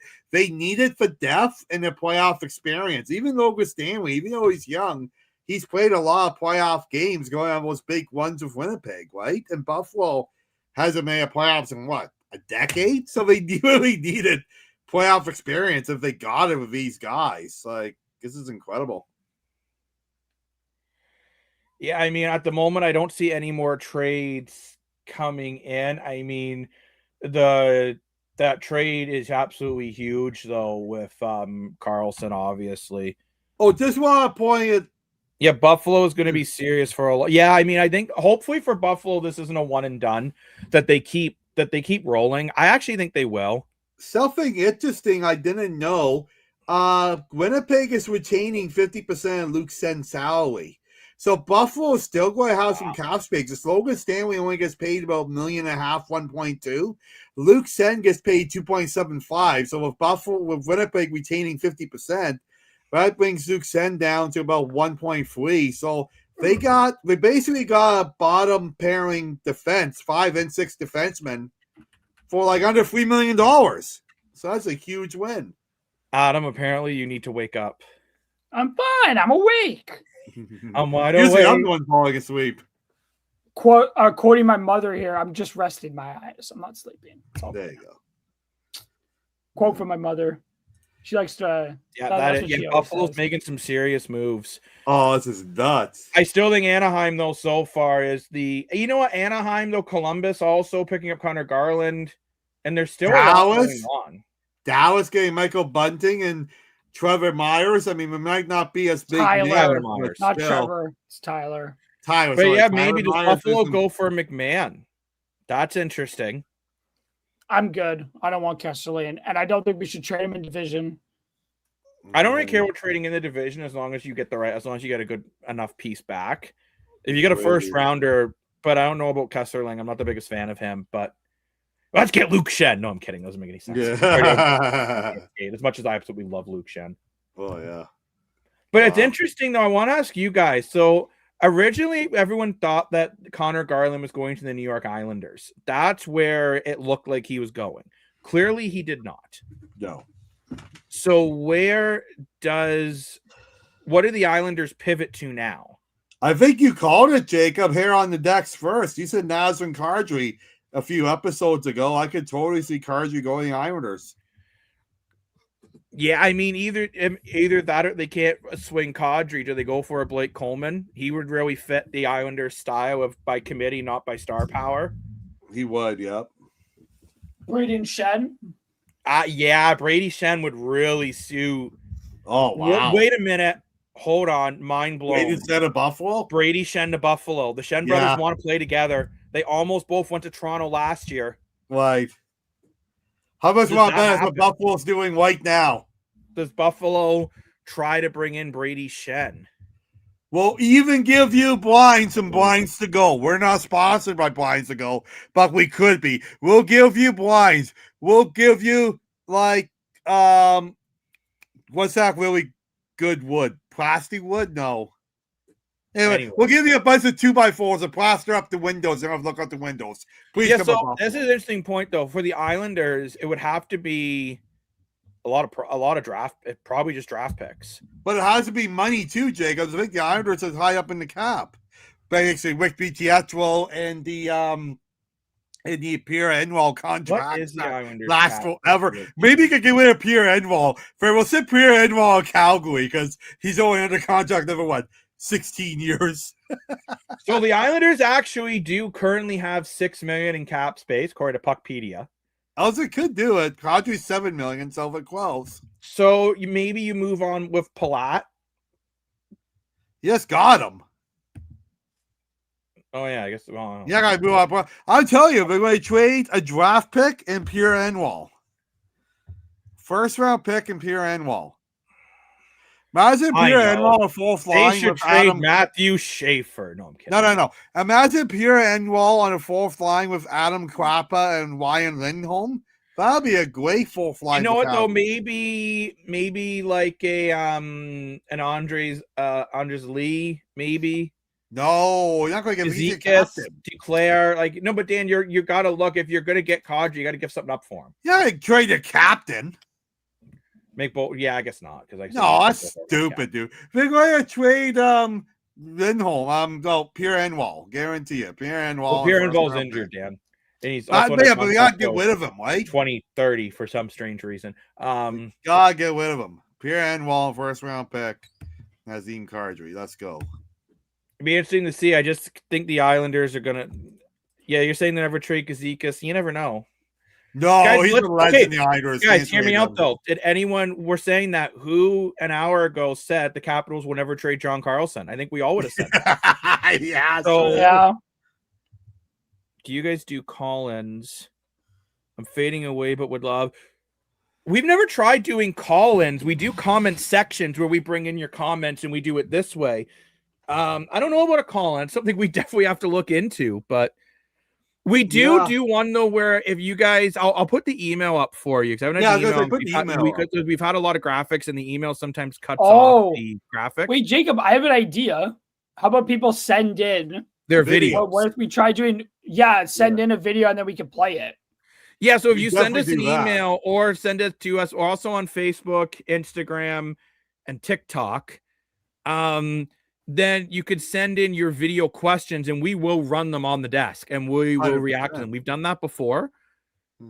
live call-ins are really tough to do. I actually work in television full time, but like they are not easy to do. But you can send us an email here at the Analyst Desk Sports Show at gmail.com, or you can send us a DM on our social medias. And if you have video questions, you can send in your video questions like that. And we do this a lot where we have conversations within the comment section. Yeah, for sure.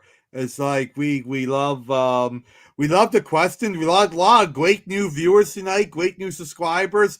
We had a new person ask about live watch around shows. That's something we've been working on. We gotta do. Also, subscribe to our channel. Lane and I have been doing simulations of different sports, trying to help predict and stuff. We fire up the PlayStation 5 for different things like that. So if that's something you want to see, definitely check that out. We got previous videos of that up. So let us know what you want us to do, and we can try new things.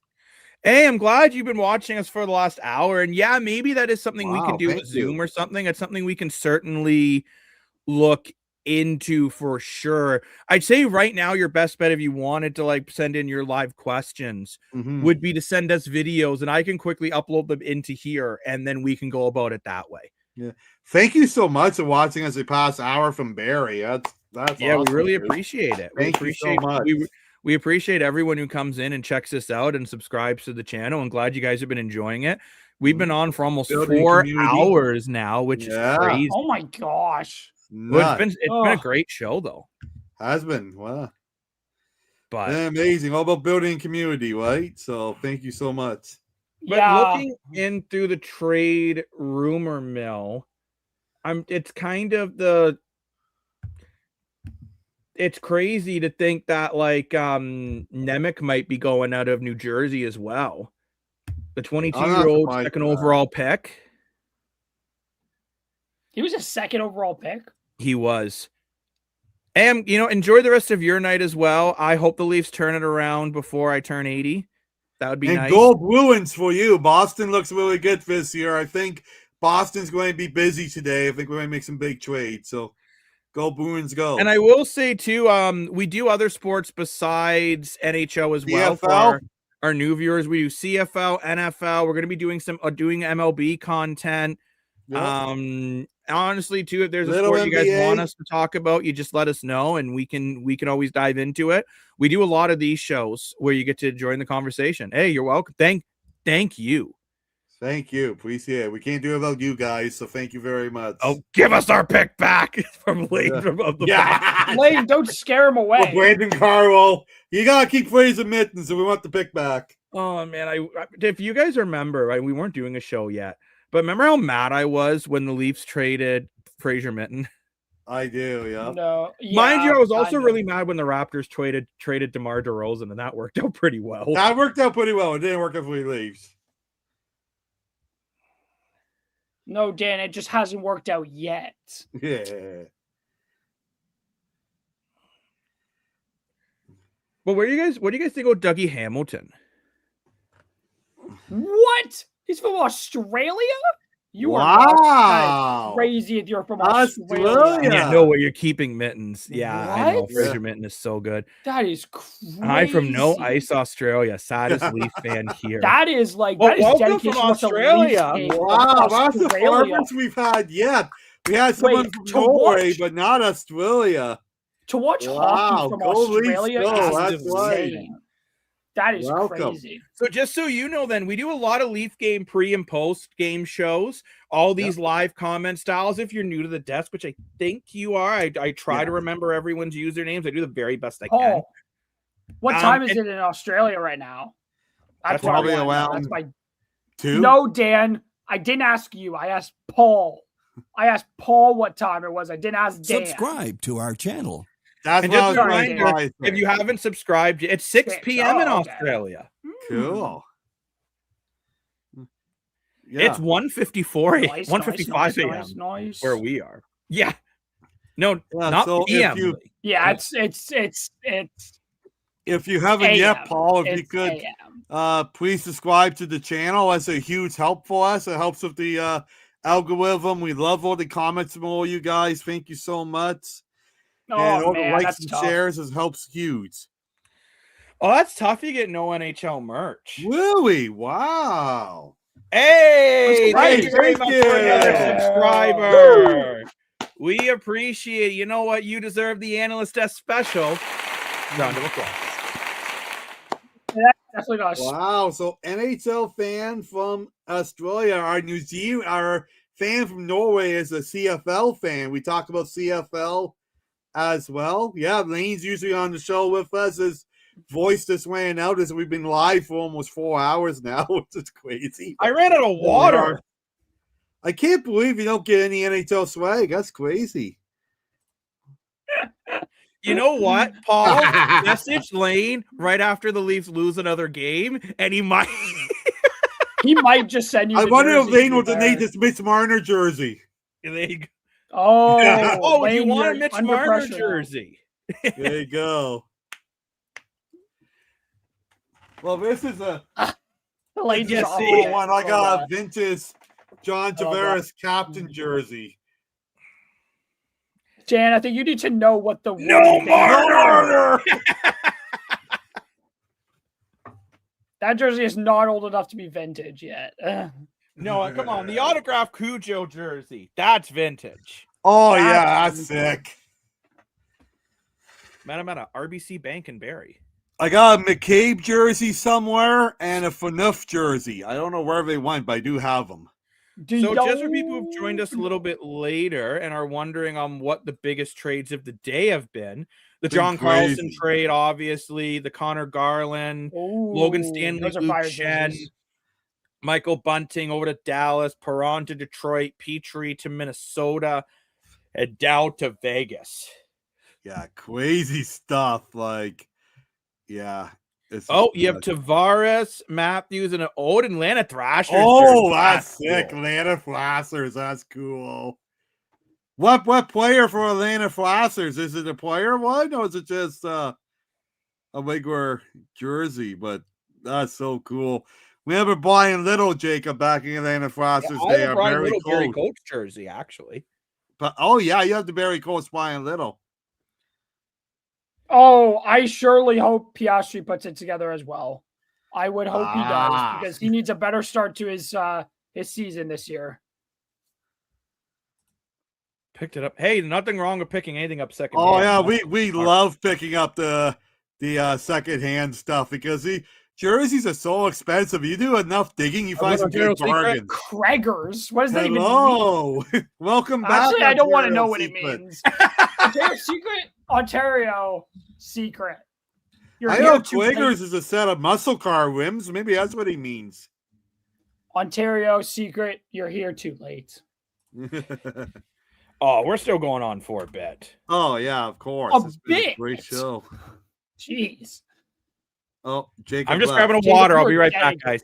Oh, I was right. Quaker wheels. That's what he was talking about. What the heck does that even mean? So I can't put the comments up. That's Jacob's job. He's grabbing water. But Quaker wheels are a special type of muscle car wheels of old cars. They're usually like chrome. Or they could be like a flat metal, and they come in different sizes and stuff like that. And they look amazing on the old muscle cars. You know, like the old cars from the 60s or the 30s and stuff like that. Yeah. Yeah. They're a classic, iconic whim. They cost a pretty penny.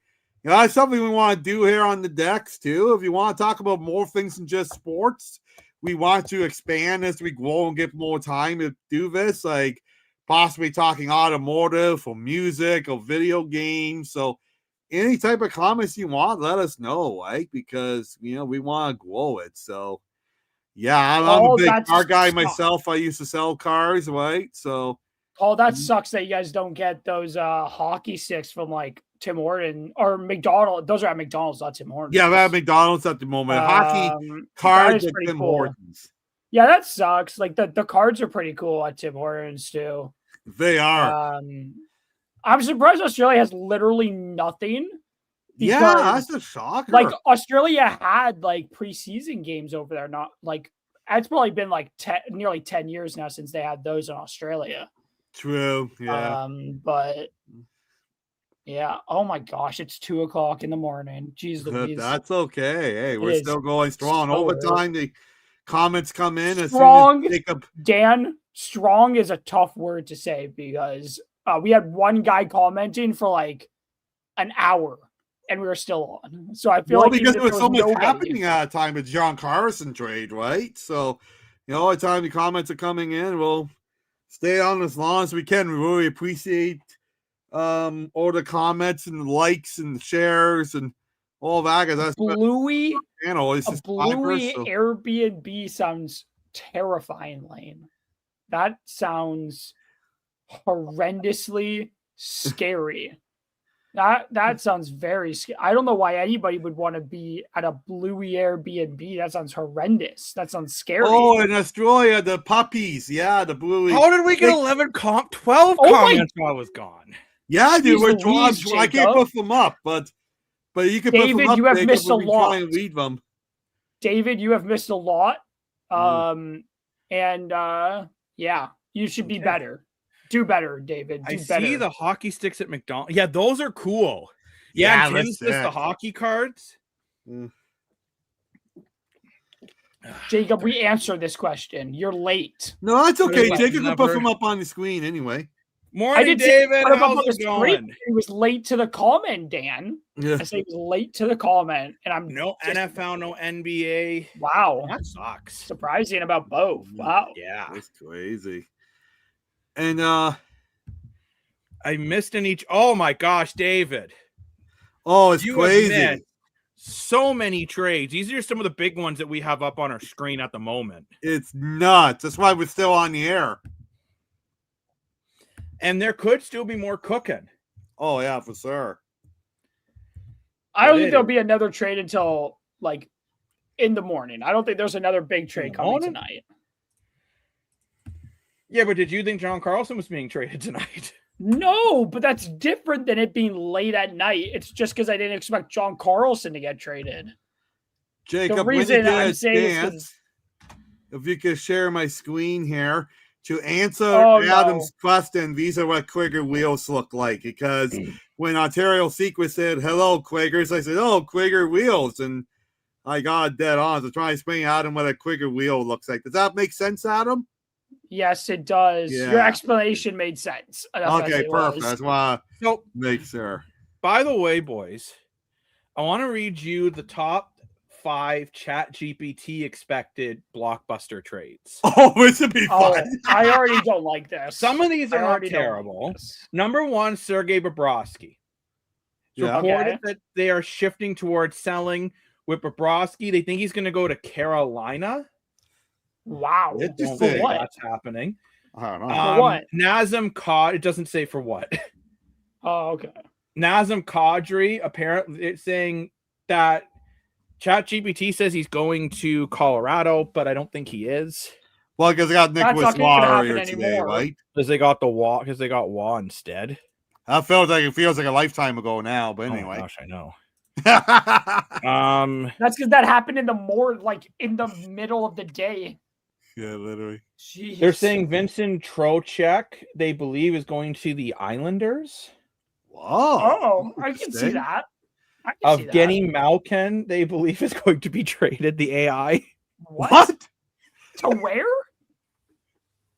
Apparently traded to Pittsburgh by Pittsburgh, according to ChatGPT. Oh, okay. Fair enough. I respect it. And Robert Thomas, there's a decent chance that the Blues move him. And they say several teams want him. Several. What a bunch of liars. What a bunch That's of liars. Hilarious. We still always do see what ChatGPT compares to real life. It's hilarious. But again, I think these are... we talk about the Nicholas Waugh trade. I mean, that was a while ago now, eh? Yeah. I think that's basically that's not even relevant anymore. No.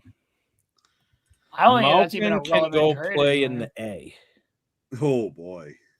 Wow, that's crazy. He's a good. Jacob traded me for a Coke Zero. That's crazy. Yeah.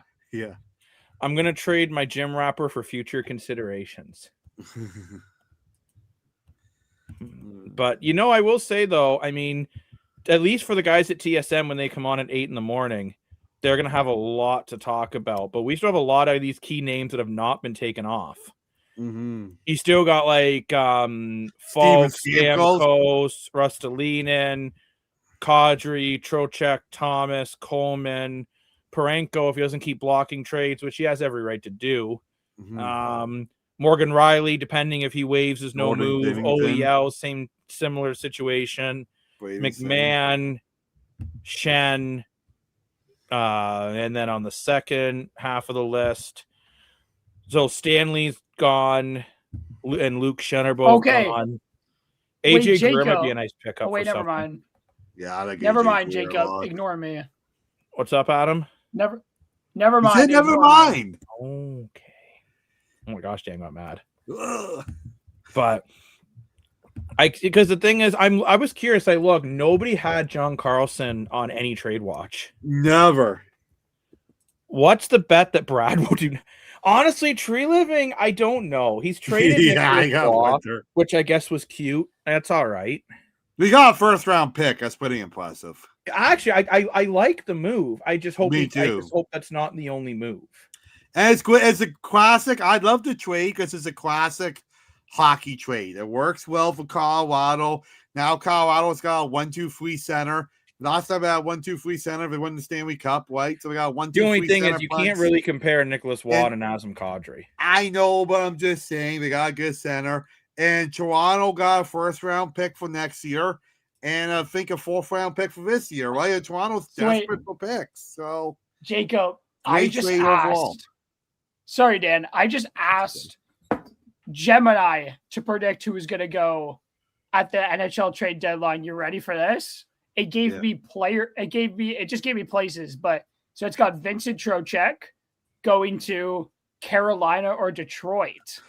Oh, Detroit would be cool. Okay. It's got Robert Thomas going to Utah or San Jose. Oh, wow.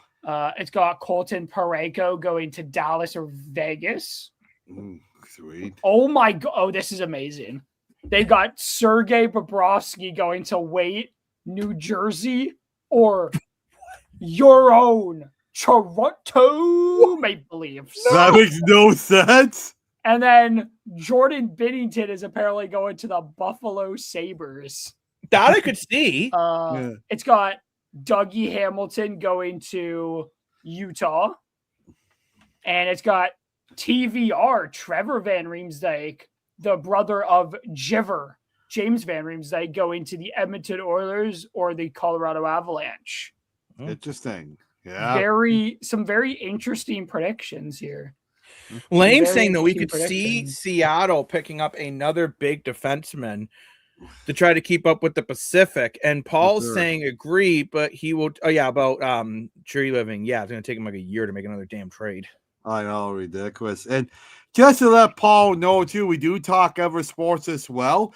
We do talk CFL. If you're Jacob, I feel like we've already told Paul this. We talk NFL, we talk NBA, all kinds of cool stuff. So, sorry, Dan just wants to reiterate what I said. It's just been a long day. I'm sorry. Dan just keeps reiterating the same thing every hour. So I think you said it either every hour, or every half an hour. You just keep repeating it. Is this I gotta keep saying it? This might be the longest live show we've ever done. Well, we haven't did the draft. That's the draft. The draft was the longest for 5 hours. The draft was the longest. We're not going off for another hour, Jacob, are we? That's crazy. 3 o'clock in the morning. I'm glad, Paul. We'll definitely be looking for you. And we go live at weird times. And that's the beautiful thing, too, with being able to stream online. We can connect to people from all over the world.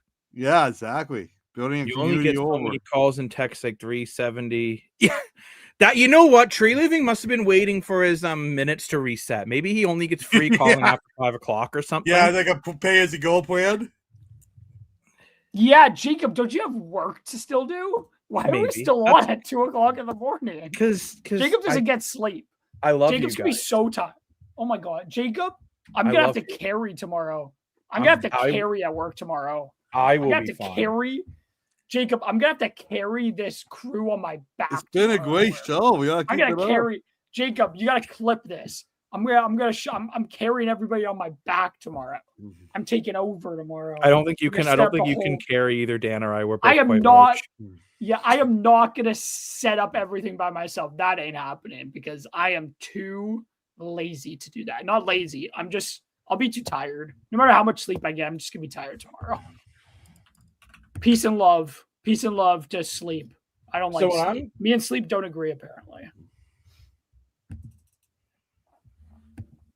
No, it's just silence now, and Adam's just got to fill the silence. Because when I see the draft, it's only showing our NHL draft, which was an hour, and I know we were way longer than an hour. It was like you guys texted me.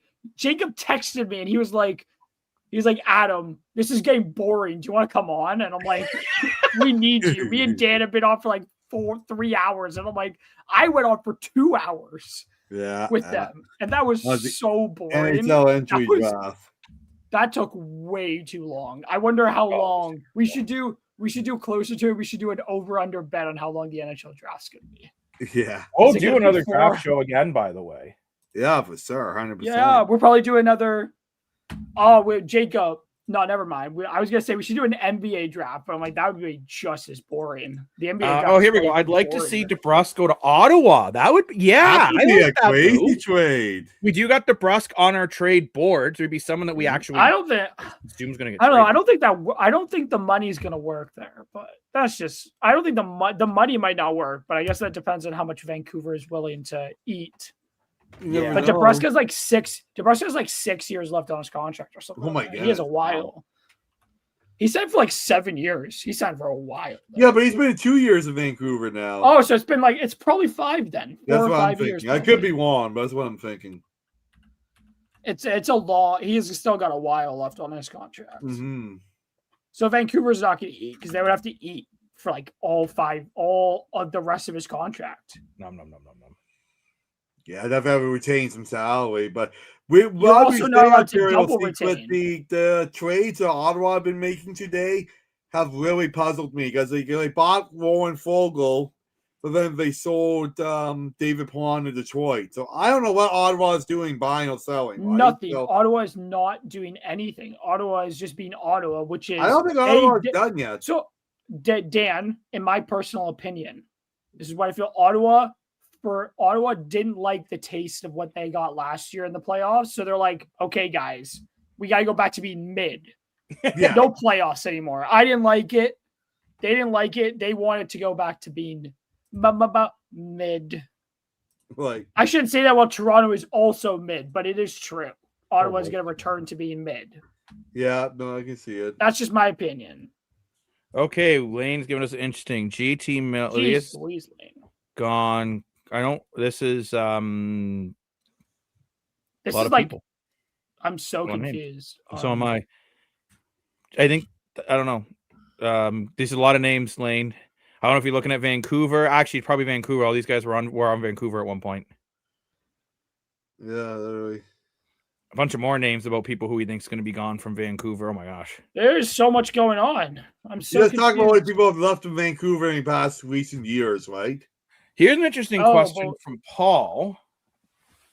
Would anyone ever think about taking Riley? Yeah, we've talked about that. Interesting, Paul. We were talking about that earlier. We have Morgan Riley on our trade board. At our trade board. We have him 12. At 12 currently. So, Jacob, and the rumors have been Morgan Riley to board. I don't remember making this board. I made the board. That's what I said. I don't remember us making this board. This is Jacob's board. I don't remember contributing to this board. Adam. So you know what? I just wanted to point that out. I would say, Morgan Riley, the rumors have been the San Jose Sharks, the Chicago Blackhawks, and I think Vancouver would be interested just because he's from BC. They moved on from Quinn Hughes. I'm not saying Morgan Riley is as good as Quinn Hughes before anyone starts. Yeah. But he's an offensive defenseman. I don't feel like getting yelled at 2:15 in the morning. And you think about it, like Morgan Riley is from BC, and Morgan Riley does have a no-move clause, so he has to approve the trade.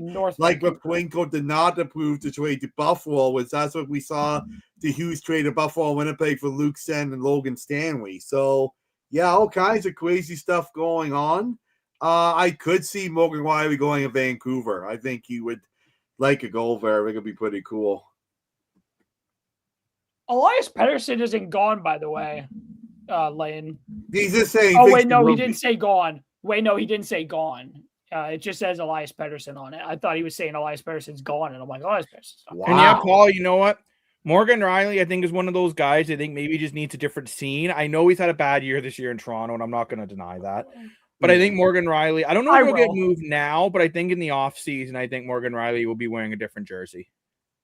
And unfortunately, the Leafs didn't get it done. In my opinion, in order to truly blow up the team, you have to move key pieces like Morgan Rielly, like possibly Matthew Knives. Like you're going to have conversations with William Nylander, Austin Matthews, John Tavares. I mean, I love these guys. I don't want to see them go, but you're going to have at least have these conversations with them. And Morgan Rielly, you're 1,000% having a conversation with him.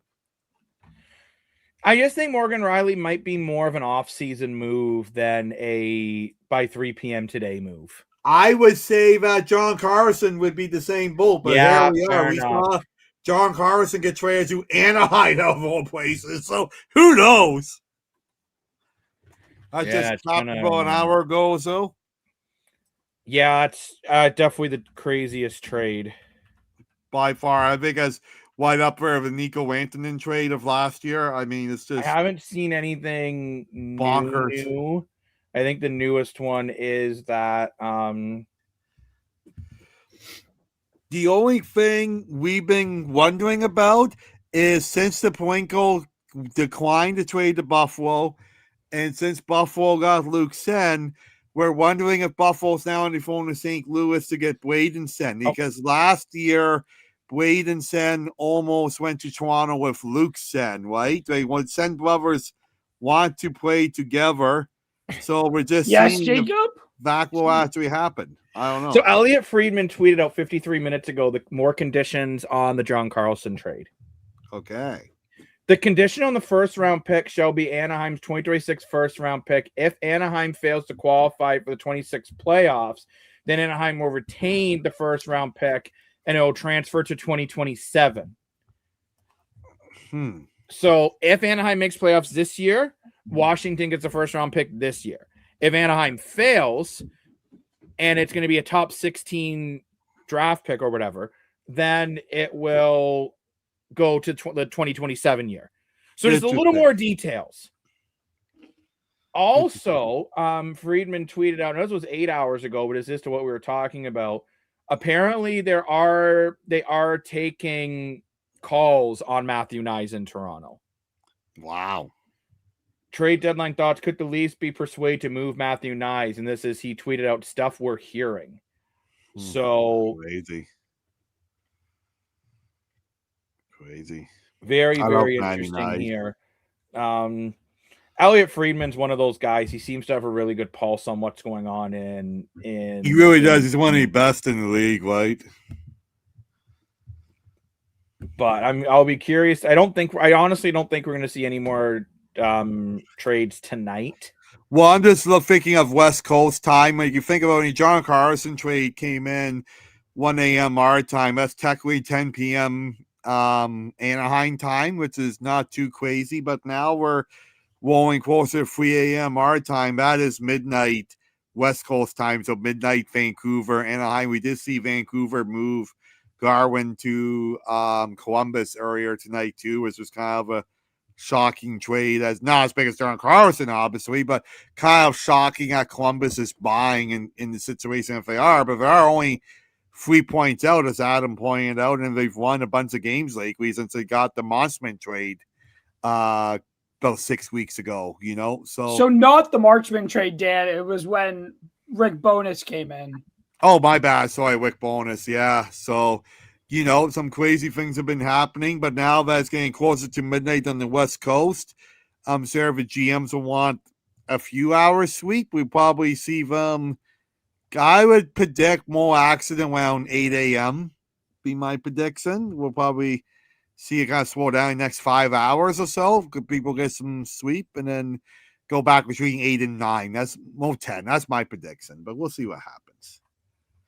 But at least when TSN and Sportsnet come on Trade Center at 8 a.m., we'll have something to talk about this time. It's usually they just talk about nothing for the first 6 hours. This time we'll have plenty of time. However, what's even better, if you've joined us at the analyst desk, you don't need to get up at 8 in the morning to hear people break down everything that happened overnight because, well, we broke it all down before they did. That's Which, right. again, just to remind you on the bigger trades of the night was John Carlson to Anaheim, Connor Garland to Columbus. Logan Stanley and Luke Shen both became Buffalo Sabres. Michael Bunting rounding out the bottom 6 in Dallas. Perron is back to Detroit. Minnesota added another aggressive defenseman in Petrie, and Nick Dowd adding some depth to the bottom 6 for the Vegas Golden Knights. Yeah. Wow. But I would say, I think on that bombshell, it is time we wrap up for the night, as it is 2:21 in the morning here. Oh, Jacob's letting us go. The Sabres have a nice setup going on. They do. I don't think they're quite done yet, Ontario Secret. And Sam Carrot, the Sabres, a 4th line center, is a nice move too. Absolutely. And we've hit 420 live. Dude. But I will say those aren't all the trades that happened. That was just graphic I quickly whipped up of kind of the bigger trades that have happened over the last, I'd say, about 12 hours. Yeah. I do want to thank everyone, though, for joining us at the desk. I want to thank all the new viewers who subscribed, commented, liked the video as well. We also really appreciate all the likes on the videos. That also is a huge help. So we really do appreciate that. Lane, stop being a bad influence. Lane, I actually do need to get a little bit of sleep. But I want to thank everyone for joining us at the desk. So every day feels like game day. Lane Dashing Dash goes on for the first 2 hours. He decided to join the show in the comment section anyways. Always staying on your toes, Mr. Lane. And then, of course, we have Mr. More for your money, who's always plugged in. And the man with one name. One name, yes. It's correct. Thank you very much for joining us at the analyst desk. We will be back very soon to break down more trades and talk all other kinds of sports. As Dan mentioned, we do NHL, CFL, NFL. We do some NBA, even though, Dan, I don't know as much about it. Adam knows a lot about that. Adam's been also wanting to cover some rugby on the channel, so let us know if we have any rugby fans in the comments. At some point. There was an Aussie in here, but they may care about another version of rugby, so you know what. But thank you very much for joining us, guys. We'll be back very, very soon. Have a good night, everyone, or good afternoon, or good morning, depending on good morning, depending where you are. Thanks very much, guys. We'll see you on the flip side. Bye-bye. It's the Analyst Desk. Welcome to the show. It's the Analyst Desk. Yeah, in case you didn't know, it's the Analyst Desk. Welcome to the show where every day feels like game day, bro.